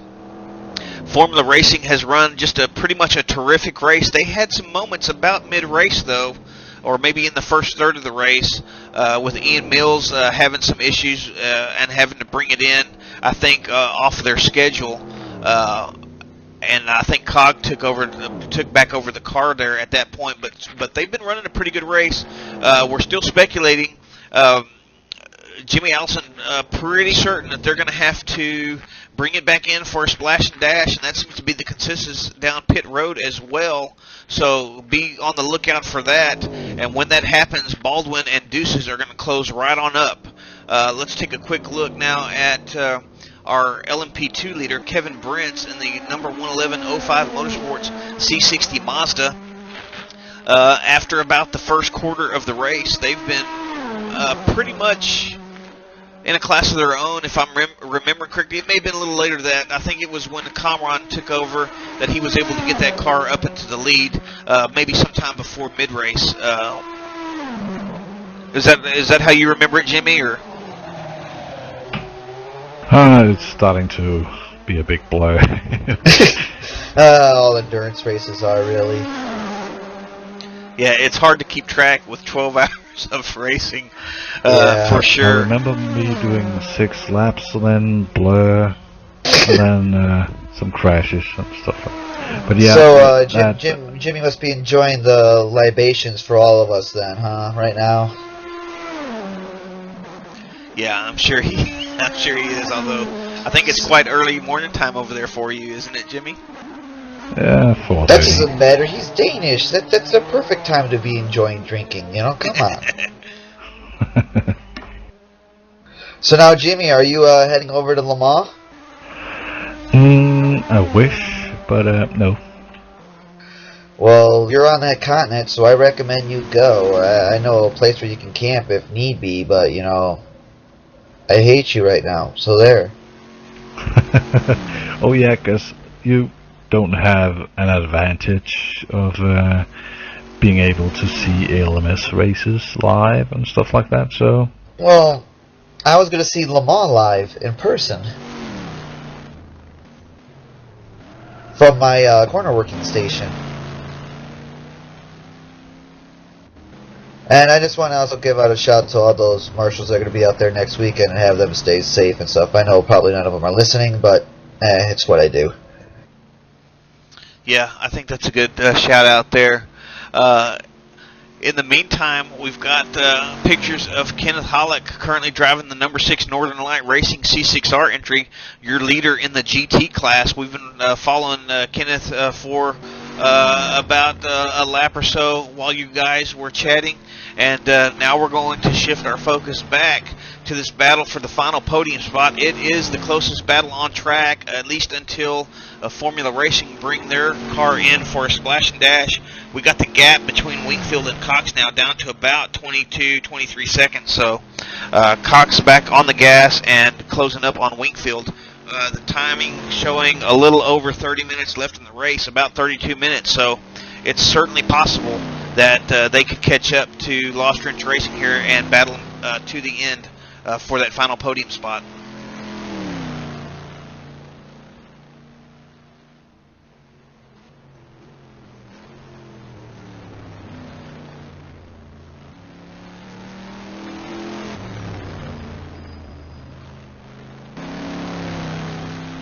And Rodney Wingfield in the number 321 Lost Wrench Racing entry, looking pretty smooth through most of the corners.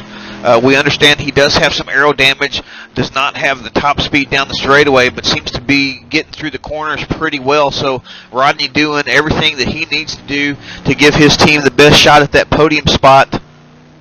In the meantime, we've got Brian Cox in the number 154 Over the Hill Racing Junior team, about 20 seconds now behind Wingfield, and getting some lap traffic coming through here.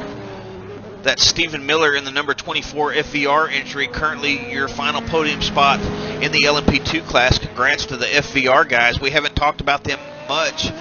They're not really in a battle on track. All the other gaps, other than the LMP1 lead and this GT final podium spot, they're all in the laps. So we haven't had a lot of close racing here the last few hours, other than these particular entries, but it's still very exciting. It's closing up here in the final moments of the race. We've got just about half an hour left, so we're looking for some excitement for this final podium spot in the GT class, as well as the overall victory in the LMP1 victory up front.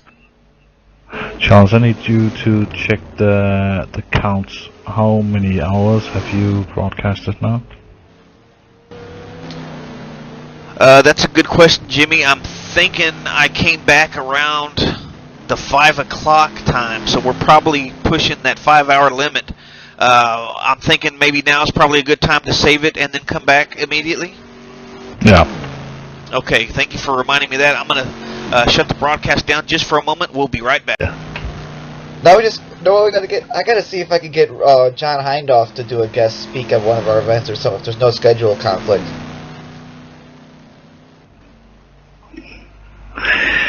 Yeah, that will be pretty interesting. Oh my god, they killed Paco. We are back live, of course. Just stopping the broadcast momentarily to save the recording. We know Livestream has an issue with the length of the save. It usually has been cutting it off about at the 5-hour mark.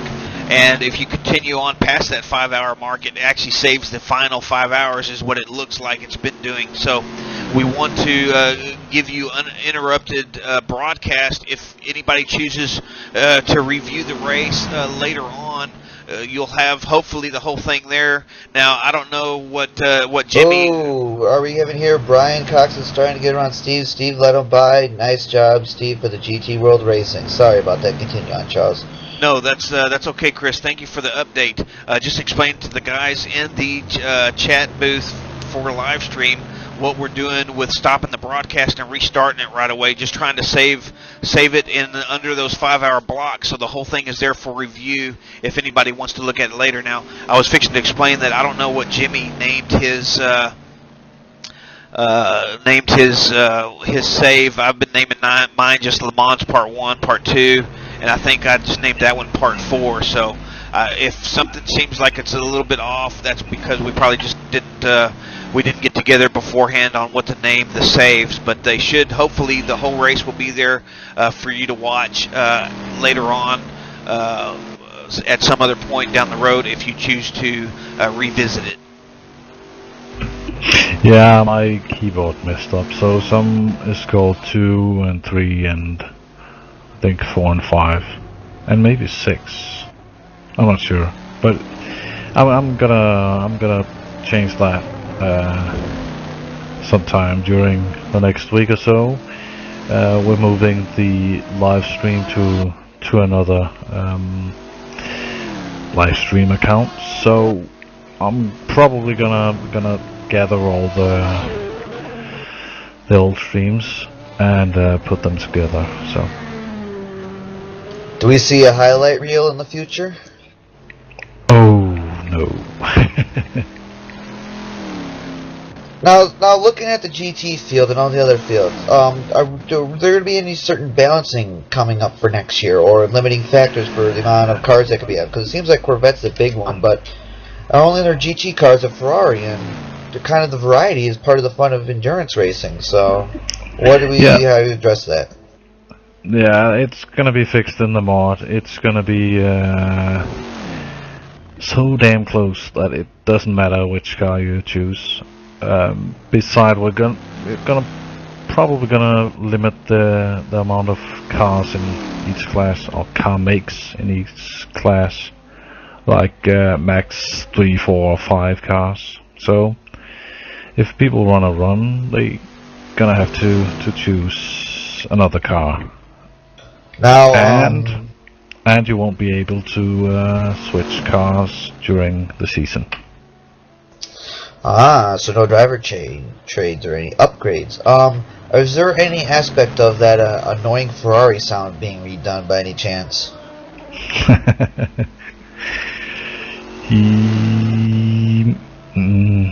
don't know.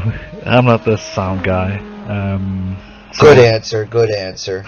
Guys, real quick, we have Klaus Cog exiting the pits already. It looks like the gap between Wingfield and Cox holding steady in the 14-second range. So that is heating up, but it's holding steady for the moment. Cog is going to exit the pit some 30 seconds in front of Adam Baldwin. We see Cog here going through the Dunlop S's. Now we change our focus to Baldwin. Baldwin just coming through the Ford chicanes here, about to make it through the second part of that and cross the start-finish line. So about 31 seconds. I'm showing the gap now as Cog gets back up to speed in that Formula Racing entry.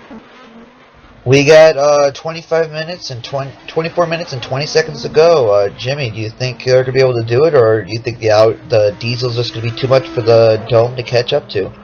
Yeah, I think Klaus, if he's not going to mess up, that's a win. But, and you had to say it, didn't you?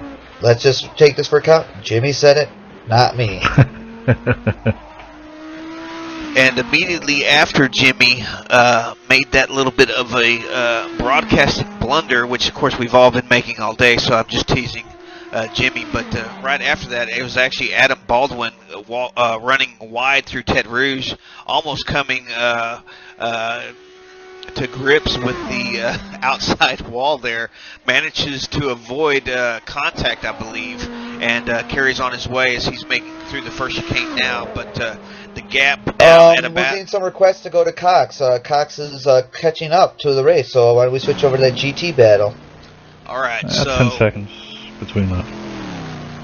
So we're back on board with Cox now. The gap I'm showing at about, it's under 8 seconds now, and closing very quickly. Let me take a real quick look at Wingfield. Wingfield heading down the start-finish straightaway, just about to pass pit exit there.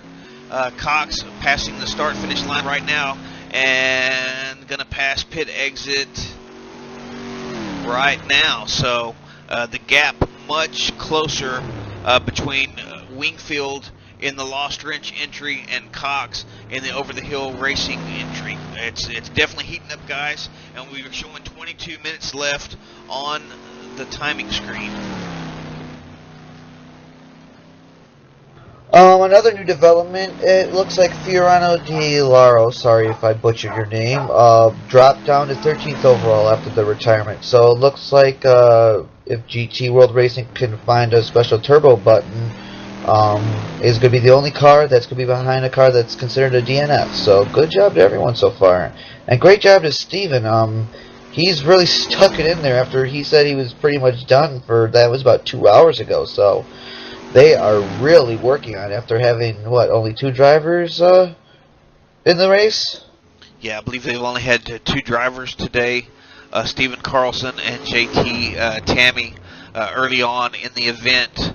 And a great effort and a way to just kind of soldier on through all the issues for the GT World Racing entry. Even though they're at the back of the field, they've had a fairly good event given all the little things that have popped up through the course of this race.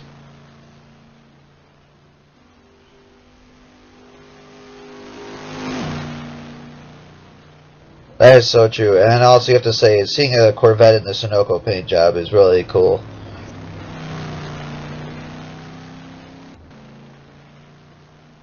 Fellas, I'm currently showing the gap at about 6.5 seconds to 7 seconds now. So it is still getting closer and closer as we head towards the end of end of this race. And up front, not quite as close, but holding steady at about anywhere between 32 to 35 seconds, I guess, depending on traffic. The gap between Baldwin bringing home the championship winning number 15 Deuces MC entry, trying to stay in touch with Klaus Kog and the number 88 Formula Racing Audi R10. These guys have been duking it out between each other the entire season. And, of course, Kog and Formula Racing doing everything they can. You can't ask for anything more than a race win, but they needed a little bit of help. And, unfortunately, they didn't get it. And Deuces is going to bring it home in second today and take that championship trophy home with them. Yeah, I was just about to say that that Deuces got that secured because that other Formula Racing Audi is 14 laps and they can't make it in 19 minutes. So that's another championship that's closed. How many championships has it been for the Deuces Motorsports team? I think this is the first, isn't it? I'm not sure. I know it's hard to remember when you get passed by them so much in VOR, but I mean, like we said, they're dual, 2 great drivers, and I mean, it'll be interesting to see just how deep the field is for next year with everyone just improving. So it's going to be an astounding season next year. Yeah, Nexus took the championship last year and Formula 1 Elites the year before. And actually, the GT1 championship in Season 1 was Elliston Racing, also known as the Caranci Dukes. And guys, we're getting pictures from just one of the onboard shots on Rodney Wingfield, just looking back from the passenger side door. He's got all kinds of traffic come through. That's going to slow him up. Of course, that traffic just got through on Brian Cox back in the Over the Hill Racing entry, but you can see Cox on screen now from on board Wingfield's camera. I'm showing the gap at about 2.7 seconds. So we've got 18 minutes left on track. I'm guessing that's going to correlate to about 5 laps total for probably the leaders, maybe 4 laps for these guys back in the GT field. But depending on where everybody crosses the line, but 18 or less than 18 minutes left now. We're on board with Wingfield. This is your closest battle on track. This is for the final podium spot in the GT class after 11 hours and 43 minutes.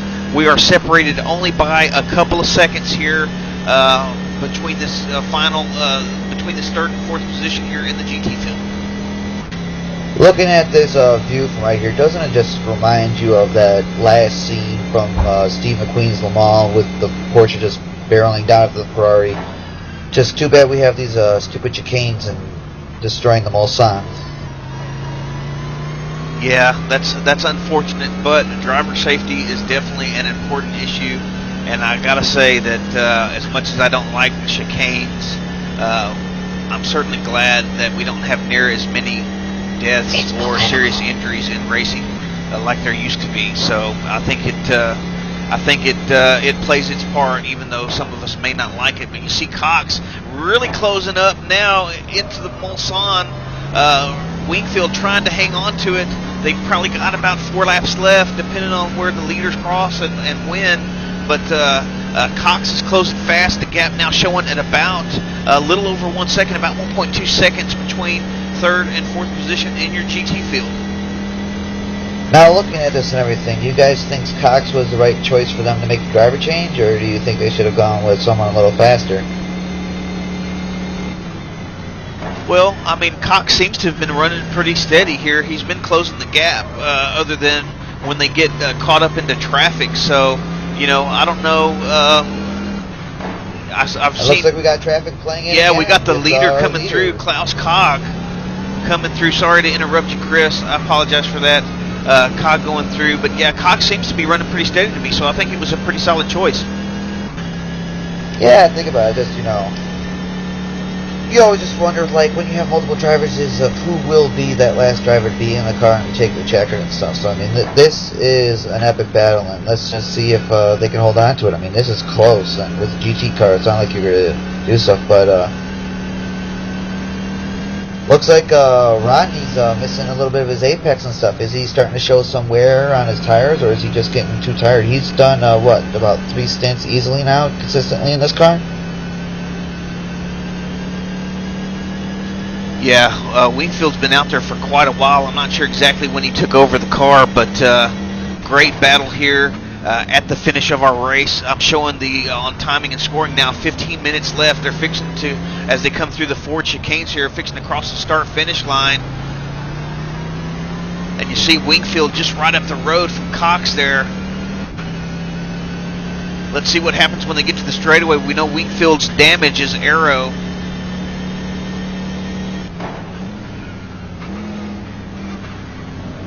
But he seems to be pretty solid in the corners. Even though, as you said, he's starting to lose his apex a bit, he's still holding Cox off through this tricky section through the Dunlop S's.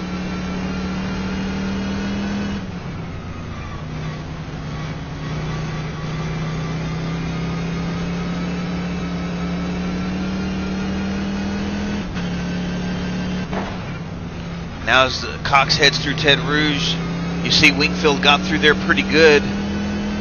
Got a pretty good drive out of there, actually pulling out a couple of car links there. You see him kind of taking an interesting line down the straightaway, trying to keep Cox out of his draft. But Cox is closing fast, even without catching any of the air.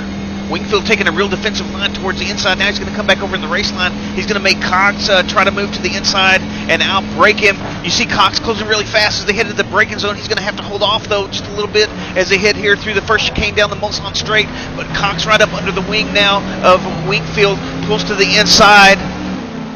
And alongside, now the question is, if he get him outside coming out of this corner here, and it looks like he might have done it. Yes, I believe Cox is through on Wingfield. They also and we had Adam Baldwin script right through there, man. What an interesting race at the end here. That could have been disastrous potentially. And there is a change for that final position. Yes, the Over the Hill Racing team entry, the number 154, taking that final podium spot. You see Wingfield much better through the chicane, though. This is not over, fellas. He may have a disadvantage down the straightaway, but you saw there through the second chicane, Wingfield closing it back up, and it's going to be interesting to see what happens when they come down here into Mulsanne. And the question is, can Wingfield also keep it clean enough to not do a late braking maneuver that might potentially take them both out of the race?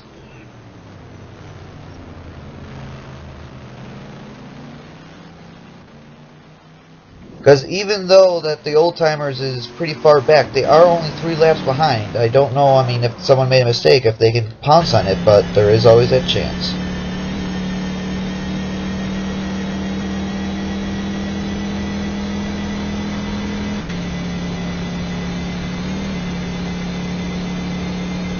And you can see the Over the Hill Racing entry just pulling so many car links, probably about a good 5 or 6 car links down the straightaways to head up into Indy. But you see Wingfield in the Lost Wrench Racing entry closing it way back up. He's probably only about 3 or 4 car links behind Cox now as they head through Arnage. Of course, Cox is going to get another advantage here before they get into the Porsche curves, but the Porsche curves is going to be apparently where Wingfield is really going to excel through the corners. Of course, they're probably both on worn tires, but Wingfield doing all he can to try to hang on to Cox and maybe pressure him into a mistake and get that spot back.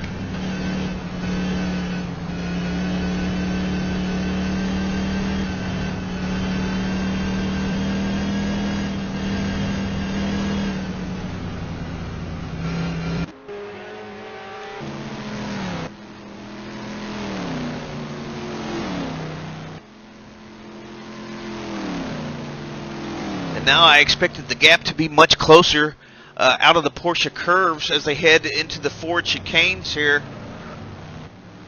Cox doing a good job of holding Wingfield at bay. Wingfield not really closing the gap as much as I thought he would.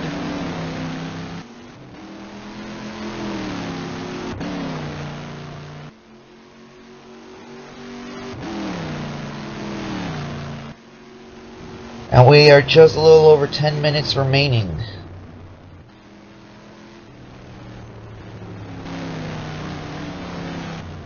So Jimmy, if you were finishing up the race, at this point, what would you be doing if you were Cox?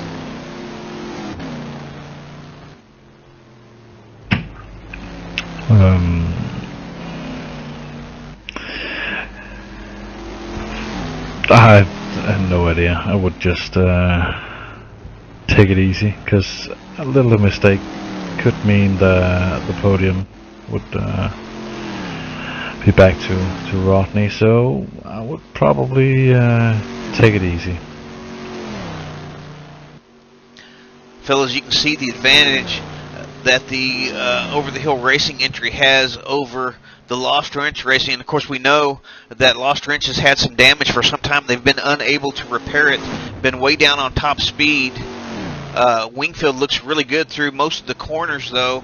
But Cox now with, I'm showing the gap at about 2 seconds, so Cox is pulling away from Wingfield, and it looks like that may be all she wrote for Lost Wrench Racing. They're going to lose out on that top podium spot, it looks like. But what an effort from those guys to try to stay in front of this charging Over the Hill Racing squad. And what a great job by Over the Hill also to have caught and passed these guys.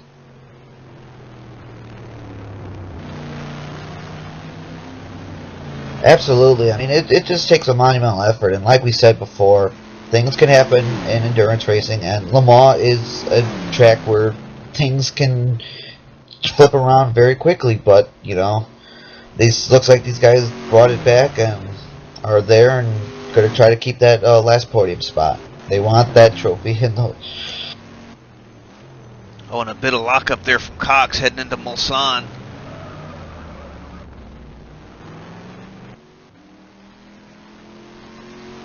Yeah, Mulsanne is one of those corners that will make you a little tricky. Look at that, Winfield went a little bit wide, but yeah, Mulsanne, it's one of those corners where it can be a little deceiving with that little kink coming in and that hard right-hander and coming in from your maximum speed to hard-on braking, and that's the time where the brakes really show their wear a bit.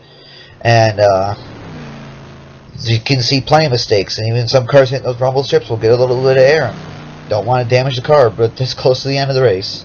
That's for sure. That is for sure.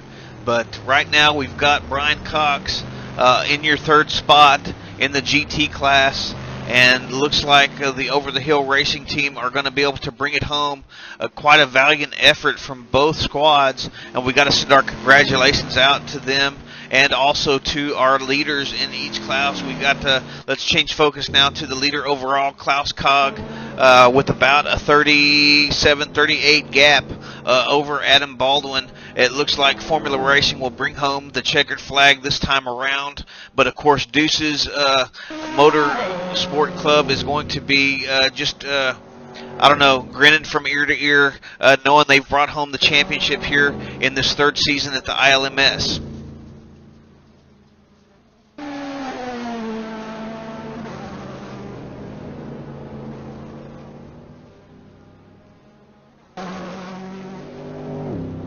Now we take a look at your LMP2 leader, Kevin Brents, in the 05 Motorsports entry, running the Mazda with a few laps over the competition. Looks like he's about 3 laps in front of Kazmarek in the 04 R4R Motorsports entry.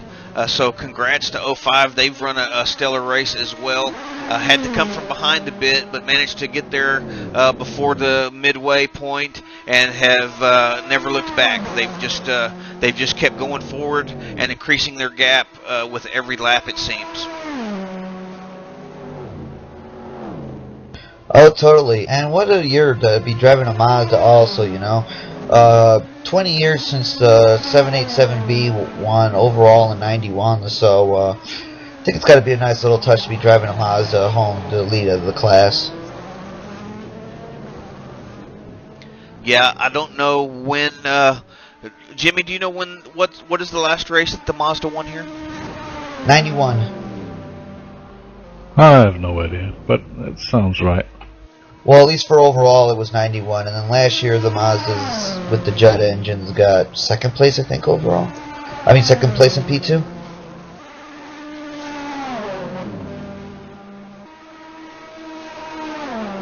And now let's shift our focus to the GT leader, the number 6 Northern Light Racing entry, currently driven by Kenneth Hollick, excuse me.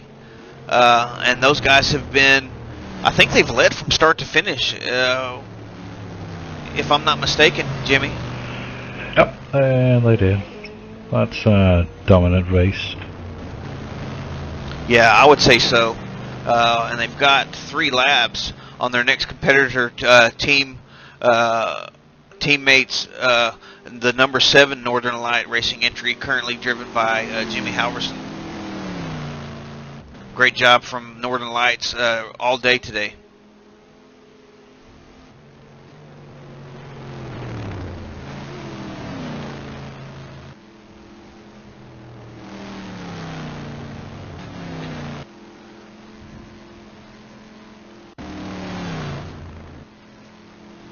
And let's give a shout out to the champions for this season.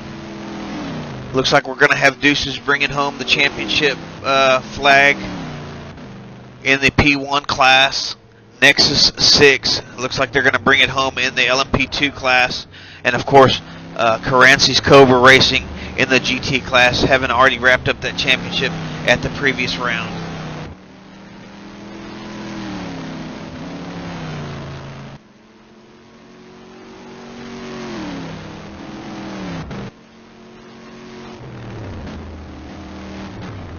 We're showing just a little bit under 4 minutes left on the timer. We see Cog coming through. I believe that's the exit to the second chicane there, fixing to head into Mulsanne, so he's going to start at least one more lap before this race is over.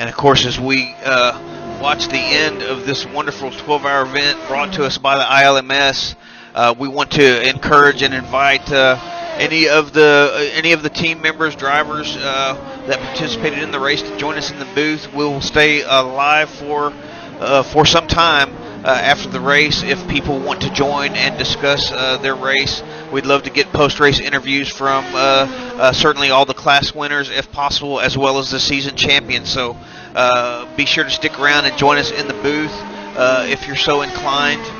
We will be here and anxious to hear your thoughts on not only this wonderful Le Mans event, but also the Season 3.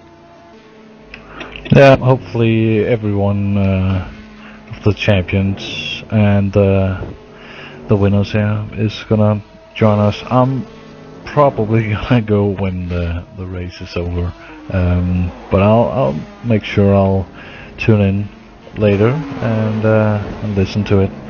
So get down here once the race is over. All right, Jimmy. Well, I definitely appreciate you not only taking over the broadcast as I had to run my stints for satellite, but definitely appreciate you sticking around, coming back into the booth, and helping me out for the rest of this broadcast. Same for Chris Bacola. Definitely appreciate you joining us here in the booth. It's definitely added a whole nother element to the broadcast, and that's that's the kind of input that we're looking for. Everybody has a different perspective and a different set of things that they're looking for in the race, and it certainly adds a lot to it to have you guys sitting in the booth with me. My pleasure, my pleasure. I've enjoyed it immensely, and just watching this race with everyone and trying to tell our ways has just been absolutely fantastic. Hopefully we can have this be a regular part for next season. I'm not gonna lie, I would rather be on track, but it's been okay. Well, yeah, of course you'd rather be on track. You're fast. I mean, some of us slower people, it sucks being fast. No, I'm not fast. That other C6T, that Pescarola P2, Kevin Brents and Cameron Chowdhury and that Team 05, it's insane. That's really, really good. Yeah, they've done an outstanding job. As we mentioned just moments ago, taking it into the lead here. I'm thinking after about a third race distance, Jimmy. I don't know if that's correct or not, but sometime before mid distance, I believe. And they've just blasted through the field and then just left everybody behind. Yeah, and they're running. Was it 3:22 laps? Oh, look at the... Well, it looks like the last time the leader's coming through Mulsanne Corner, will we see the traditional form up at the end, or are we just going to see Imran just blast through this and take this checker that he so rightly deserved?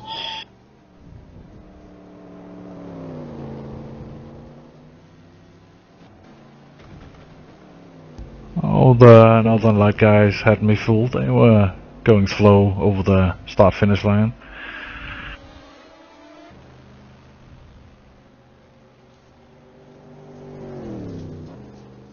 And I'm assuming that if the marshals could be animated on the corners, they'd be doing their standard FIA salute with all the flags and stuff. But they're not animated, so... Well, it is what it is. It's been a great event. And welcome these guys to the finish line. They definitely deserve, You see Cog flashing his lights here, coming through the Porsche curves, getting ready to head into the Ford chicanes for the final time. A great, outstanding effort from the Formula Racing crew in this Audi, bringing home the victory once again.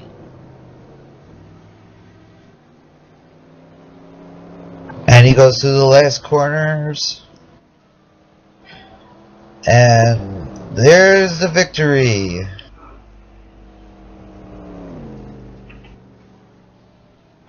Yeah. That's an amazing, amazing drive. Oh, did I mention he's Danish?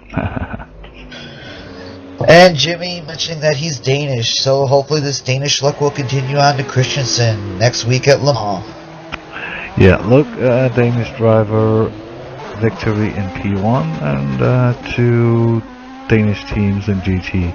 It can't be any better than that. If I'd be eating a Danish, it could be, but hopefully Kevin doesn't mess up, because that's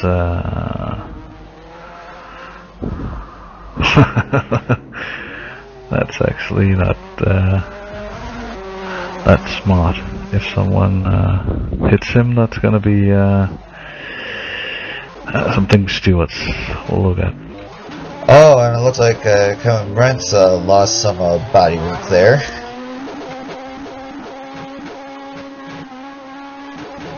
Yeah, a little So, you run through our final finishing order for us? Yeah, we've got Klaus Cog bringing home the victory for Formula Racing. Adam Baldwin in your championship-winning Deuces Motorsports Club bringing it home at P2. P3 overall, and your LMP2 victor, Kevin Brentz in the 05 Motorsports. Brendan Kazmarek going to bring it home in second, fourth overall in the R4R Motorsports. Stephen Miller rounding out the podium in the LMP2 class in the number 24 FVR Acura. In sixth position, Mike Erickson in your championship-winning number 27 Nexus 6 entry, rounding out the LMP2 class. Per Kvist in the number 888 Formula Racing R10, finishing 7th overall. And then you got your GT winners, Kenneth Hollick in the number 6 Northern Light entry in 8th overall. Jimmy Halverson in the number 7 Northern Light entry, 9th overall. Brian Cox in the Over the Hill Racing squad taking home that final spot on the GT podium, followed by Wingfield in the number 321 Lost Trench Racing entry. Brian Hall in the number 43 Old Dudes Racing entry, the Ferrari, and finishing 14th overall. Stephen Carlson in the number 63 GT World Racing entry. Great job to everybody that finished the race and everybody that soldiered on through all the pain and misfortunes that happened during this 12-hour event.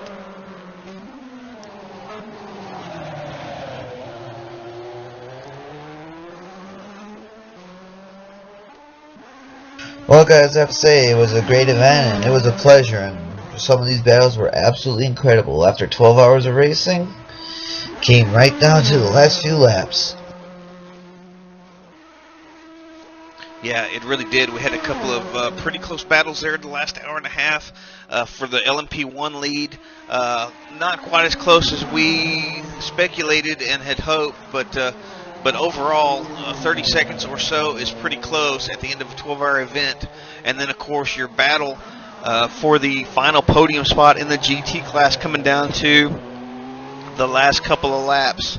And the Lost Rents just couldn't quite hang on to it, but an outstanding effort from them in everything that they did today, as well as the Overhill Racing team climbing back from some 3 laps down, I think, at one point, to not only unlap themselves, but to get up on the same lap with Lost Wrench, and then wind up taking that final podium spot for them on the, I believe it was the next to the last lap.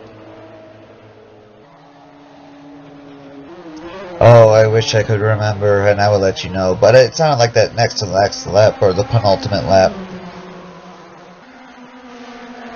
Yeah, I believe it was. Hopefully we'll get some guys in here from some of the winners to come in and say hello and discuss how their race went, the ups and downs. We will stay live for the moment and see if anybody joins us.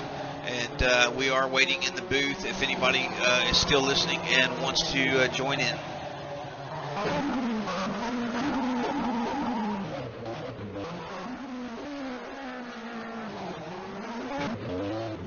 Here, should I jump to the other channels and send invite to the teams?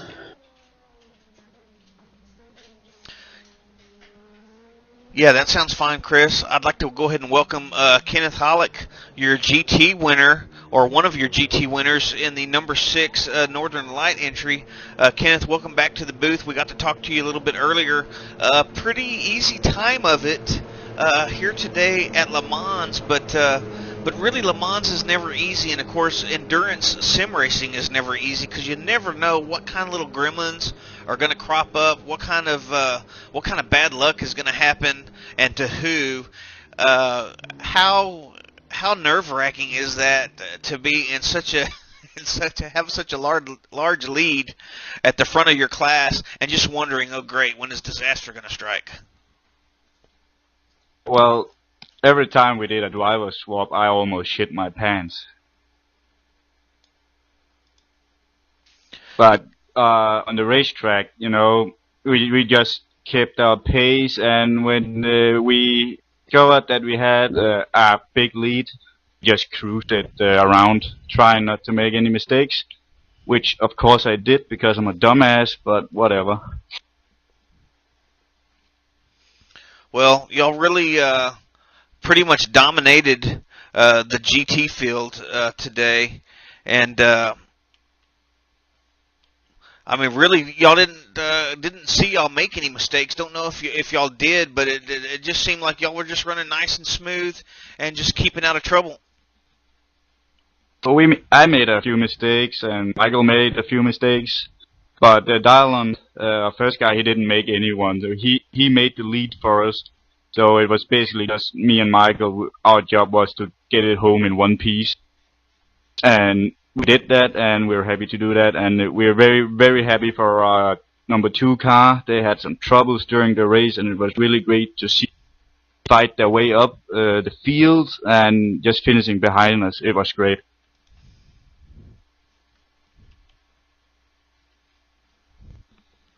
Well, congratulations again, and I believe your squad has taken 2nd overall in the championship. Is that correct? I don't know. You should ask my team manager about such things. Yeah, 2nd and 3rd. Well, that's quite an effort from Northern Light this season. Congrats to you guys again. Sorry if y'all are catching any of that blipping going on there. Getting a little strange flicker again on my screen, so I apologize for that. But congratulations, Kenneth, and also congratulations to Northern Light Racing. Now I'd like to go ahead and welcome, I think, Kamran Chowdhury into the booth, the LMP 2 winner with 05 Motorsports. Kamran, how are you tonight, bud? I'm good. I'm really good. I'm really, really happy to finally get a win in this league. It's really tough to win, so I'm pretty happy to win.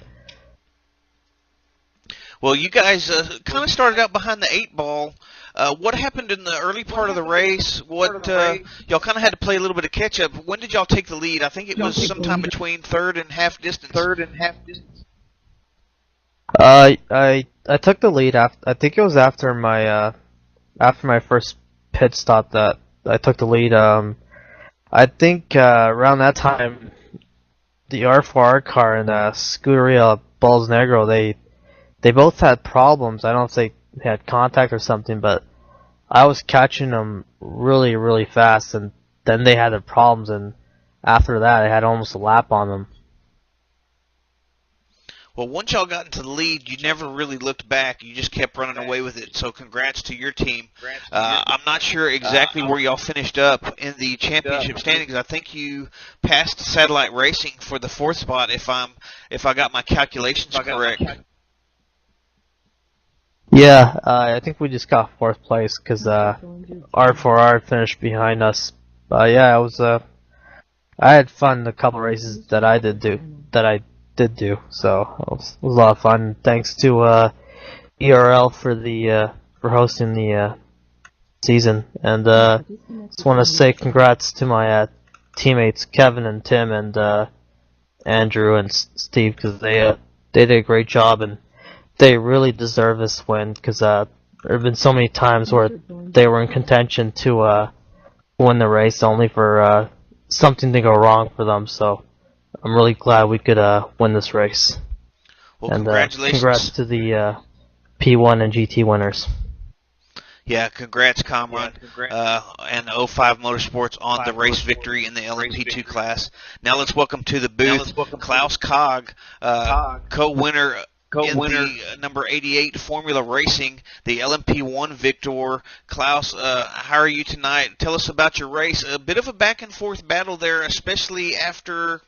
Well, early on, you had a lot of pressure on you from Eric Schmeider until they had a moment or something and dropped back. But then later on the race, Deuces seemed to catch up to y'all, and it was kind of a back and forth with the pit strategy, not knowing exactly who was going to come out on top. But y'all managed to persevere and bring home the checkered flag. So congratulations for that. Can you talk us through part of your race? I'll try if I can remember it. It's, yeah, a long time since we started now already, and... way past my bedtime. Yeah, the beginning of the race wasn't too bad for us. We kind of knew what we had in terms of speed, comparing us with the Juicers.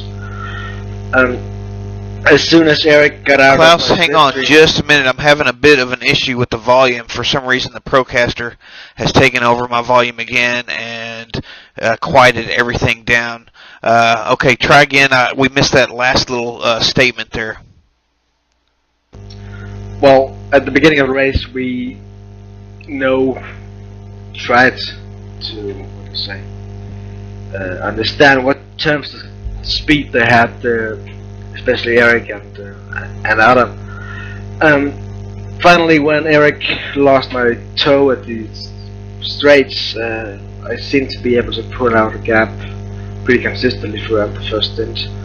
I understand he got some damage for his first pit stop, and then I think it was Repo we were ahead. And from there it was just about pushing the car.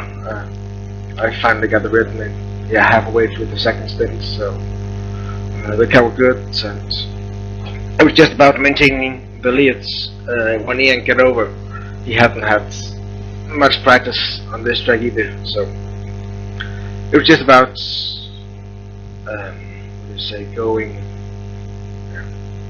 going steady for him and not losing too much time. During the night, Ian had a bit of a moment, including myself, where he had the game freeze, an FPS drop, and crashing into a wall losing the front wheel. So it cost us the lead lap we had got on everybody. When I finally got in the car again and the car was fixed, I ran for like 2 stints until I hit a GT car, I think it was a Ferrari, which spun almost in front of me coming out of the Porsche curves. That also cost us quite a bit of damage, losing about 10 kilometers just on the straight because of the more drag on the car. So, surprisingly enough, I think it was Baldwin who had a similar incident, so they were also pretty slow down the straights. We were about running the same lap times, but that was pretty much it.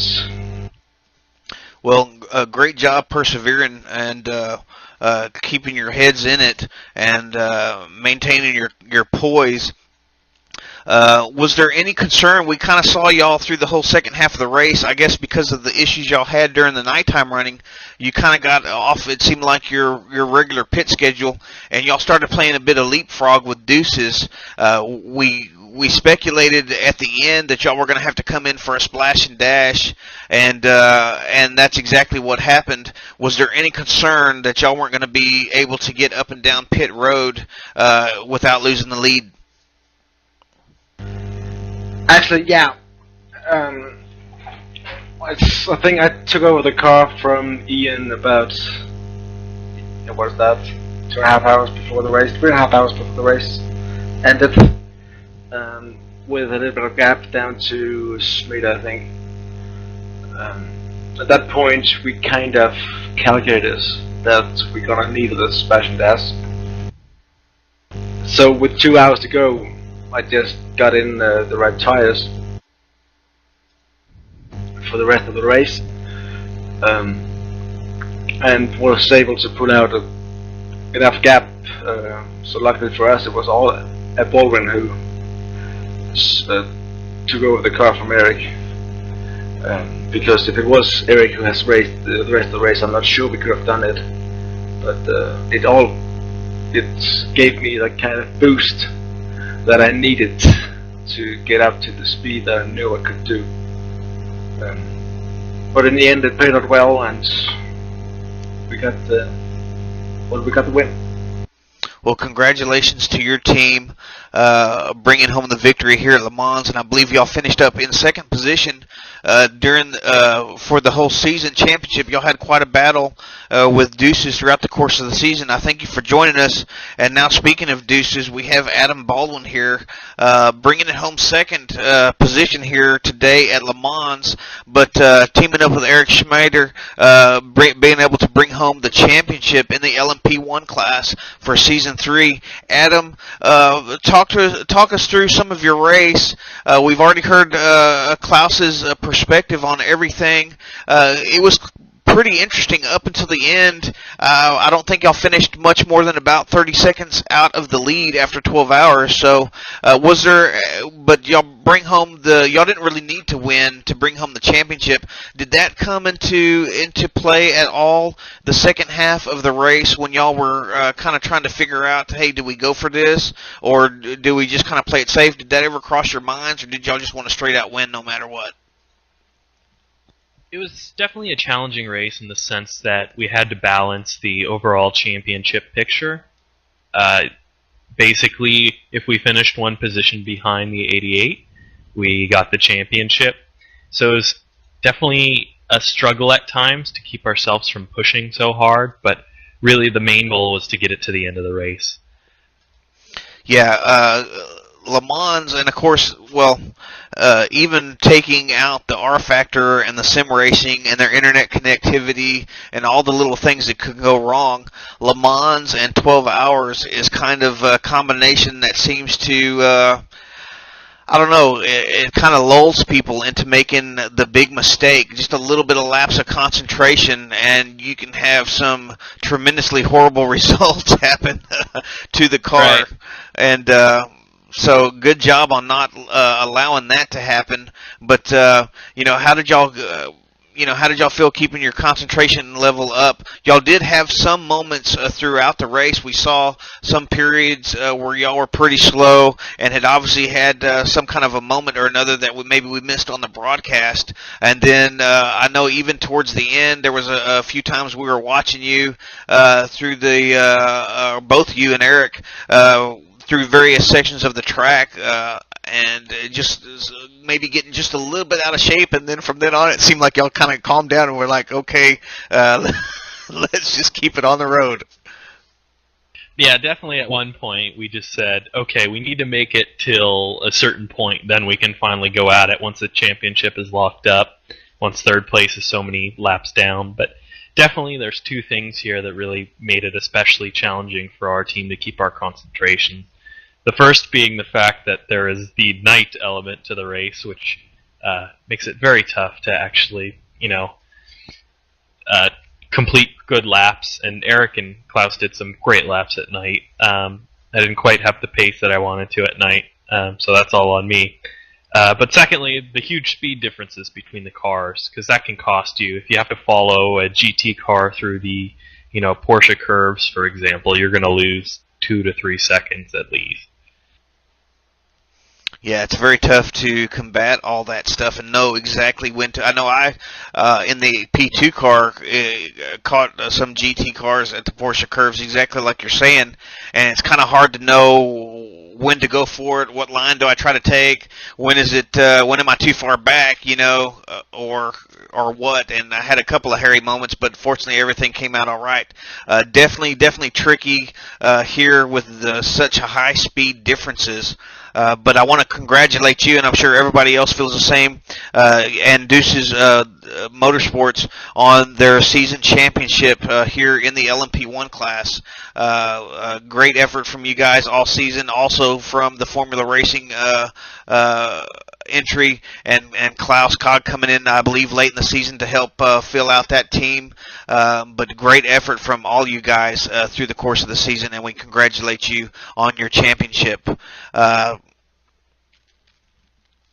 Thank you, and just wanted to congratulate Eric and Dave because I kind of came in the final 2 races of the season. They're the ones who have been repping Deuces all year, so big congrats to them. Yeah, big congrats to Eric Schmider and Dave Jordan as well. And, of course, that was Adam Baldwin. I've got Chris Bacola in here as well. Chris, would you like to ask the season champions for the LMP2 class, Mike Erickson and Kevin Bonick, any questions of the LMP2 championship winners? Sure, I'll ask a few questions. Going throughout the season and everything, did you see a progression for how you had to drive your races and adapt your car throughout the season, or did you guys kind of keep it very consistent to how you were, and then each took it by race, or just what was your mindset through as the season progressed? I'd say I think the P2 class got more competitive right away. So I think we had to, Mike and I have never been A-plus drivers, so we had to step up on our ability to keep pace.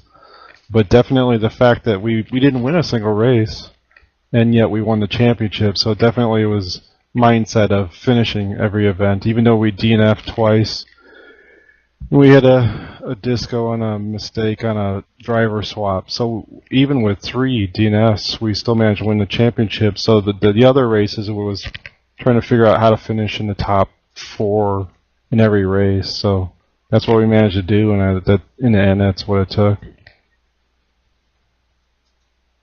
Well, thank you. I appreciate it. I mean, now that you've won this season and stuff, how do you look into the next seasons? Do you look up to P1 or stay with P2, or where do you think it goes from here? I don't know. It's wide open, and I got to talk to all the drivers at Nexus and see what they, what they want to do. But we haven't made any decisions yet. It's a little ways off. But I did want to thank my teammate Mike. He and I worked so hard together on developing cars from race to race, and Ryan Von Steinen helped us too. Even though he was driving P1, he'd jump into P2 and help us out on setups and working on that. So it was a real team effort, and thanks to ERL for putting on another great season. And it's just one of the best places to race in the world, is the fact. Well, thank you very much, and congratulations again. Thanks. Yeah, congratulations on your championship, fellas. Now we've got in the booth with us also, we've got Stephen Miller. I believe Stephen Miller is with, let me see, Stephen Miller with the FER team. Stephen, explain to us your race. I believe, did y'all finish in the 3rd spot tonight? Is that correct? I believe we finished on the podium in 3rd in LMP2. Right. Congratulations to you guys rounding out the podium here at LeMans. And explain to us how your race went. I don't remember you guys ever really being kind of up front for challenging, but y'all were kind of in the mix the whole time there for a podium spot. Well, we didn't start participating until race 5, and we managed to, I think, finish in the top 5 or 6 in the first 3 races, and then we had a disconnect in the last race, and we just work away. We're just methodical, and we keep plugging away and doing our best, and try to keep it on the black stuff, and we end up where we end up when we get to the finish. I didn't race very much this particular race. I was busy today. I helped manage a Formula 2000 team, so I was off with them today. That was the first race of the season, so I came in for the last 2 stints to finish off for the other 2 guys, which is Gabriel Linghini and Daniel Gomez this weekend, and we have another fellow on our team, Marcello Roldan. So there's 3 guys from Argentina and 1 from Canada, and this is our best result so far. Well, it certainly seems to be working. Congrats on rounding out the podium again, and it seemed like you guys ran a pretty steady race. Y'all, it seems like y'all have a good attitude on how you approach it, and it is all about fun in the end. Obviously, if any of us could afford to do real racing, we would be, but we don't. Well, so here we are racing R Factor. I say I'm just managing the Formula 2000 team. I'm not driving. Yeah, well. It's still all about fun, though. So absolutely, it's all about having fun. Well, congratulations again, and thank you for your input. Now, I would like to welcome to the booth the GT World Racing duo, Nick Woodbury and Stephen Carlson. And congratulations to you guys on your perseverance. I know you brought up the end of the rear of the field, but y'all had quite a bit of some issues today. I know you had a little bit of a shortage on drivers. I threw out a little commercial during the broadcast, letting anybody know if they're interested in trying this series out to contact you guys. I think from what I read on one of the pit reports was that JT Tammy basically had to take a break and park the car for a minute to do so. And then of course we know y'all had some issues at the end, not being able to do driver swaps. Explain to us about all the stuff that y'all had to go through. I don't think I saw Nick driving the car today, but I see him here in the chat booth with us. But Stephen, can you elaborate a little bit on y'all's race? Yeah, that was a handful. Yeah, basically, I'm not a part of the GT World Racing. I usually drive with Allison in the Northern Lights number 3 P2.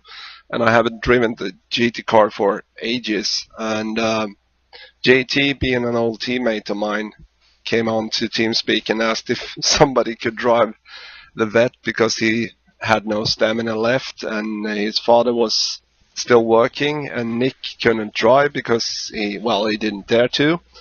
So I gave it like 2 laps offline and said, okay, I will be slow, and I probably will put it in a sand trap or something like that sooner or later, but I gave it a go.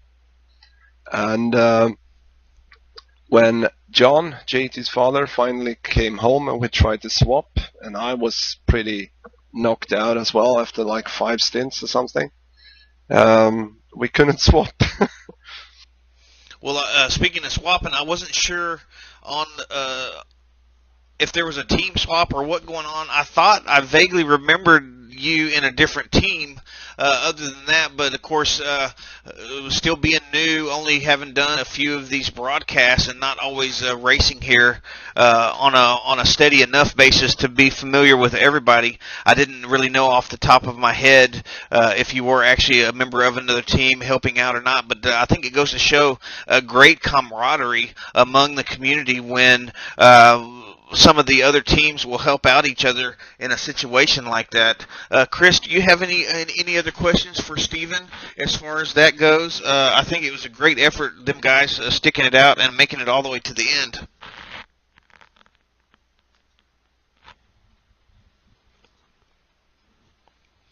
Well, I guess Chris is not with us at the moment. Oh, there I am. Sorry, I was pressing the wrong button. Oh, gotcha. Okay. I want to thank you guys for sticking it out there at the end, man. You persevered and everything, and well, Steve, what exactly said? Okay, I can't do it anymore. To I think it was at least an hour and a half you put in extra after we last talked. So I mean, what was going through your mind, really?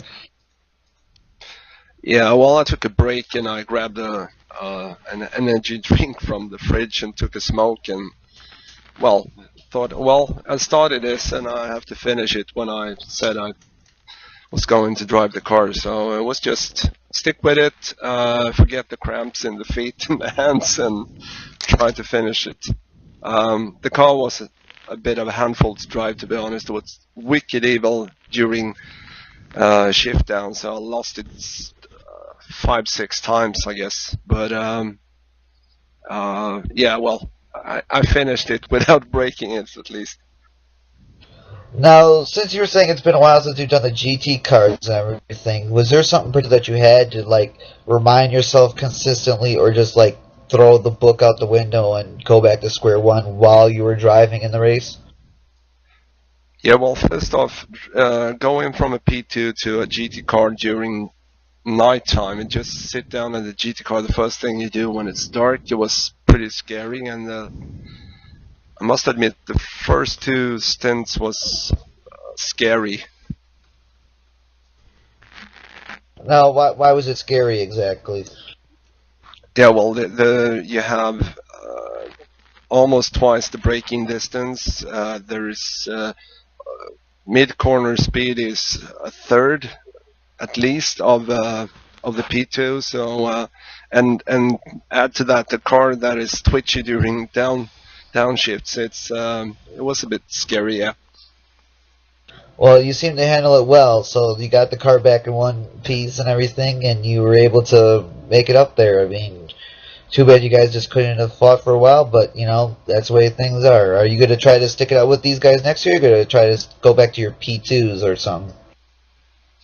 Well, unless Allison is going to fire me for jumping over to another team like this once, but I don't think he will do that. Jimmy and I are probably going to stick together next season as well, but we haven't decided on what car or what class we are going to race.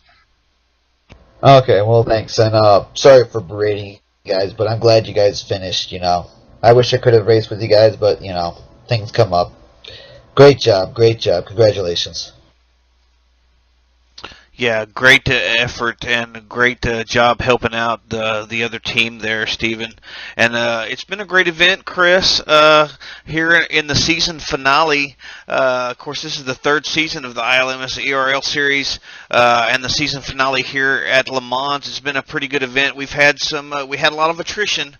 Of course, that can be attributed more to R factor than anything else. But once again, congratulations out to the victors, and then also the season champions. Do you have any other thoughts as we wrap up the broadcast?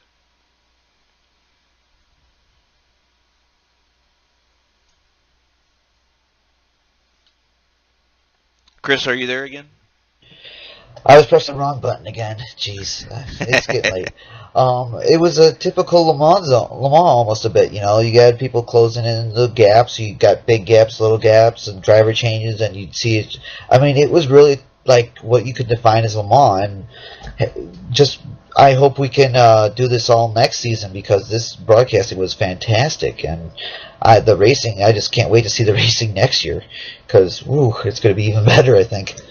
Well, I certainly enjoyed having you in the booth, and especially now that we've gotten permission from Jimmy to have 2 broadcast spectators in the actual server. It'll be so much easier to follow what we're discussing, because we can both click and view real time.